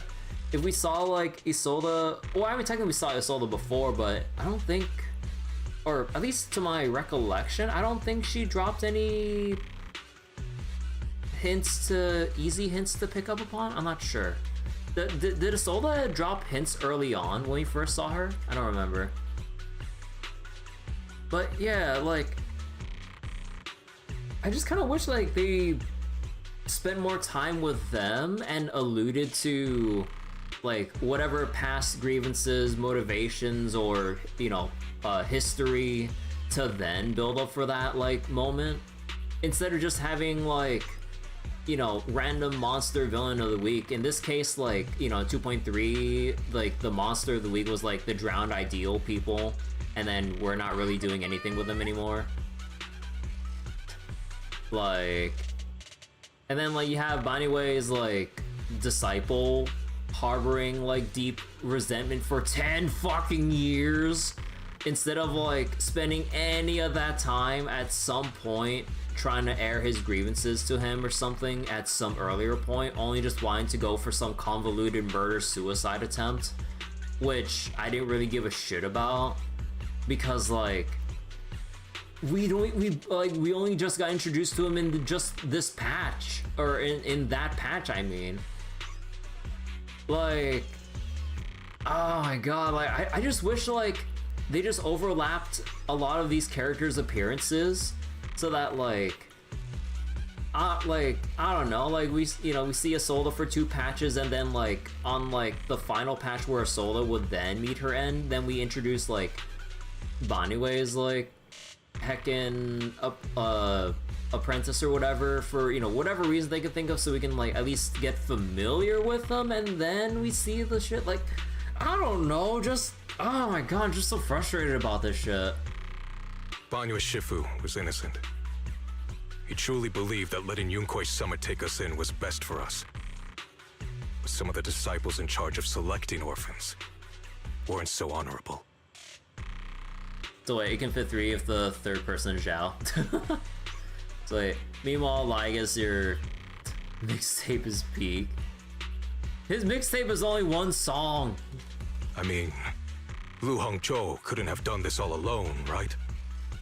And those disciples who secretly acted on your orders, they don't feel any guilt either, do they? Because they know it's the right thing to do. Right. The right thing to do. Even after all this, you're still trying to forge so-called heroes out of lies and sacrifice. People willing to die for your cause. How ridiculous. And you, High Preceptor Ishwin. I'd assumed you were in on it. But from the looks of it, you were completely unaware. Are you so busy as High Preceptor that you're too occupied to notice your disciples suffering? Or is it because you only ever think about your sister, and the lives of everyone else mean nothing to you? Shuyan. Now you know the truth, Xiaoguang. It was all a lie from the start.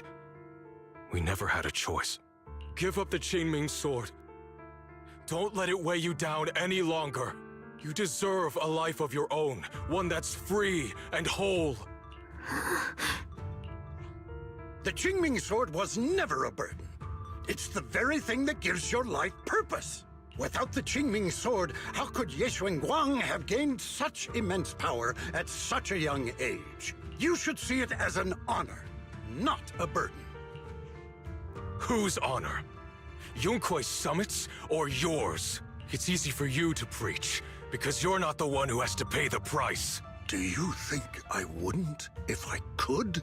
If I had the choice, I would have made the pact with the Qingming sword myself long ago, rather than standing by helplessly, like when the old capital fell, watching my mentors and fellow disciples die, one after another, unable to do a thing. Your jealousy toward the Sword Keeper is your own obsession. Not everyone craves power the way you do. Some people don't want to be heroes. They just want a quiet, ordinary life. You and Yunkuei Summit took that choice from us. This isn't my obsession. It's for all of New Eridu. The Qingming sword needs a sword keeper. Yunkuei Summit needs one, and so does this city. You love how our Lu is better than the 3D model? I mean, of course, like with the illustrations, of course they draw things more detailed and uniquely. The 3D model for Lu, because he's villain of the week, like he only just gets an edited model of like your generic adult male like body type. They only just like edit in stuff for like the age lines to indicate age, but like the facial structure and all that stuff is still, you know, like similar to like other generic NPCs, because he's just a villain of the week. So they don't need to put any more details than they have to. So then like, he's not even NPC plus like Isolde. Like Isolde, yeah, Isolde is more unique than this guy. But like, yeah, so every time I see characters that are just basically generic NPCs but maybe touched up a little bit, for the most part, like you could just easily assume they're just gonna be like villain of the week. Or at least like some sort of obstruction to the protagonist in the story. It's like, yeah, Isolde was like legit looked like she was gonna be playable, and I was coping for that, and I was sorely disappointed. But like my copium for that was like, oh, maybe she'll be the new A rank, so that you'd have an A rank alternative for Oboe Squad, because it'd be perfect. Like you'd have the S rank premier characters for, you know, the Defense Force or Oboe Squad, and then you'd have Isolde being the you know, A rank budget or free to play, well, quote unquote free to play alternative to substitute in. Like, bro, like that's why I was also disappointed like how they just suddenly wrote her in to be a villain, because gameplay wise we kind of lost an opportunity to have a new A rank character. Like we got Pan Yin Hu as an A rank character for Yunkuei Summit, So then we could have had an A rank Isolde if they didn't just write her to be a villain to help fill in for the Obo Squad faction, to like gameplay wise help the players like at least have another slot to fill in if they want to have like an Obo Squad comp of some sort, however it was gonna work. So yeah, like hell, like Spook Shack got fucking Monado as a fucking A rank, even though people wanted them to be S rank. But you know, putting that thought aside, like Spook Shack has their own A rank. Like, come on. It's for everyone's sake. One life in exchange for thousands. There's no greater justification than that. Oh, all for the greater good. Oh. For everyone's sake. What makes their lives more valuable than Xiao Guang's? Just because she was born different? Just because the Qingming sword chose her, she deserves this? My sister shouldn't have to live in constant pain for the sake of everyone else! At least my choice can save lives. And you, what have you done? You thought you could defeat the Creator on your own, but in the end, you failed and became a puppet. If you really thought you were right, you wouldn't have needed lies and deception in the first place, would you? You could have gone about it honestly. Sought out someone who'd willingly lay down their life like Yunquei Summit always has. You could have found a willing sacrifice to achieve your grand cause. You know the harm the Qingming sword could bring if left without a master, yet you won't risk your life to stop it. Doesn't that make you the real selfish one? Could Ye Guang really stand by and watch countless innocent lives be lost because of her? Huh? Shut up, Lu Hongshou. This was never Xiao Guang's responsibility. Her path was decided the moment the Qingming sword chose her. She was destined to become a hero. Enough! Ye Shiyan, this happened because I failed to watch over everyone. Yunquei Summit owes you an explanation. I don't need an explanation. Just let Xiao Guang go. She shouldn't have to live her life bound to the Qingming sword. Sorry, everyone, but maybe we should hear what Xiao Guang has to say first. It's her life. We don't have the right to decide for her. Shut up, Blue is the best line of this patch. Yeah, honestly, like, I really like the delivery with Ye Yuan's lines and everything. Like, shut up, Lu Hongshou. Not quite as great as getting Shut It Paimon was in Genshin. Thanks for speaking up for me, Junior. Also, wait, hold on. Okay, just want to double check. Mr. Liu, I just have one question. Was what happened to my parents back then really connected to Yunquei Summit? No. I did keep the Qingming sword's cost a secret, but I'd never go as far as to do something like that. I didn't learn about your special constitutions until after your parents were gone. I get it now. Everyone, I'm sorry. I'll discuss what to do next with my brother. Xiao Guang, are you alright? I'm sorry, it's all my fault. I'm fine, Shifu. I understand both my brother's fears and Mr. Liu's reasoning. I've already made my decision. Xiao Guang gives you a small smile. There's no fear in her expression now, no trace of confusion. It holds a certain serenity, the kind that comes after seeing through every truth and lie, yet still choosing to embrace one's fate. Oh, okay, wait, let me... Oh, wait, was it? No, actually, wait, how do you check the journal thing again? I forget. Yeah, didn't, like, you used to check out... Oh, was it notification? No, it wasn't a notification. I thought you can check, like, the whole little, like, main story list from... Oh, I forget. Where do you check that? Cause I just want to see, like, how much more there was to this.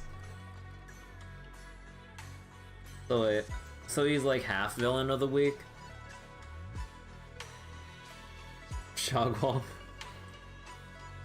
Yeah, like, not truly villainous, but just really fucked up methods for the greater good. Like the whole like ends justify the means. Like, oh, you know, we could just take in orphans, haha, to maybe see if they're wielders to save the thousands. You know, internet. I can check. Was it internet? Because like there's like the whole pin board that I'm like, wait, wasn't there supposed to be the pin board here or something?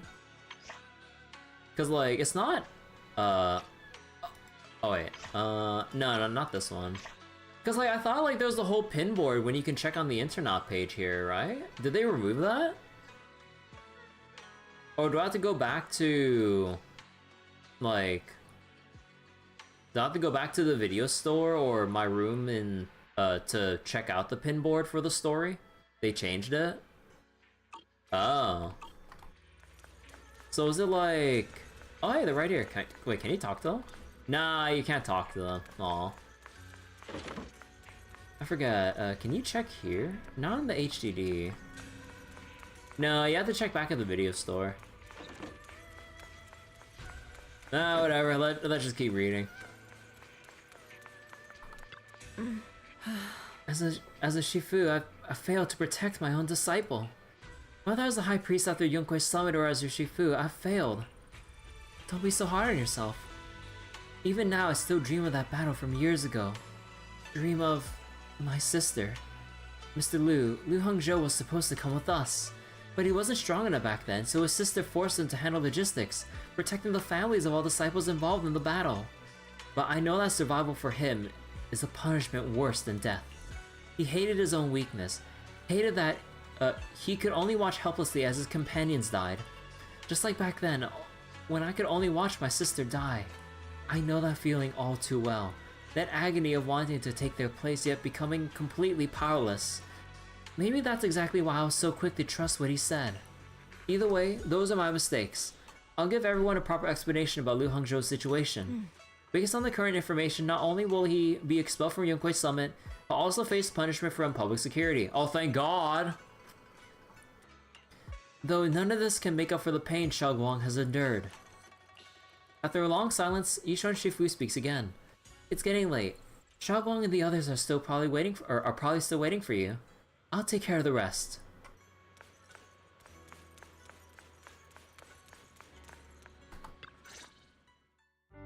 You walk to one side with Xiaoguang, Senior Ye, and Lockspring.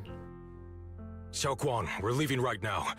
Once you sever your bond with the Qingming sword, you can... I'm sorry, brother. I've made up my mind. I won't give up the Qingming sword. Is it because of what Lu Hongzhou said? None of that is your responsibility. Don't let yourself be guilt-tripped by some false sense of duty. No, this is my choice. My own choice. I remember when we were little. I loved the osmanthus cakes from the shop on the corner, but they always made my stomach hurt. After that, you wouldn't let me eat them anymore. What?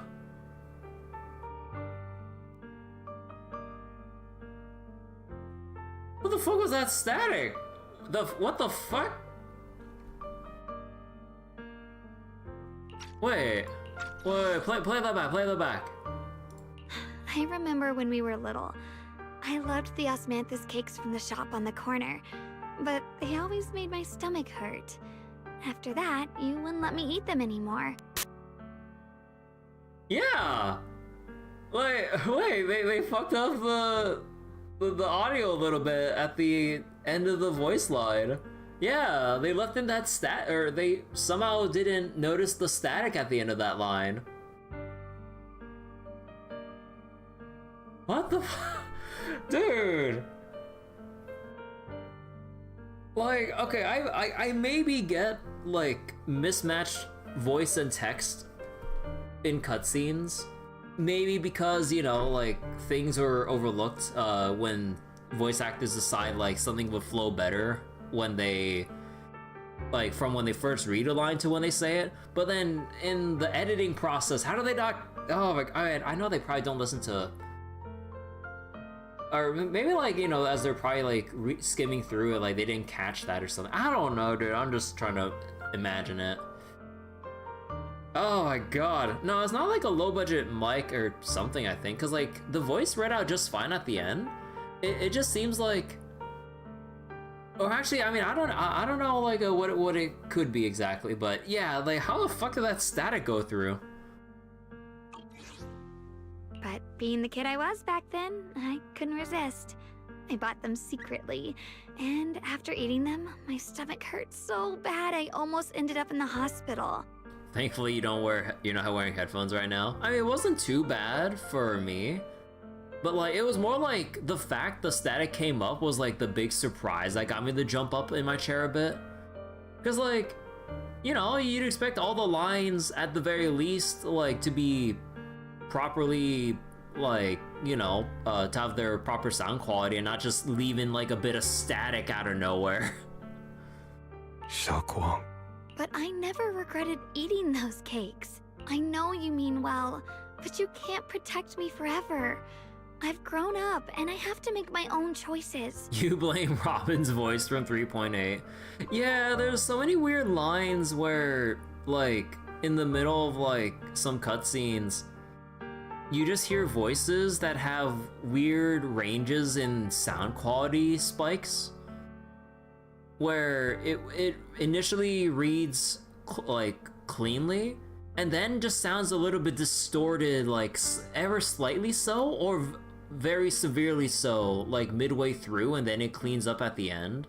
Like it's so random when it happens. Like, oh my god. I can choose to eat the things I love and bear the stomach ache that comes with them. It's all part of living. I need to experience it all, to make mistakes, to stumble, to cry, to laugh, and not be locked away in a perfect little glass house until I fade away. This is completely different. You can have all the cakes you want, but I can't stand here and watch you march straight to your own death. Whether it leads to life or death, no one knows until they've seen it through. Isn't that right? Do you know what's more terrifying than dying? Living in constant fear and pain, with no end in sight. You never know when your memories will start to fade, when your senses will slip away, when you'll lose all connection to the world around you. Your whole life will be nothing but endless suffering. And you still refuse to let go of that damn sword. I knew it'd be this way. I've known from the very beginning. From the moment I made the pact with the Qingming sword, I understood my fate. I knew the two forces within the Qingming sword could only be subdued by the Sword Keeper. I knew its effects couldn't be contained. And I knew that one day I would lose my memories, my senses, everything. What? But you never told me that. Because I didn't want you to keep worrying about me, like you are now. So, I know I'll have to watch myself slowly fall apart. I know my whole life will be shadowed by loss, and I know the more I have, the more I'll eventually lose. But everyone dies eventually, and before that happens, I want to choose how I live. You once said that I'm no different from everyone else, that my life matters just the same. So, if that's true, the reverse must be true as well. So wait, after this, you think it's good that I stop because it's gonna go on for like another 2 hours? Yeah, I wanted to go a little bit longer just so I get out of the story sequence thing, because like it still says I'm in like story sequence mode, even though they have the button now to take me out of it. But I want to like fully exit out of the story mode from the notification in the corner, and then hopefully I can try to stop there. Unless like this whole block is going to be 2 hours, then maybe I'll have to just stop it after this cutscene. It won't let me go? Oh wait, so I'm in this for the whole ride? Like I thought like after this like cutscene, it'll like put me at a resting point of some sort. Oh shit. I am all life. I am all life?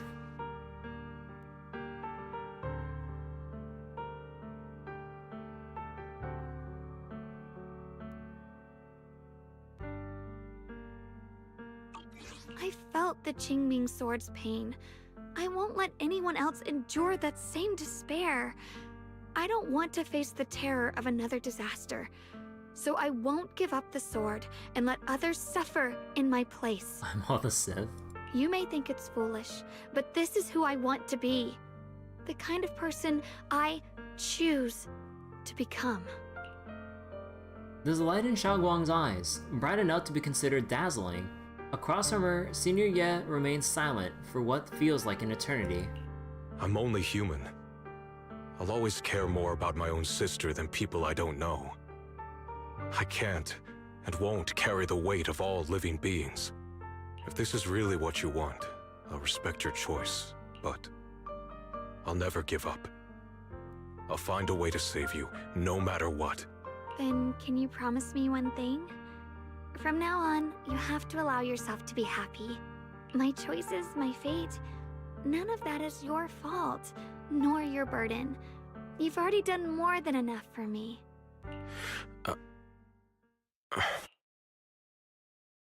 Ye Shiwen opens his mouth, but no words come out. He looks at Xiaoguang one last time, his eyes filled with pain, reluctance, helplessness, and perhaps a trace of relief he himself doesn't notice. At long last he remains silent, turns around, and walks out of the room. Sorry you had to listen to us argue for so long, Junior. Xiaoguang subconsciously twists the hem of her clothes in her fingers, her head lowered, her breathing careful and uncertain. After a moment as if gathering the greatest resolve of her life, she slowly lifts her head and meets your gaze. There's something I have to tell you. The truth is, this isn't the first time we've met. Oh, okay, so I was going back to that childhood flashback thing. I used to think I'd keep this secret forever, but lately, I've realized that if I don't tell you, I'll regret it for the rest of my life. When I was a child, right after I gained the Qingming Sword's power and learned what my fate would be, I was alone in Phylum Heights that night, holding the music box my mother had given me. When I was little, my family would hum along to its tune together, but for some reason, that day, the music box suddenly broke. No matter how I tried, it wouldn't play anymore. Just like how my parents would never come back. At that moment, I felt like I was broken too. The same as the music box. I couldn't hold back my tears. Then you appeared. You fixed my music box and bought me some osmanthus candy from Good Goods. That's how I came to love the taste of osmanthus. I asked you at that moment, if you knew that the road ahead led straight into an abyss, would you still take that step forward? And then you told me that if I quit before I even began, there would be no way forward, and that the abyss I feared might not be as terrifying as I thought. But that was so long ago. I'm sure you've forgotten by now. I thought it was just a dream. So we really did meet? Still, something felt off. Yes, we've met before. Maybe that brief meeting didn't mean much to you, but to me, it was like sunlight breaking into a cold, dark room. Your words kept me going through the long darkness. Perhaps it wasn't just your words. It was the sense of peace you gave me. It made me feel like I could find the strength to face whatever lies ahead. After saying that, Xiaoguang seems much more at ease. She takes another deep breath, as if she's ready to reveal the deepest secrets hidden in her heart. And about the other Yeshengguang. In the past, I wanted to hide her. I thought she was so selfish, so despicable. She made me feel ashamed. But I don't feel that way anymore. She's a genuine part of who I am. The fear and unease within me, and the proof that I'm still human. No matter how capable someone is, they still feel fear, don't they? So I'll let myself be afraid, fragile, and want to run away. But beyond those fears that make me human, I also have the courage and love that come with it.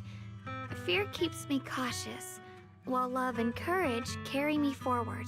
What about the other things about how Ye Shengguang acts? About her like leaning in close, whispering to our ears, and like, very ever so gently like touching or caressing part of like our like face or some shit or hair.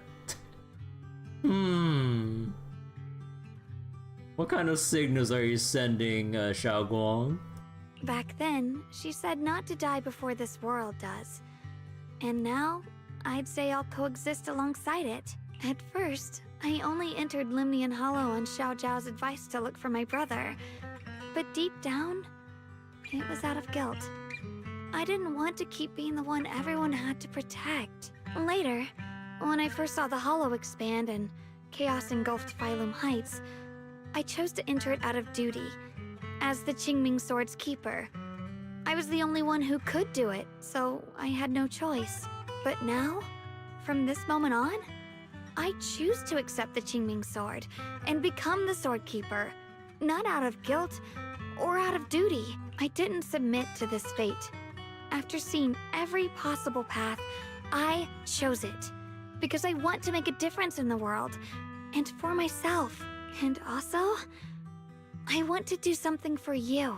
It might sound strange, but Junior, you really are someone very, very special to me. Yeah, more waifu pandering, let's go! You're so effortlessly gentle, yet so dependable. As though you can take in all my pain and anxiety. After saying that, Xiaoguang suddenly looks a little shy. Anyway, over time, The I've come wifey to understand a peninsula. lot, and it's all thanks to you. So wait, when we leave Wi-Fi Peninsula, at least Yishuan to be remembered by her big boobs and long thighs. That's about it. And aura farming. Don't forget aura farming during the early patches, and that's about it. I'll always be there to support you, Xiaoguang. I can't make decisions for you, but no matter what happens, I'll be there to catch you. But I mean, I still like Yishuan. It's just like how the writers decided that, or it's just how the writer just kind of wrote her to be too powerful to have any flexible role in the story, that they just had to keep writing her out all the time. Because otherwise, you know, like, a lot of the danger we'll encounter would just be defeated in basically one fell swoop. So, they still want to, like, try to convey some sense of struggle or learning, growing pains or whatever in this arc. I don't fucking know. They should give Yishuan more opportunities to be a goof, because she'll be free of conflict resolving responsibility. Miyabi after 1.4. Yeah, I kind of hope we see more of like Yishuan in a more casual or event sense or something like after this point. I don't know. Oh, it's getting pretty late. Sorry for taking up so much of your time.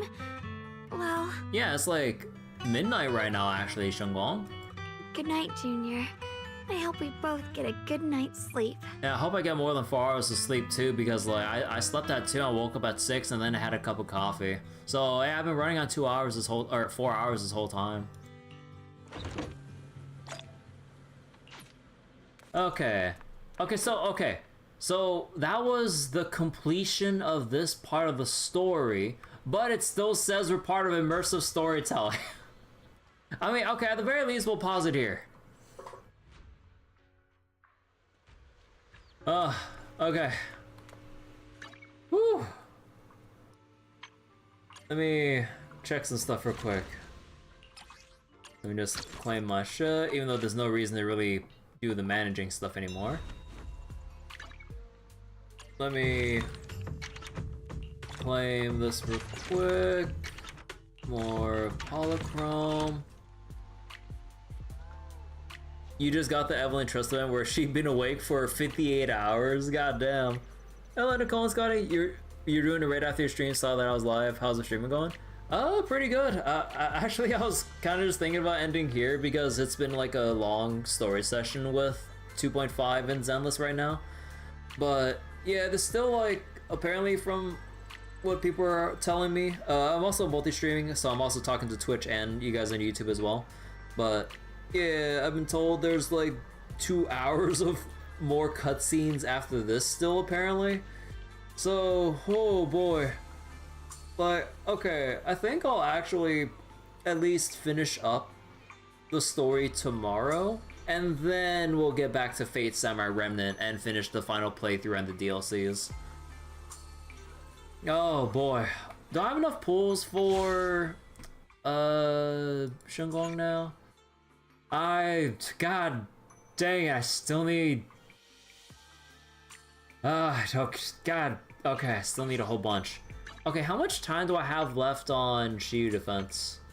Okay, I still have 2 days left to get to do the final stage, because I want to do it on stream, because like they updated this so that the final stage requires a 3-team format, and I don't want to get my first time doing this on stream. This quest is a long one for sure. Oh yeah, like I was told this is gonna take a while, but oh man, yeah. Now that that whole scene's over, yeah, I'm starting to feel the fatigue now. All right, so oh boy, I guess I gotta put off Fate Samurai Remnant for the day after tomorrow, but all right. I'll just go Alta for it right here, and yeah. So that'll be it for tonight. Thank you for the raid and everything, Nicole and Scotty. And yeah, I will stop it here for tonight.